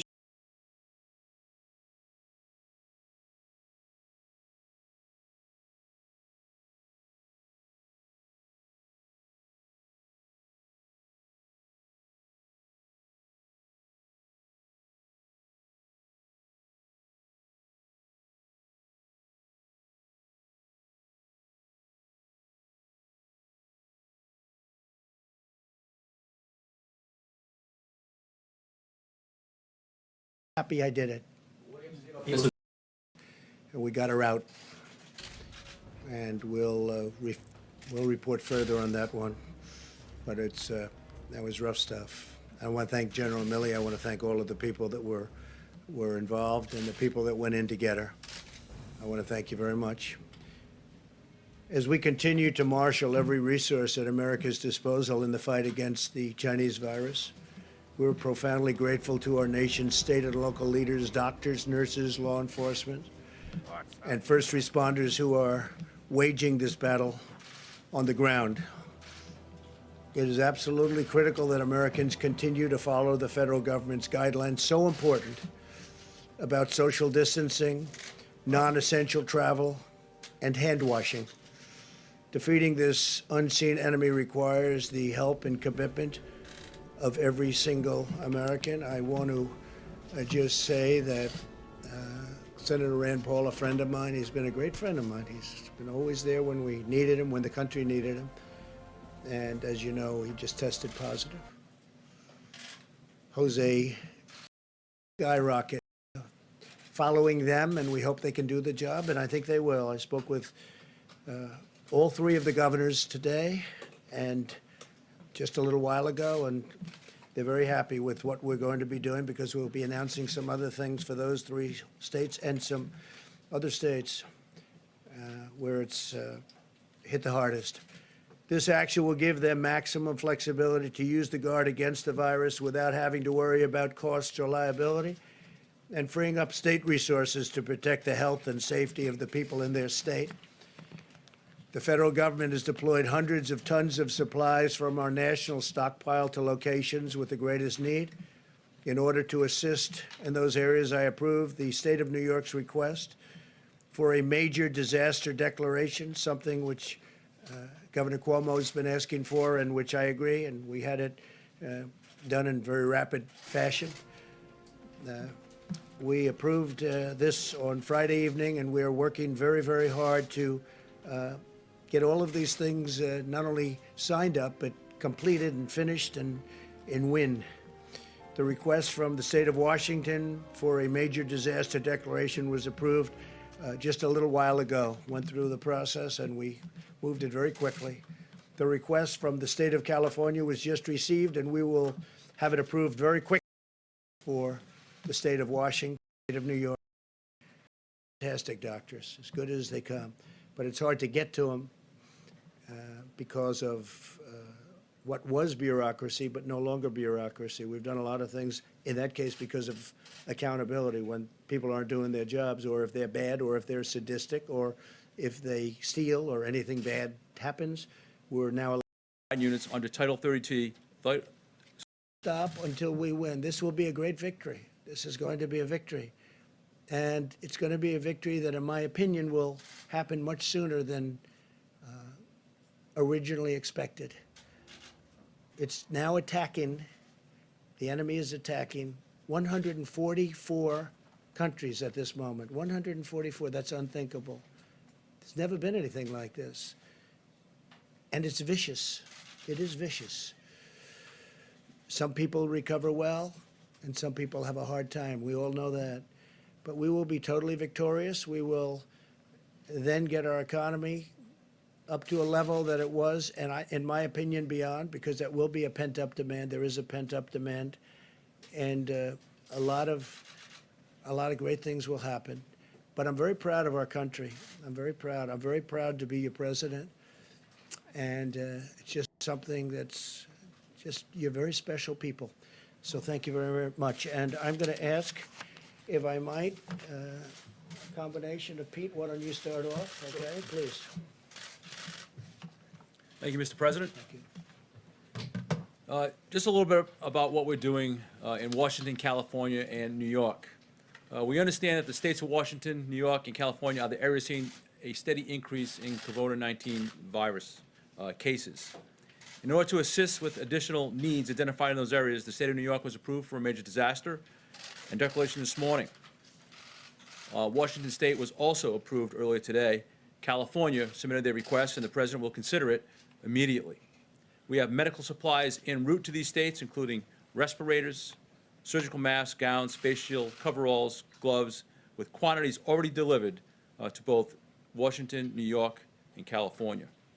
And we anticipate additional supplies to be delivered within the next 42 hours to all these states.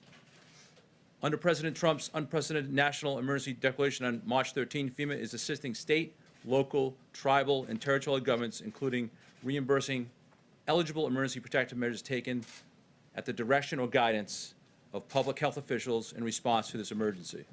All 50 states, the District of Columbia, 5 territories, and 2 tribes are working directly with FEMA under the nationwide emergency declaration for COVID-19. With the assistance of the FEMA regional administrators who are throughout the country, we are working to address the needs of state and local officials everywhere.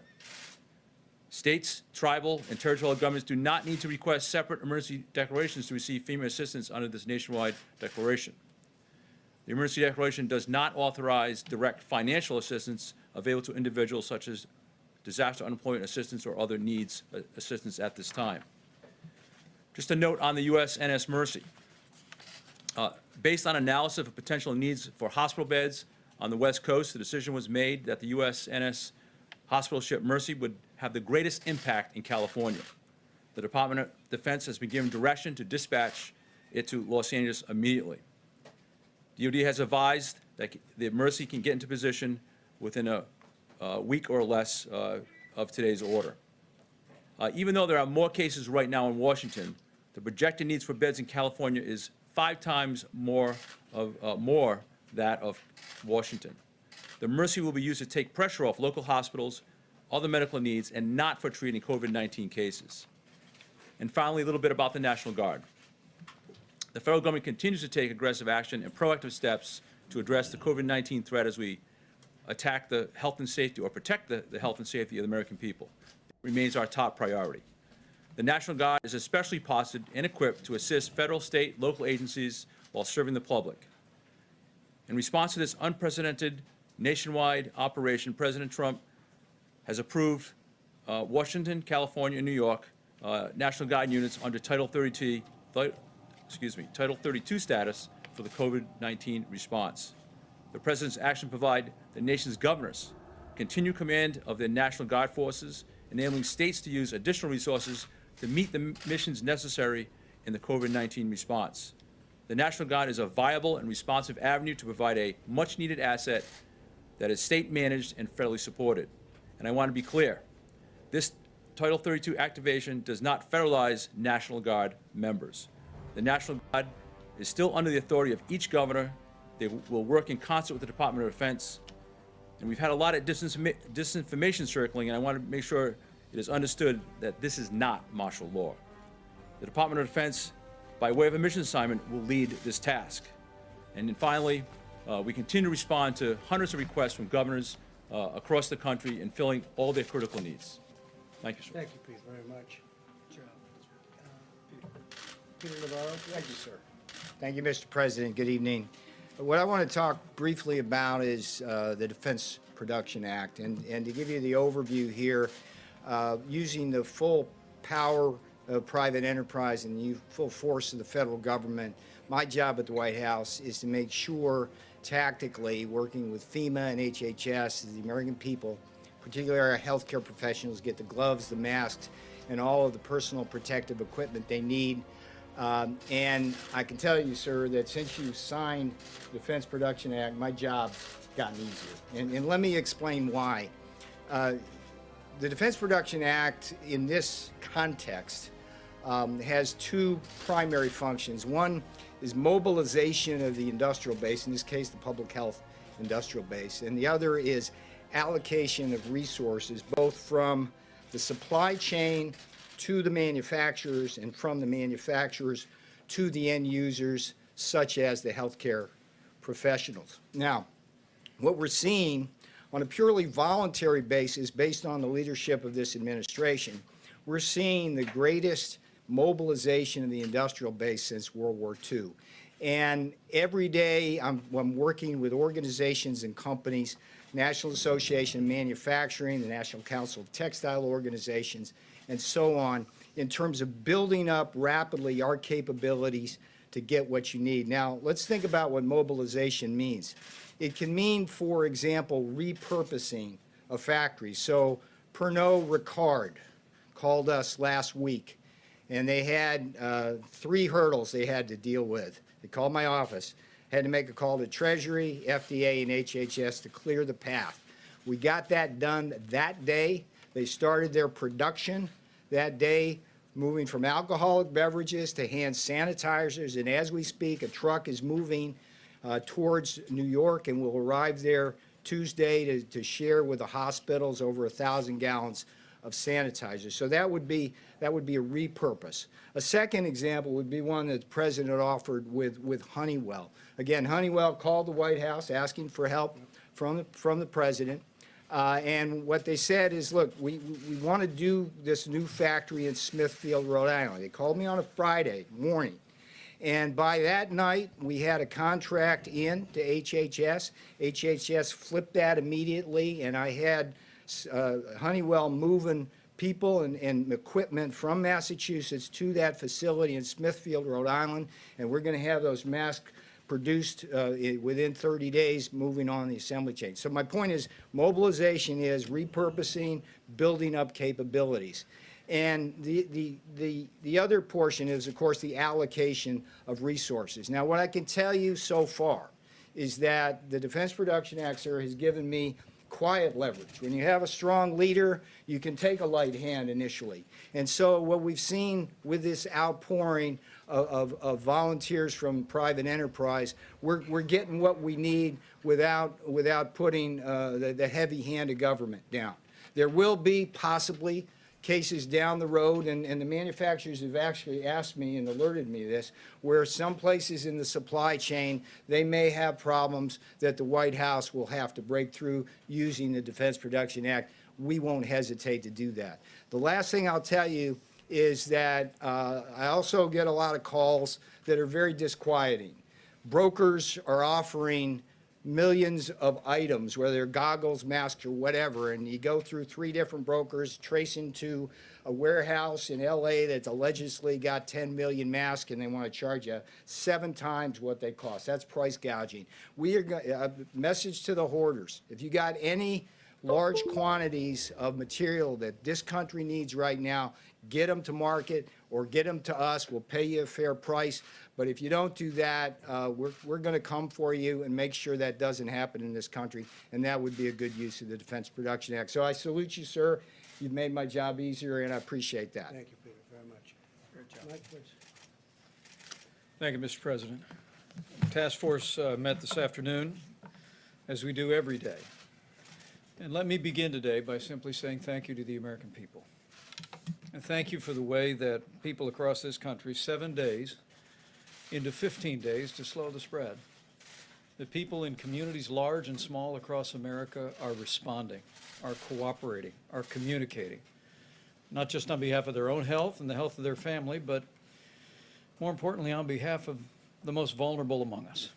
So on behalf of your president and our entire task force, just thank you to the American people. I also want to express our appreciation to the governors across the country.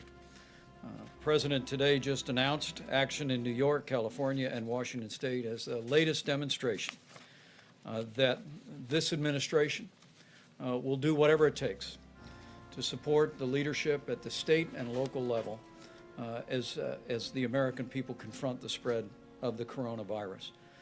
The legislative efforts that are underway being negotiated on Capitol Hill as we speak, the bipartisan spirit that's taking place there, that's reflected in all of our interactions with state leaders around the country, is a great credit to the nation.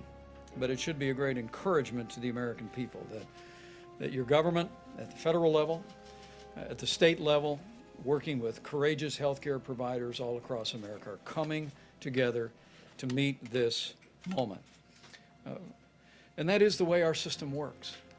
It's extremely important that the American people recognize that one of the things that makes America different is that we have a system of federalism, and that by putting FEMA in the lead, the President has emphasized that our response to the coronavirus is, in the anthem of FEMA, it is locally executed, state managed, and federally supported.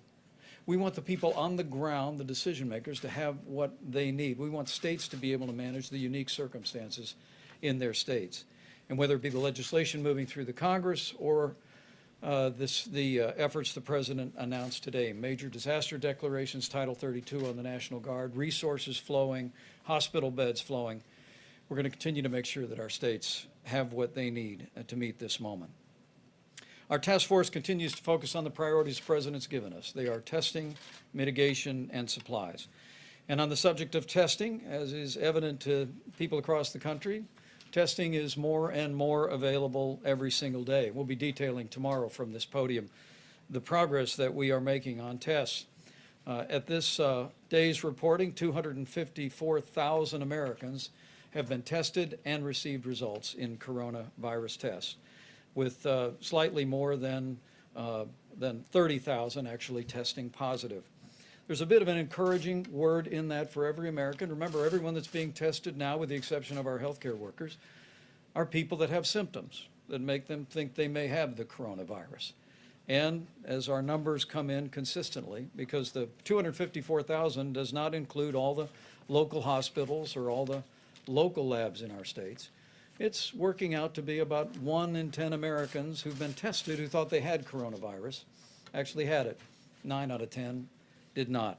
But we'll continue to roll out the testing to provide that resource to the American people.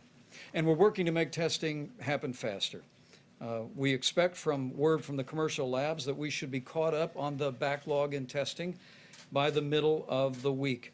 And we are urging today, on the President's behalf, that all labs would prioritize inpatient testing. Let me say again, to all of the commercial labs in the country, you will receive guidance from HHS tomorrow. But on behalf of the President and the White House Coronavirus Task Force, we are urging all commercial labs to prioritize inpatient testing. We want people that have been checked into a hospital that are being treated for what they suspect to be coronavirus to receive those tests more quickly. Also, I'm pleased to report that yesterday the FDA approved an emergency authorization on a new test that should be in production by the end of March. It actually would be a coronavirus test, the results of which come back in 45 minutes. And we're also working, the FDA is working with manufacturers around the country to come up with even faster, more innovative tests. And as we told our governors in several calls this week, governors and state health officials should simply contact FEMA for the latest information on testing solutions. Let me also say, tomorrow when we gather at this podium, we'll be unveiling, with Dr. Bob Redfield in the lead, new guidance for people that work in law enforcement, first responders, people that work in what we call critical infrastructure in the country. It was in early March the CDC issued guidance for people that were asymptomatic or did not have symptoms, but who had been exposed to someone with coronavirus. We gave them guidance about being able to return to work wearing a mask for 14 days. And tomorrow at this podium, CDC will unveil, in cooperation with the Department of Homeland Security, new guidance which will make it possible for people that have been exposed to return to work more quickly by wearing a mask for a certain period of time. Let me also amplify a point on behalf of the President and on behalf of the State Department about Americans abroad. You know, one of the reasons why the United States is in a different position today than portions of Europe are, and China and elsewhere, is because the President suspended all travel from China. He suspended travel from Europe and the UK and Ireland. But the State Department is working around the clock to assist Americans who may find themselves overseas. They're able to come home. There's no barrier to Americans coming back to American soil. They're screened when they come home through a series of airports. But we're aware that with flights being canceled, some Americans have found themselves unable to find a way home. And as the President said, we've been working very diligently through the State Department to make it possible. Commercial flights have been chartered. We're also working with the military for a backup on flights. At this point, the State Department has brought more than 3,000 Americans back home. But speaking to the Secretary of State today, he wanted me to share a website and a phone number for any American that might be looking on from overseas. You can call the Smart Traveler Enrollment Program at 1-888-407-4747. Or you can go online at step.state.gov. This will allow our embassies and consulates to gather important information about your situation and work to facilitate to bring you home. Let me say finally, as I began, let me close. As the chairman or the leader of this White House Coronavirus Task Force, we are 7 days into 15 days, and the American people are responding.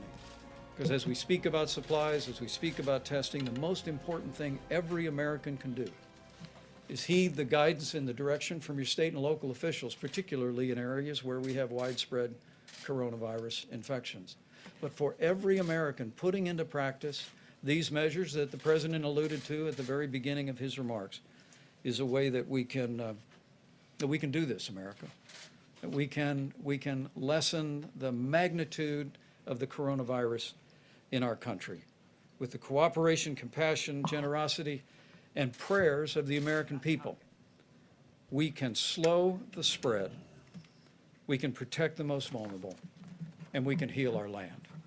So let's do it, America. Thank you, Mike, very much. Thank you. Thank you very much, Mike. So just a couple of little things that will take some questions. Maybe you will have some, maybe you won't. That'd be a shock. You'll shock the American public.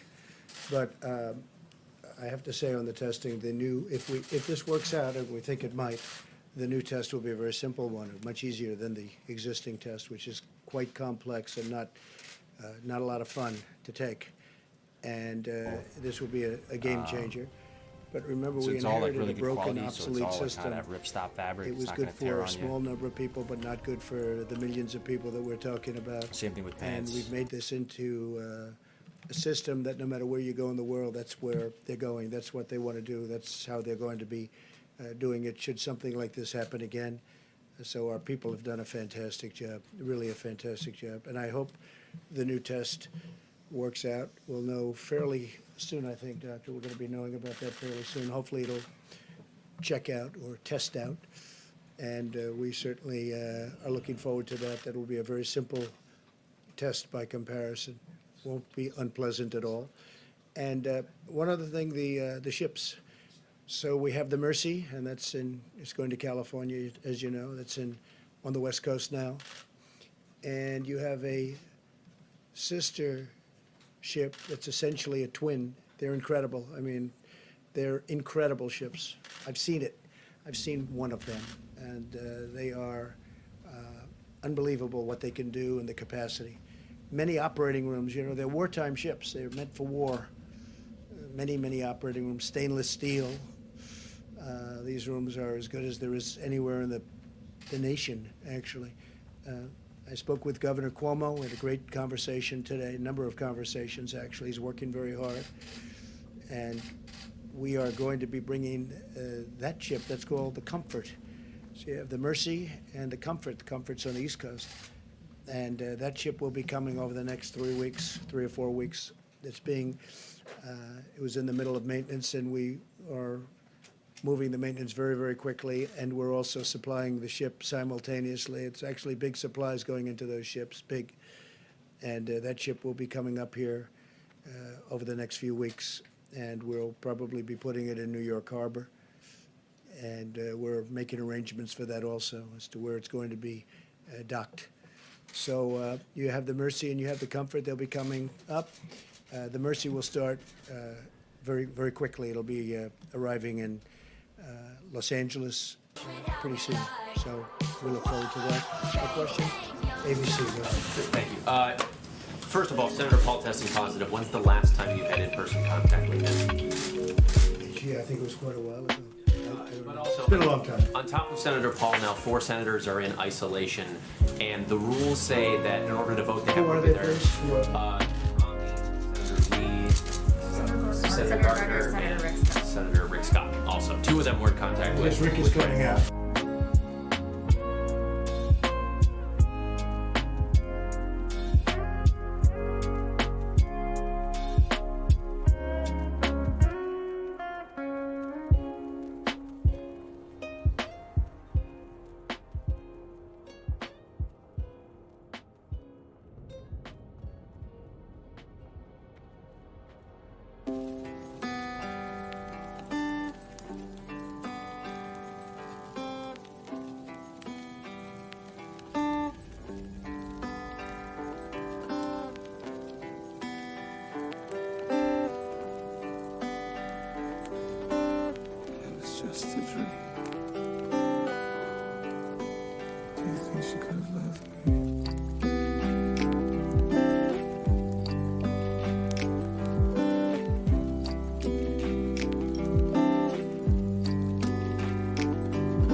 Test.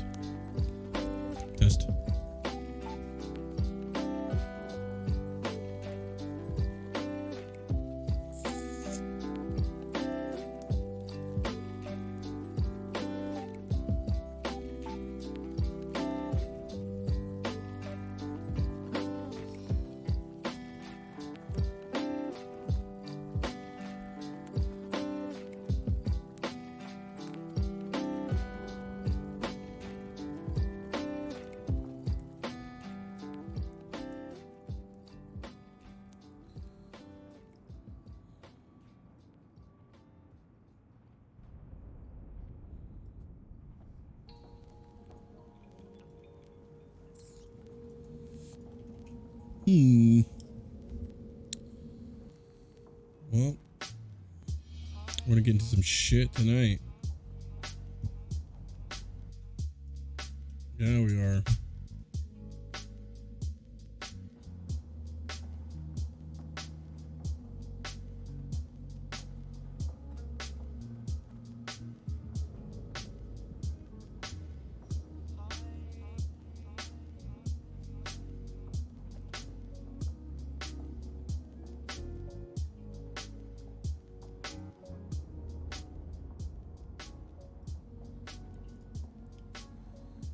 All right, we need a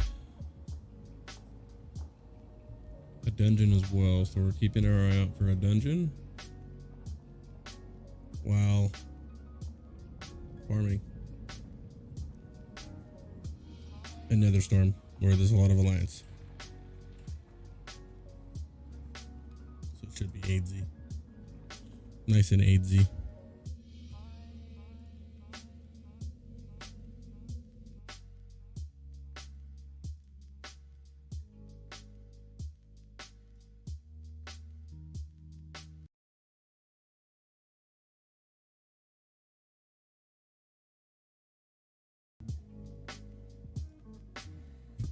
Let's see here.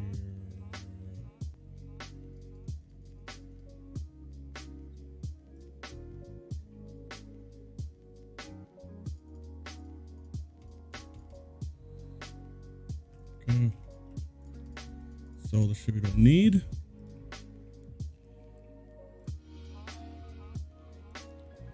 Which looks like it could be fucking everything.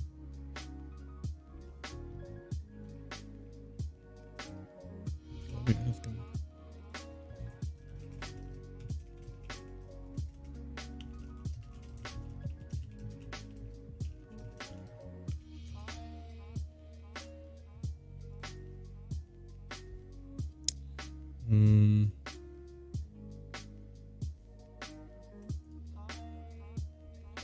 What don't we need? We've got a lot of cloth we can put in the bank, wherever the fucking bank is. I think we can sell that. Oh yeah, we can sell that. And that. And that. And that. And that.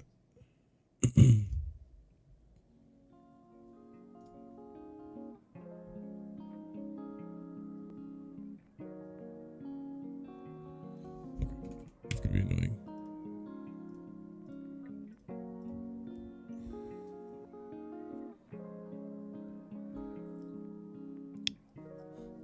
We're gonna do a lot of PvP tonight.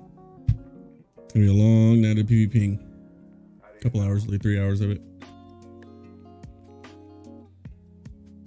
While keeping an eye out for the BM group.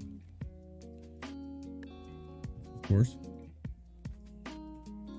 Try this again. What can I sell?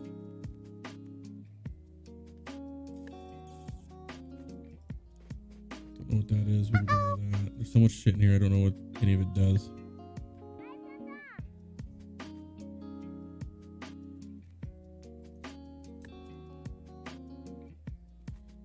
Trinkets.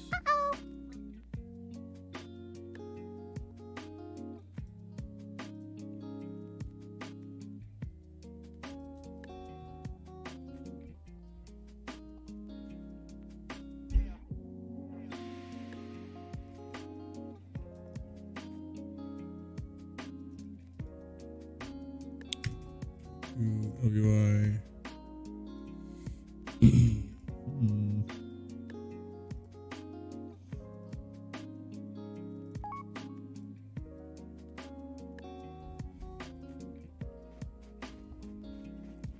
Where's the bank?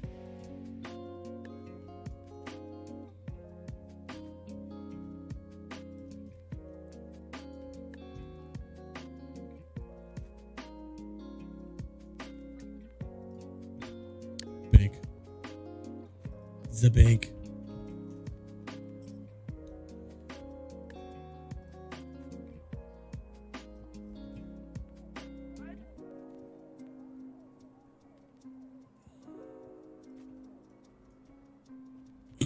I think we're good. Let's go get fucked up. Where was a bank at though? Is there a bank anywhere? Anybody? Oh, bet you it's up here.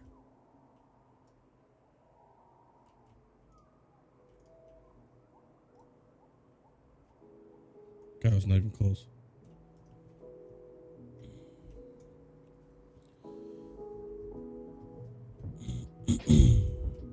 I'm gonna farm my flying mount tonight. I'm about halfway there. So.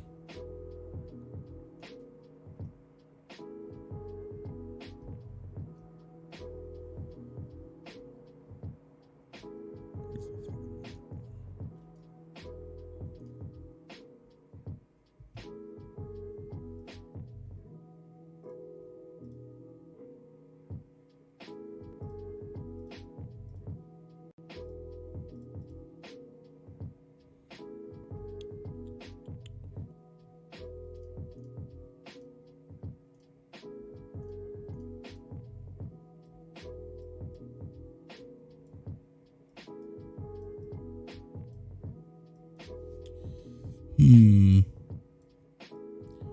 don't have a ton of shards to PvP with, but we can get them.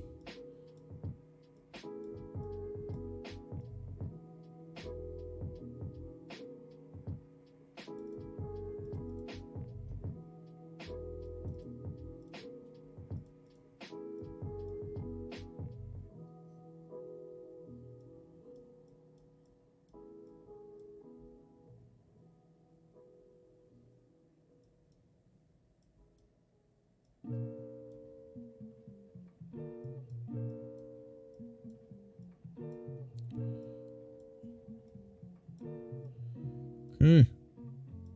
I think we're good. All right. Let's do it. Let's get fucked up. I need, ooh. Ooh, and I got recount working.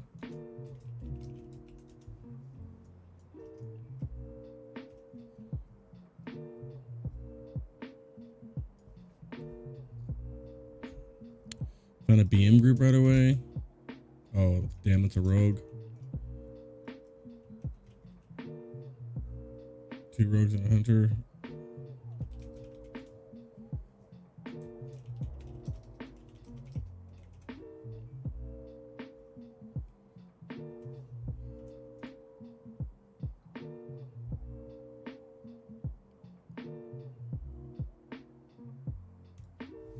I'm gonna go to Shadow and Veil. I don't want to fly all the way up to Netherstorm just to fly back here and go to what's it called?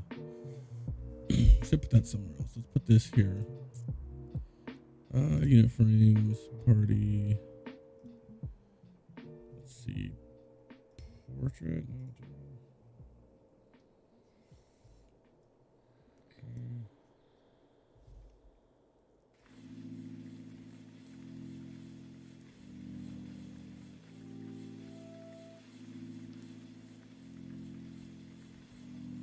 can you like?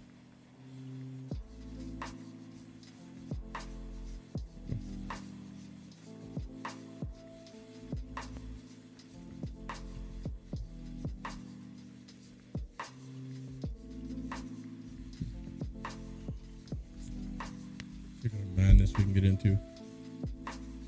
Oh, my Titan panel's not working.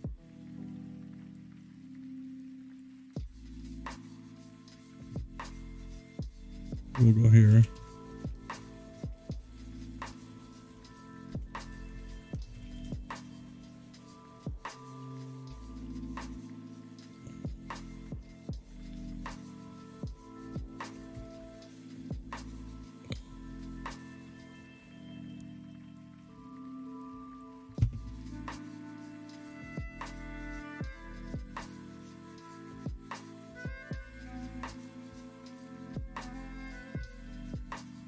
Everything is set up perfectly.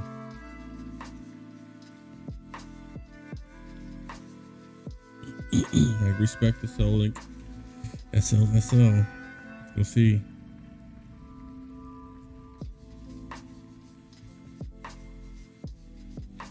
Oh damn, they got a tank already? And a pally tank. Nice.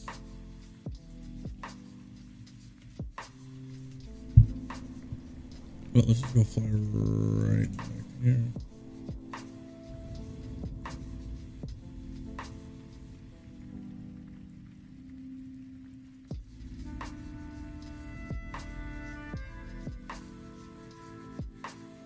Where am I going again? Caverns. So go right back to chat. Port. We're good.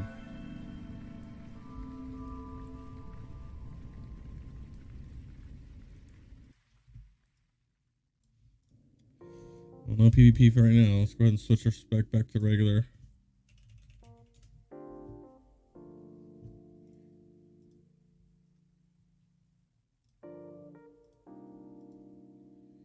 Switch. Relog. To activate the switch.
Larry's, this is the endless server.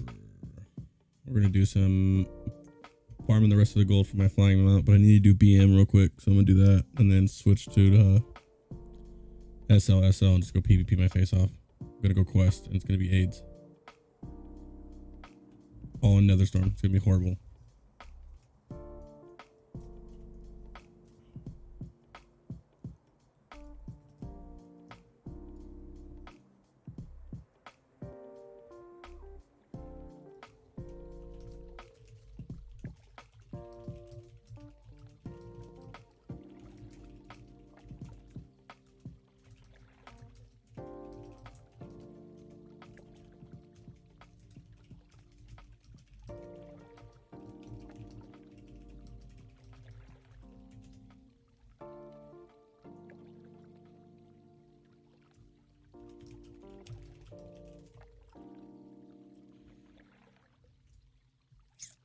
Questing is so AIDS. How are you doing, bud? Does anyone actually play this server? Yeah, a lot of people. But this is the most populated TBC server right now, I think. Only because the other ones are not here. Laris. OG, how you doing, bud? How you doing, my guy? Welcome, brother.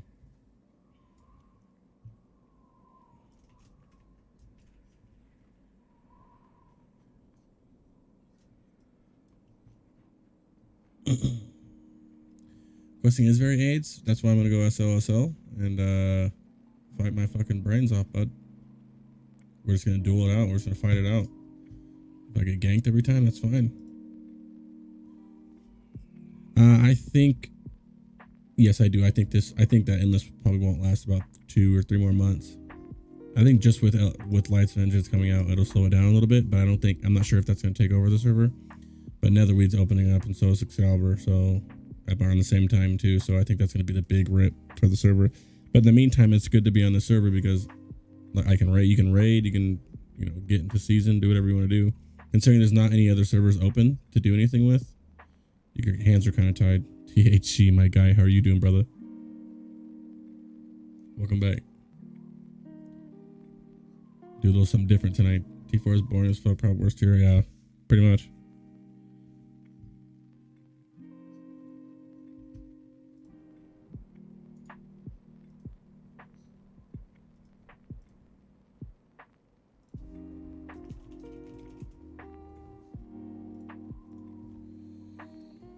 Well, I gotta do this dungeon first. But I got recount up. We got recount up. Remember last night I was like, fuck, I wish I had recount. We're gonna see the big recount down there and see where we're really at. See how we fare. I'm not Destro dungeon build like I wanted to be, but I also don't want to respec again.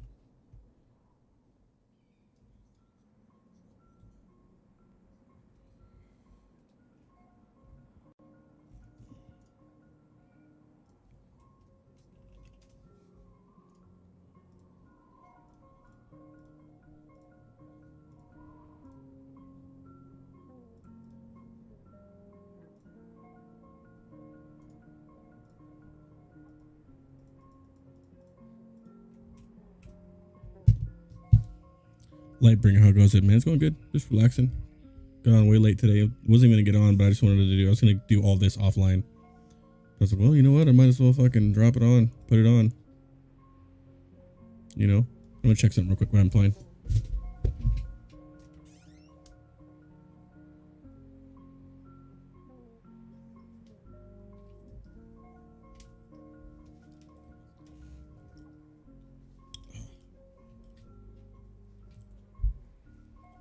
Yenna?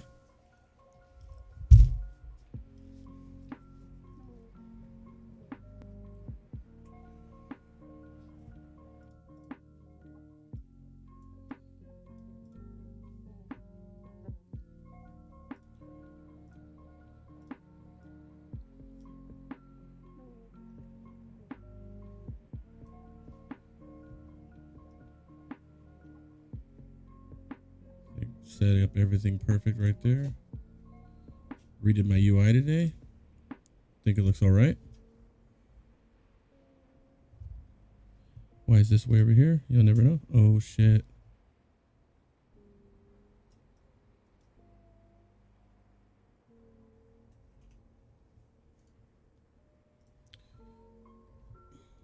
You should buy a new mic. It sounds like you have a pillow in between my mic. Unless I'm incorrect, my mic sounds good because I'm listening to it in my ear right now. Could it be your headphone, bud? Or can anybody else confirm that my mic sounds fucked up?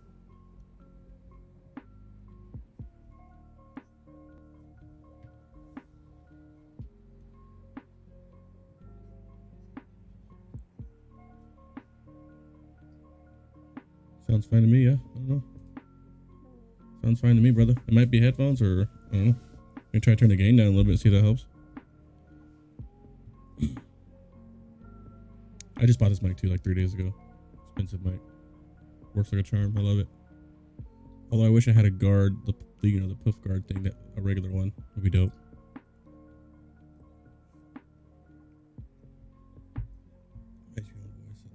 Yeah, maybe. My voice is weird, bud. I've got a suspect voice.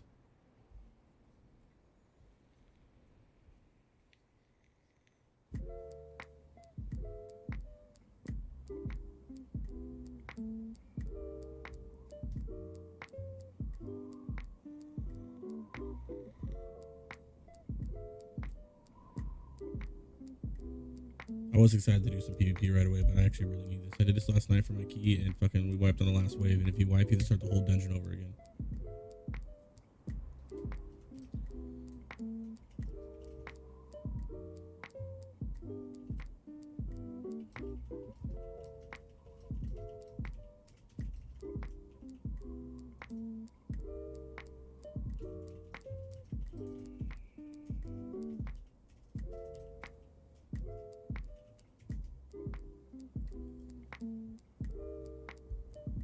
My add-ons are working good. The UI's up and running. I did not play on X-Scout or Netherwing. I will be playing on both of them. I've been pretty heavy into Classic. I just started playing TBC again when this server was in beta. So like 4 months ago. Just trying to learn everything I can before Blizzard does it, you know what I mean? Get some guides out maybe. I don't know.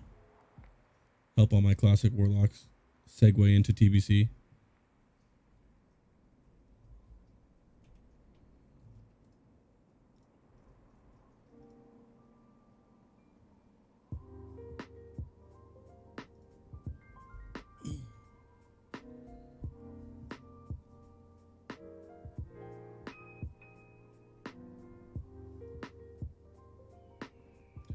If they release Nerf TBC, it's going to be way too easy to even... Yeah, I know, you're right. I know. I hope they don't. I mean, I don't know, dude. I think they should learn from Classic and the issues that Classic had. And I don't know. I feel like the difficulty of the raids and the dungeons on private servers are like perfect. You know?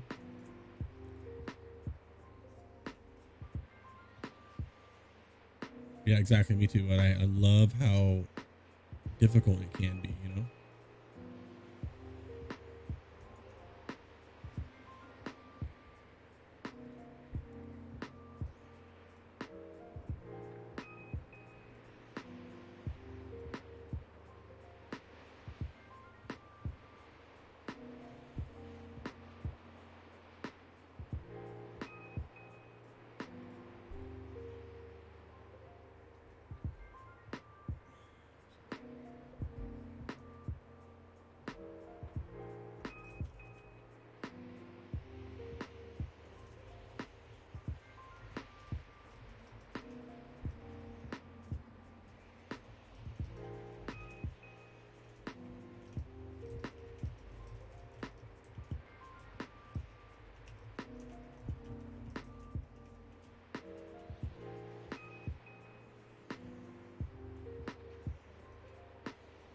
I got this new map add-on. It's kind of cool.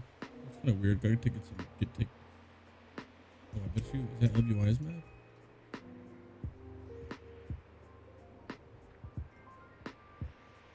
Do I want a smaller map? Really wish the way end up in Excel would buff the new servers would be more pushing DPS checks and having AoE damage instead of making tanks one shot by every pass. Yeah, I like I said, I haven't played on either of those servers, and I'm really excited to play on a real server. I don't want to say this isn't a real server, but this is definitely a different server. You know what I mean? What was that sound?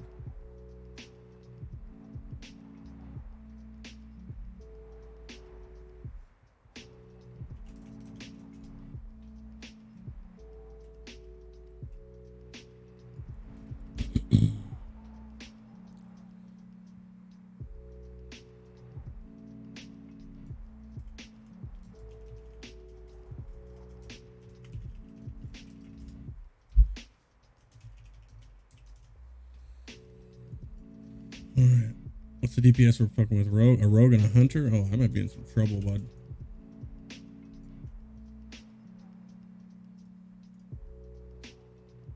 Come on, fight me. Fucking do it, pussy.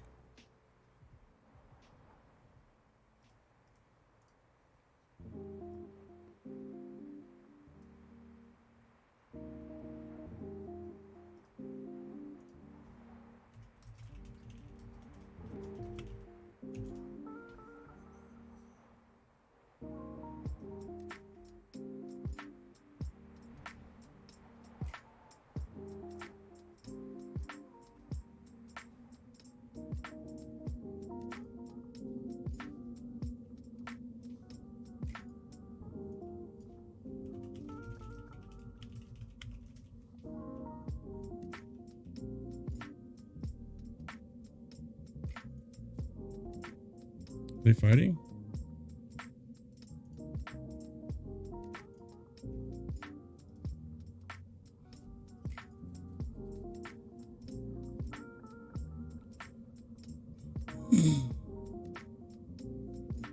Well, it's Blizzard's game to fuck up if they do.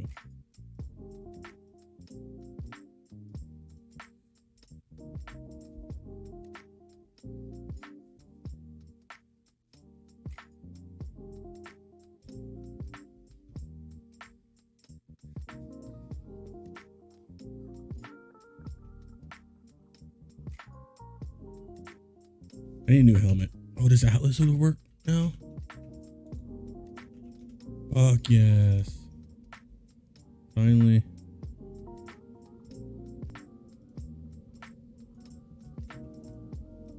Oh, it's just not working, bud?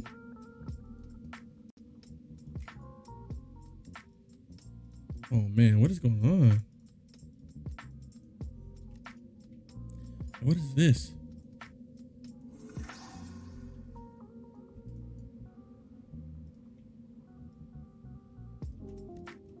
Strike, what's up, my guy? Big Phillip, what's up?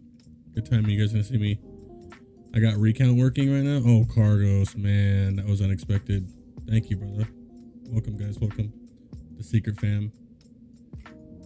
You guys about to see me? I got recount working now. I'm about to enter a dungeon right now with a mob squad to get my Karazhan fucking key.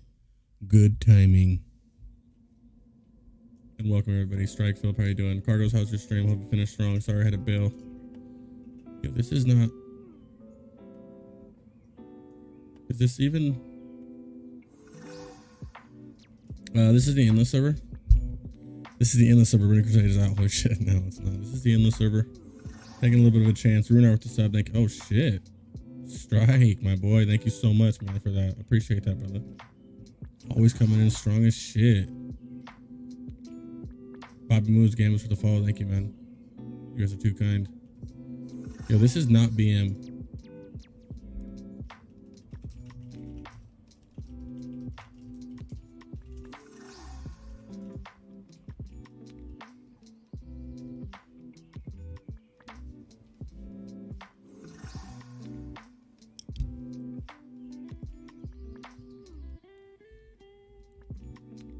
Big gig.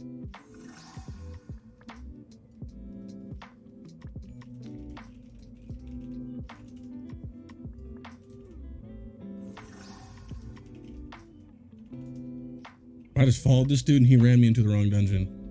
Master Farm with the follow. All these follows, man. Thank you so much, Striker, man. You're the OG, man. Thank you so much. I wasn't gonna get on, but I'm glad I did. This is gonna be some late night. The goal is to farm up my flying mount, which I'm halfway there for, which is gonna be this server is ultra toxic if you're Horde, and I'm Horde, right? So I need to, after this dungeon, which shouldn't take long, I have to go into the world and actually PvP, but I spec the Soul Link SLSL, so hopefully I shred. Hopefully we shred, but it is pretty bad. I'll get jumped a lot, but I can handle sometimes SLSL is so broken I can handle like 2 guys at some time. Most of the time it's like if I have the right pet out and they just come at me wrong and I'm like full on health, I'll mess with 2 people pretty strong. So we'll see. What the fuck just happened? There we go. There's the morass. There's the BM. When you get burnt out if you do all the content now it releases?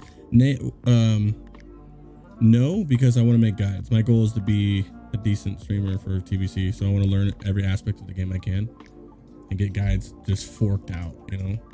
Oh, what do you guys know about this though? The Ritual of Souls?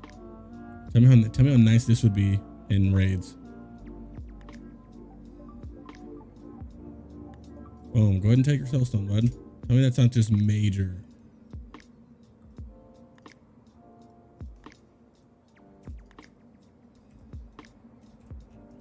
Get it. Pull the pet out for the stem. Do I have a beacon cell? Already got a beacon. The pet out with the stem. This armor is so much better than demon armor. There's not a lot of instances where you're gonna see me seed spam, which is what I would like showing off the most is seed spam in this dungeon, but you'll see a lot of single target, and I'm actually interested to see the single target because I'm going up against a rogue and a hunter. And rogues, look at this rogue. This hunter's geared as shit. The hunter is semi-geared. He's about the same as me, but hunters and rogues do really good. Oh, this is a paladin tank too. You're gonna see me. Oh, shit. This is a seed spam for days. Look at this. Oh man, watch this. Oh, I don't have mana. Fuck.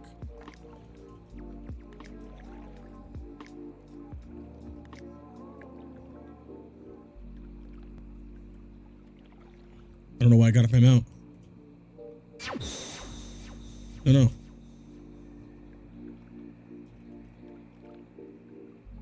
No. Must get seed spam. I'm getting attacked. Ah. There he goes. There. Thank you, God, for that. Let's go like this. Like this. Ready for the seed spam? Oh no, wrong button.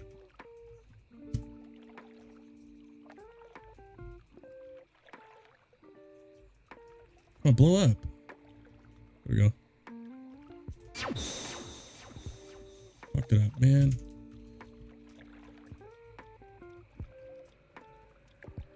Come on. Get it before he dies. Get him before he dies. Blow up. God damn it. I trucked that off because I got off my mount. What is that sound? One of my add-ons is making a really weird sound.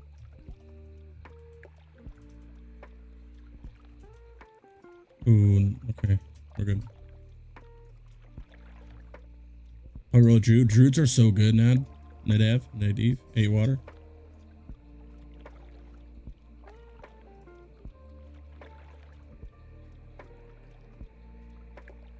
Oh, you got some?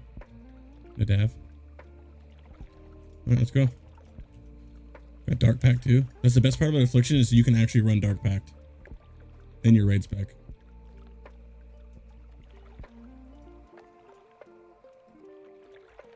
Let's go, let's get it.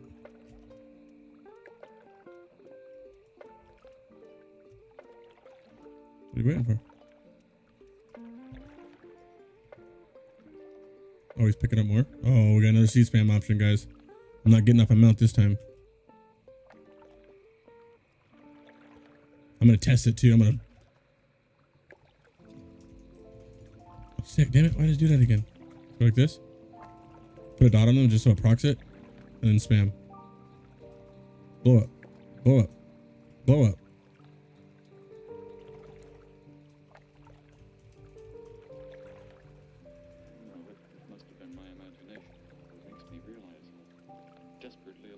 Total Road Joe because it's different classic. It seems older, I swear. Yeah, the add-ons are weird. And you're using recount, for instance.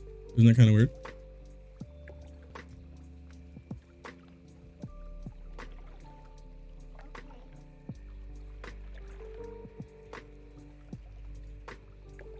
Paladin is pumped. This is a tank paladin beating me right now. Here we go. I want to see. I'm really excited to see this single target stuff. Go real sloppy. Where's it at? Where's it at? Where's it at? Where's it at? They're there.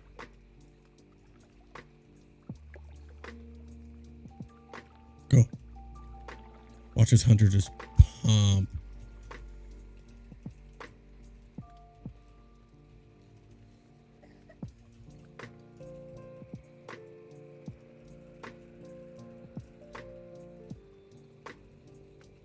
Look at that hunter, dude. That hunter's nutty. Hunters are so fucking good.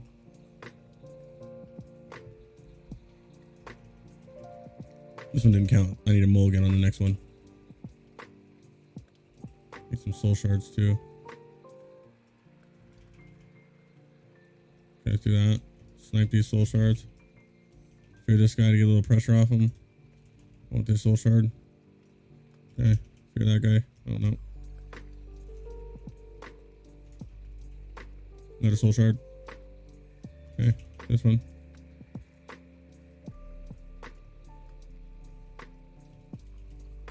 Okay.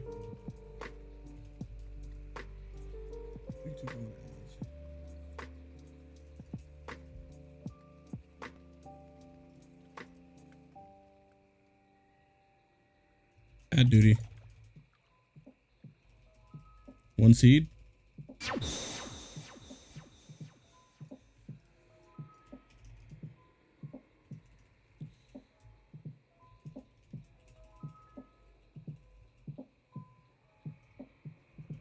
Damn, I just casted that for no reason. Waste of time.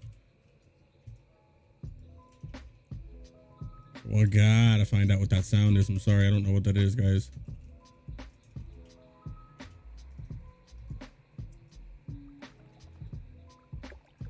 It's one of these fucking... I think it's this one.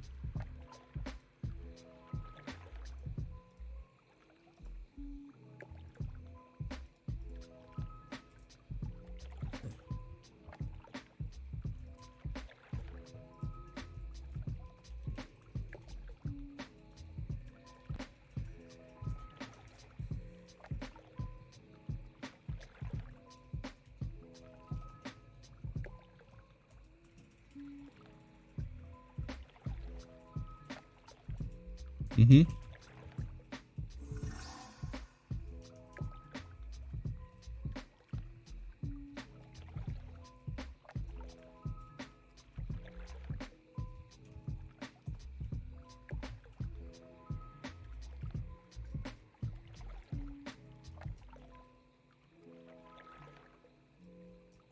Grizzly Bear with the follow. Thank you, man. You're welcome.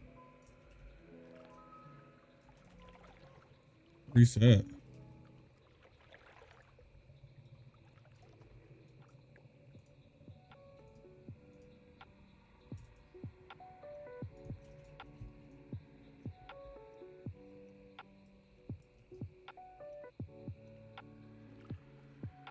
Well, there's one scuffed run. Reset that.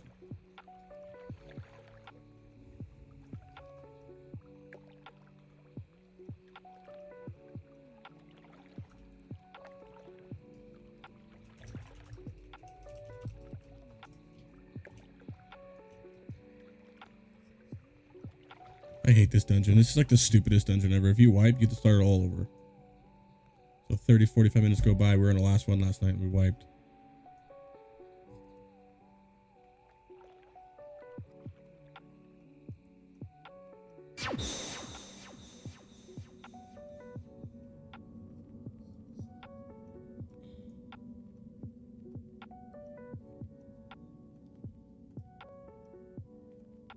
Yeah, it took me a while to get my add-ons and shit correct.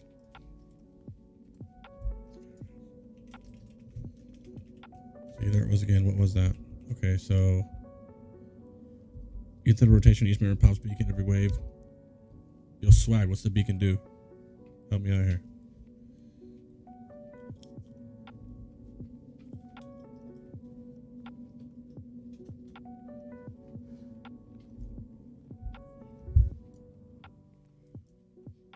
God damn it.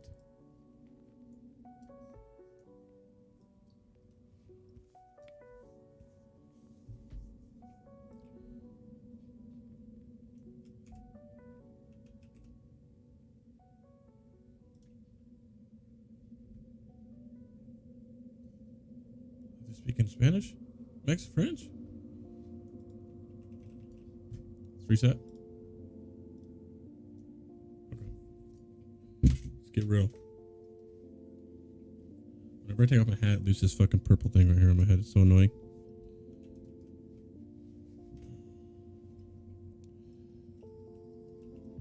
Go to Void Walker right now. Because I'm gonna fucking pump. Take it serious now.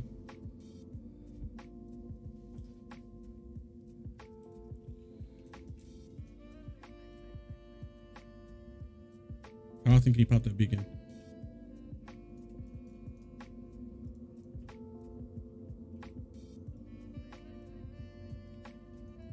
Oh, once? Okay.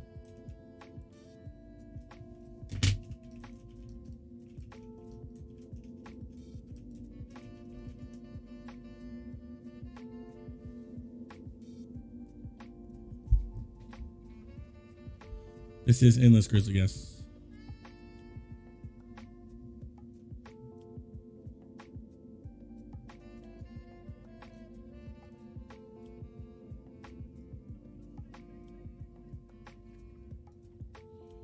Why do you leave? I have the worst time trying to get BM groups.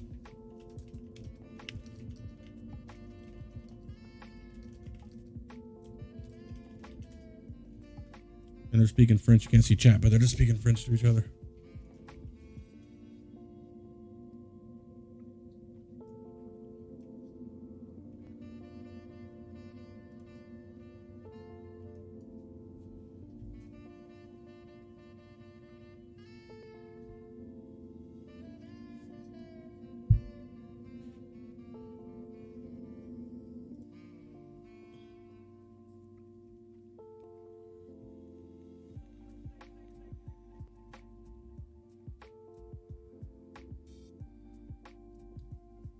I did BM on the server. 18th portal server crash started again. 15. Yikes! Yeah, actually the server's gotten a lot better with the crashes. If we'd ever go.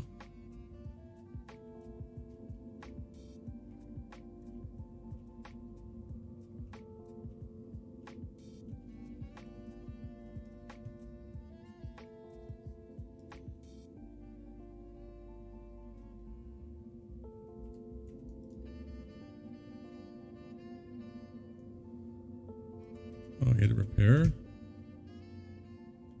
a good point. Where's my Titan's? Okay, yeah, let's find that sound actually. That sound was annoying.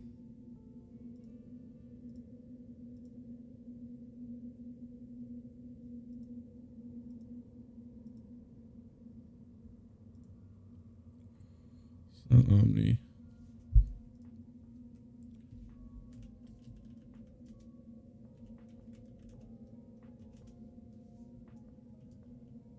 Oh, is that what it is?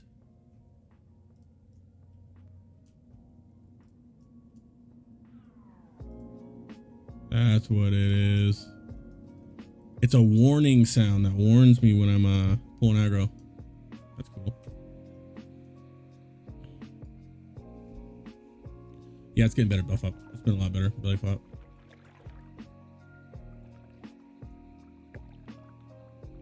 Oh, Donka, what's up, my brother? About to see this this mass AoE I'm about to do. Will I pull all the aggro? Damn right, I'm gonna pull all the aggro.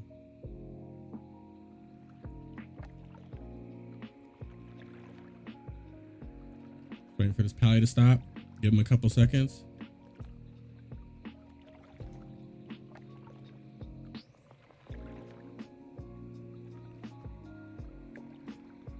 Oh, how'd it start already?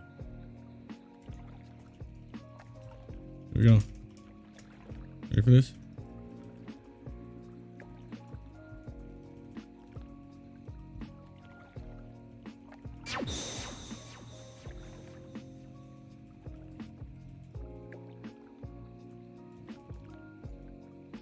Woo! Yeah, I got to go to the portal.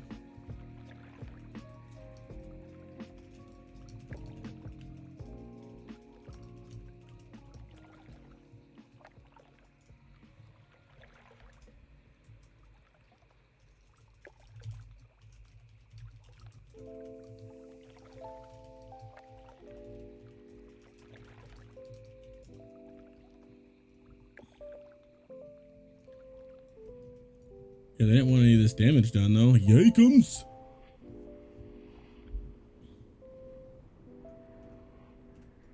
We can wait for the pallet to run up. Holy Medivus. Swag, you are correct. You are correct. Let's hope this goes good. I'm trying to fucking...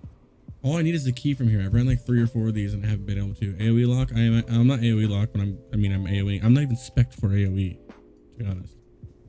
I'm my raid spec. Death equals delete. Yeah, right. Yeah, right. That'd be so AIDS. I wouldn't even play on the server anymore. New server opens up in 2 days. I would just play on that one.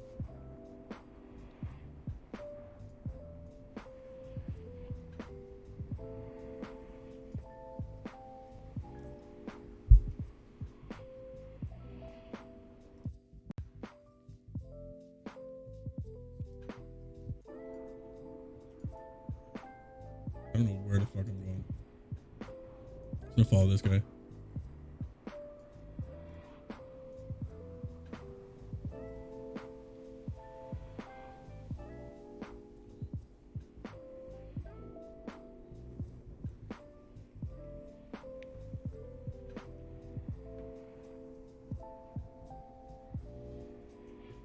I want to see some DVD because now I really need some good entertainment, if you know what I mean, right? That was fun. Everybody know that. Super fun. Do you play it? There was a few of you guys in the chat. We can play that shit together. I'm down. At some point.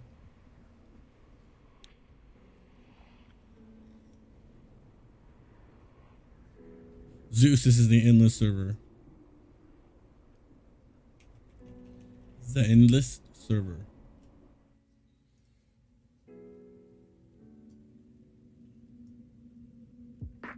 Wait to exit again to reset.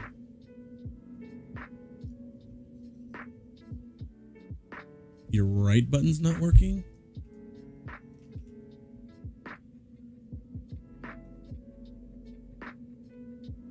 You need that right button in Dead by Daylight, bud.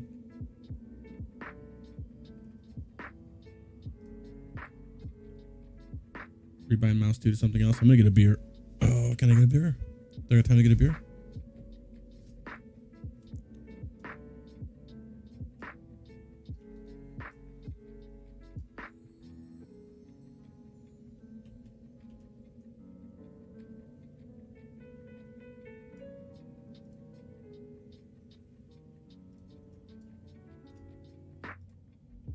I don't have time to get a beer. 1 second.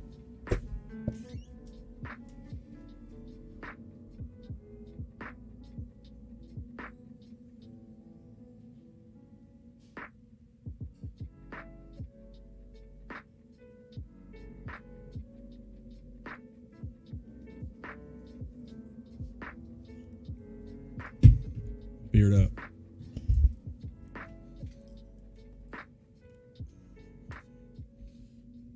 Trish, how are you doing?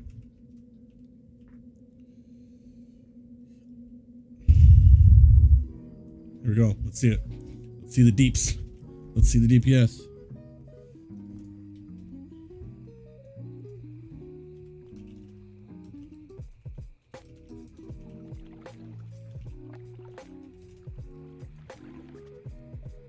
I'm doing great. Wasn't gonna get on, but I figured might as well, you know. Now I got my recount working, all my add-ons working. I've been waiting to see my DPS because I did this place last night and I wonder how hard I pump.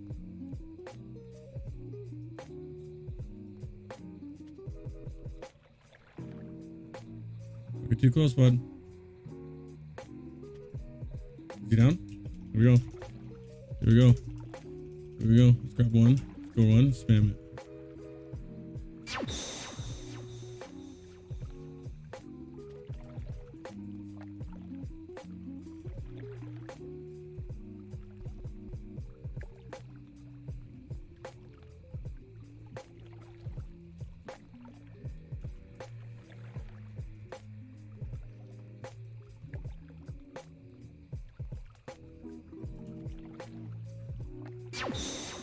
Look at that damage.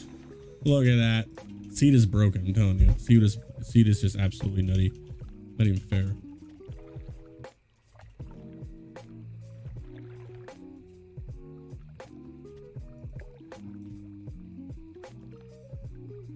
combat? Oh, that sound is so annoying.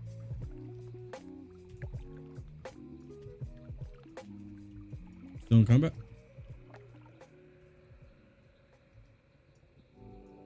You haven't been to bed. Oh. Why are we in combat right now?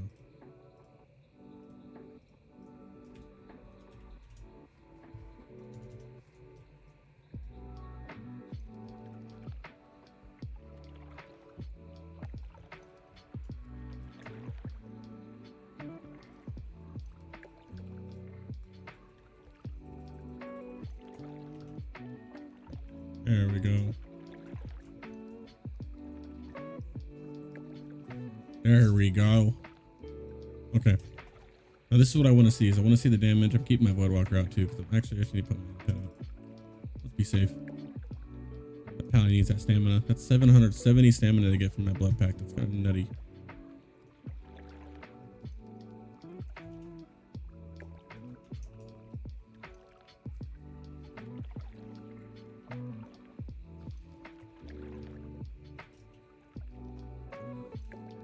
Pally's good. Let's get a Hellstone out on the tank.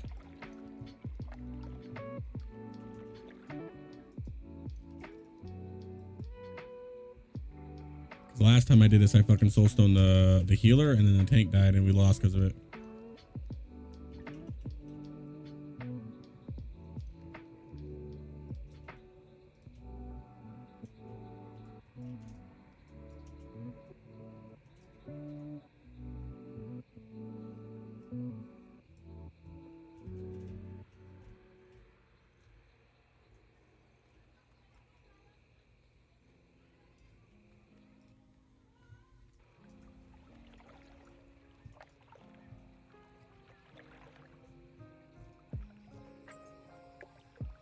Here we go. Here we go. Begins. All right, let's see if I can fully pump single target. This is my test of my single target right now.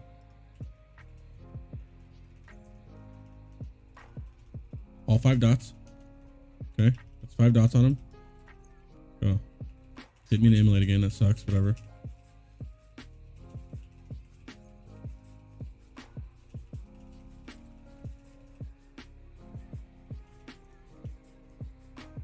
Okay, not bad, not bad, not bad.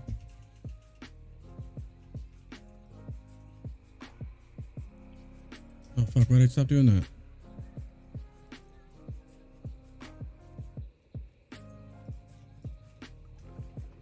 that? Those. Corrupt it. Bolt. I wonder if I should, no, because I could not agony. I think I should not agony. Agony's not getting its full duration. Everything else is living perfect full.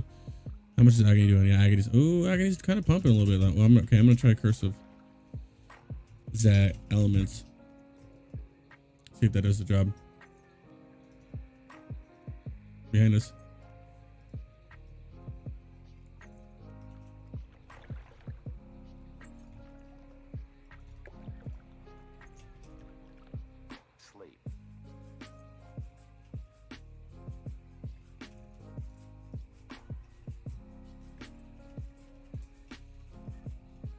Hit him with that. Hit him with that. And just pump. Try this one out.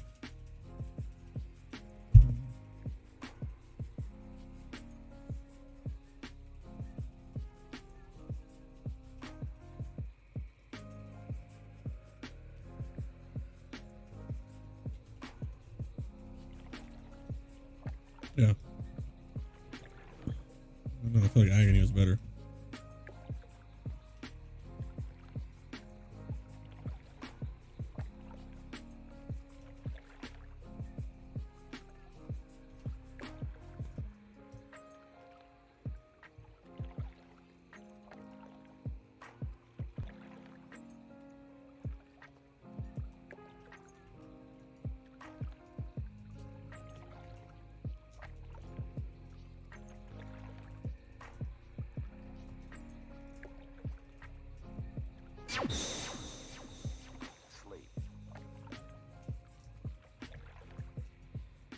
There we go.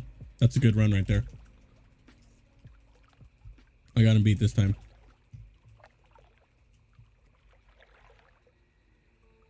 My buddy just sent me an article leaked that was found saying Kate Brown is shutting me down. Yep. Yep, they sure are, Strike. Oh, I gotta make my new macros again. That sucks.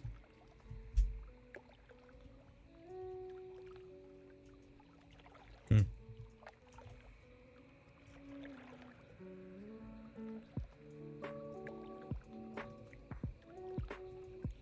I'm ready for it too. Where are you again?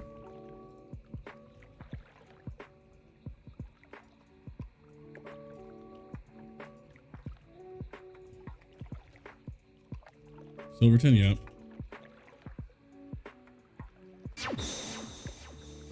Excuse me.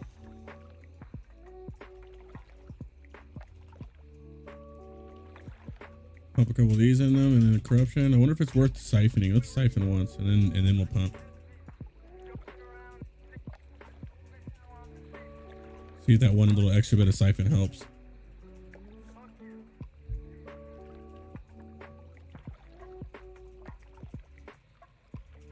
I know we're carrying this road right now.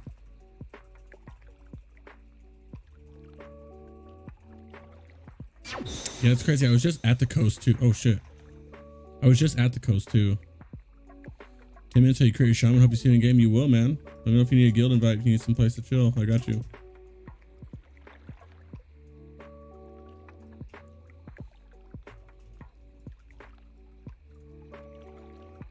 Yikes. I need to disable that add-on, but I can't do it when I'm in game. So sorry, guys.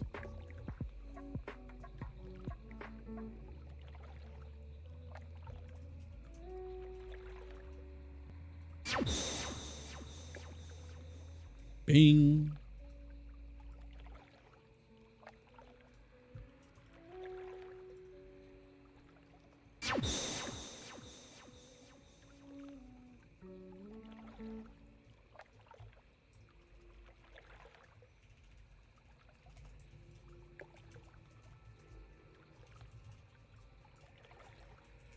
Should we get a pump?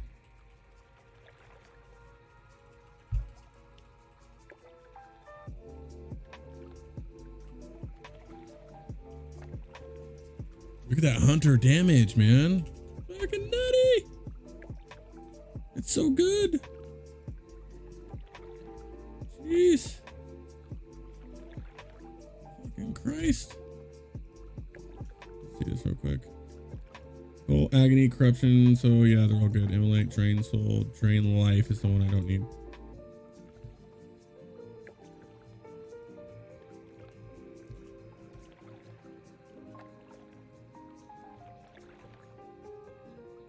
All right, the bed. Have a good night. You too, man. I'll be here tomorrow night. Much love, brother. Thanks for those subs, man. I really appreciate that. We need to link up next time you come to Portland, bud.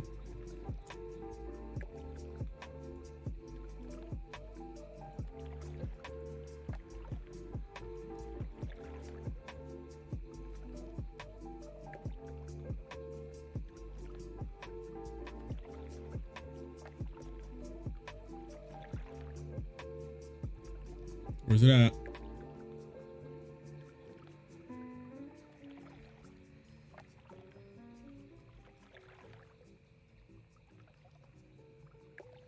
Come on.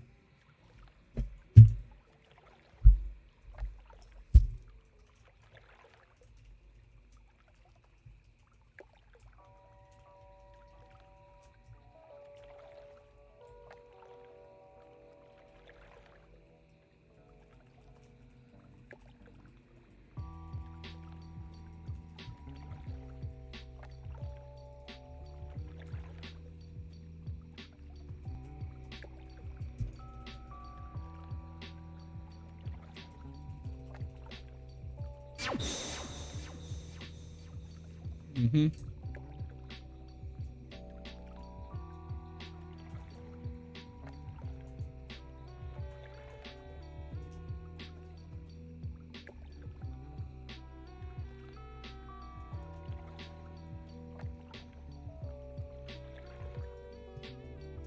That is 100%.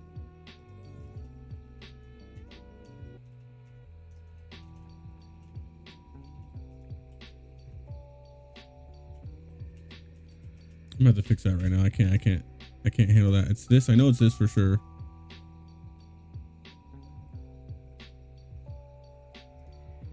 There we go. I think that worked. I think I just had to stop it.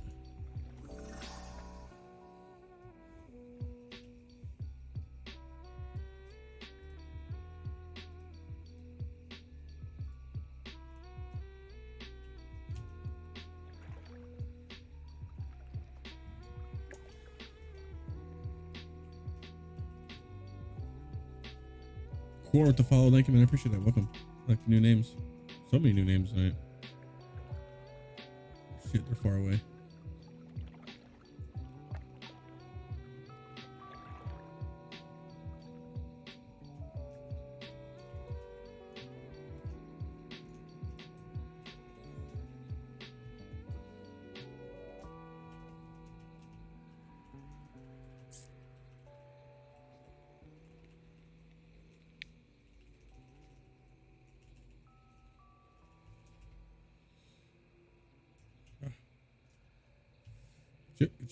Good shit. Keep going. Healer's doing good, keeping up. You love to see it.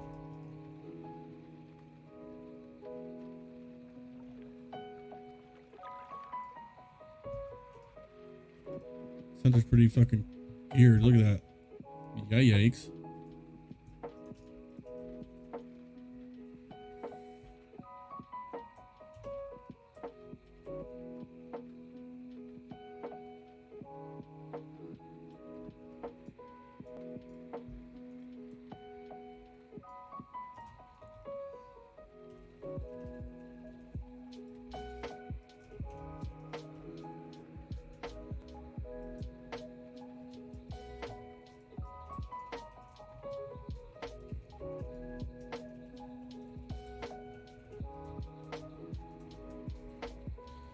UA call. This is LVUI. This is just LVUI I'm using right now. I got a little mixed up right here. I need to fix this bar afterwards, but it's just LVUI. It's LVUI with my actual profile from that I use on Classic, which I can export if you want.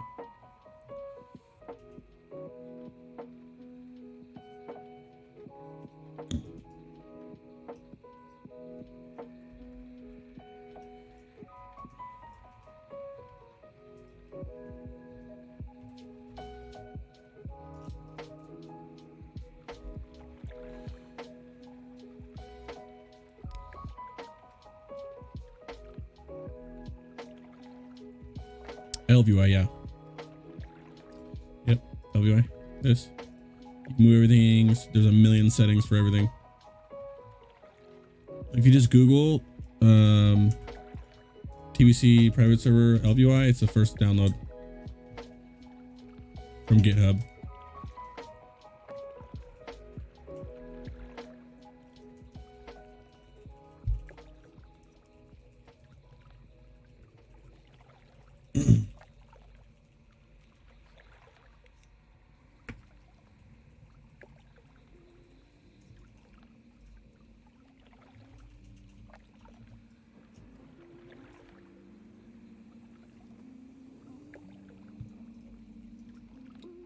Here's another boss. We're doing good so far. Hopefully it keeps going.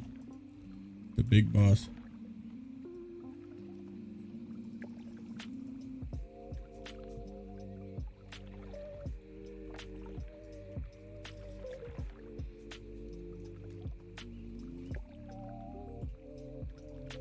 Oh. Wait.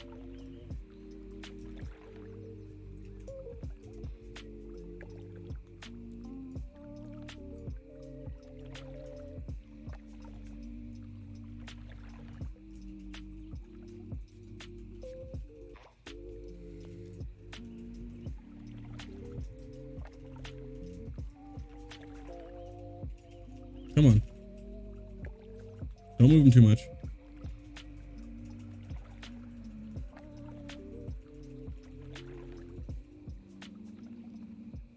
Oh, damn it. He moved him too far.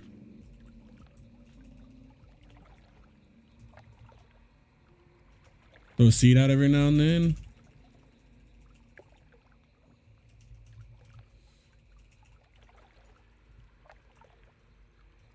3-dot. I get a couple live taps in.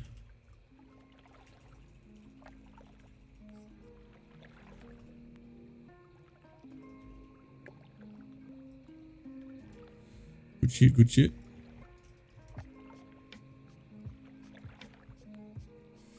Millennium Blade.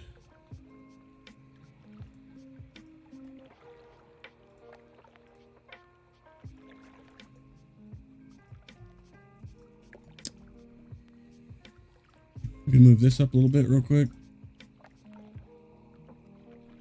Right there is perfect. Okay. One more left. What does that look like anyway? Not bad. Actually looks kind of cool. Professional arm wrestler. Why do you have an arm bigger than the other? I think it's just the camera fucking with you.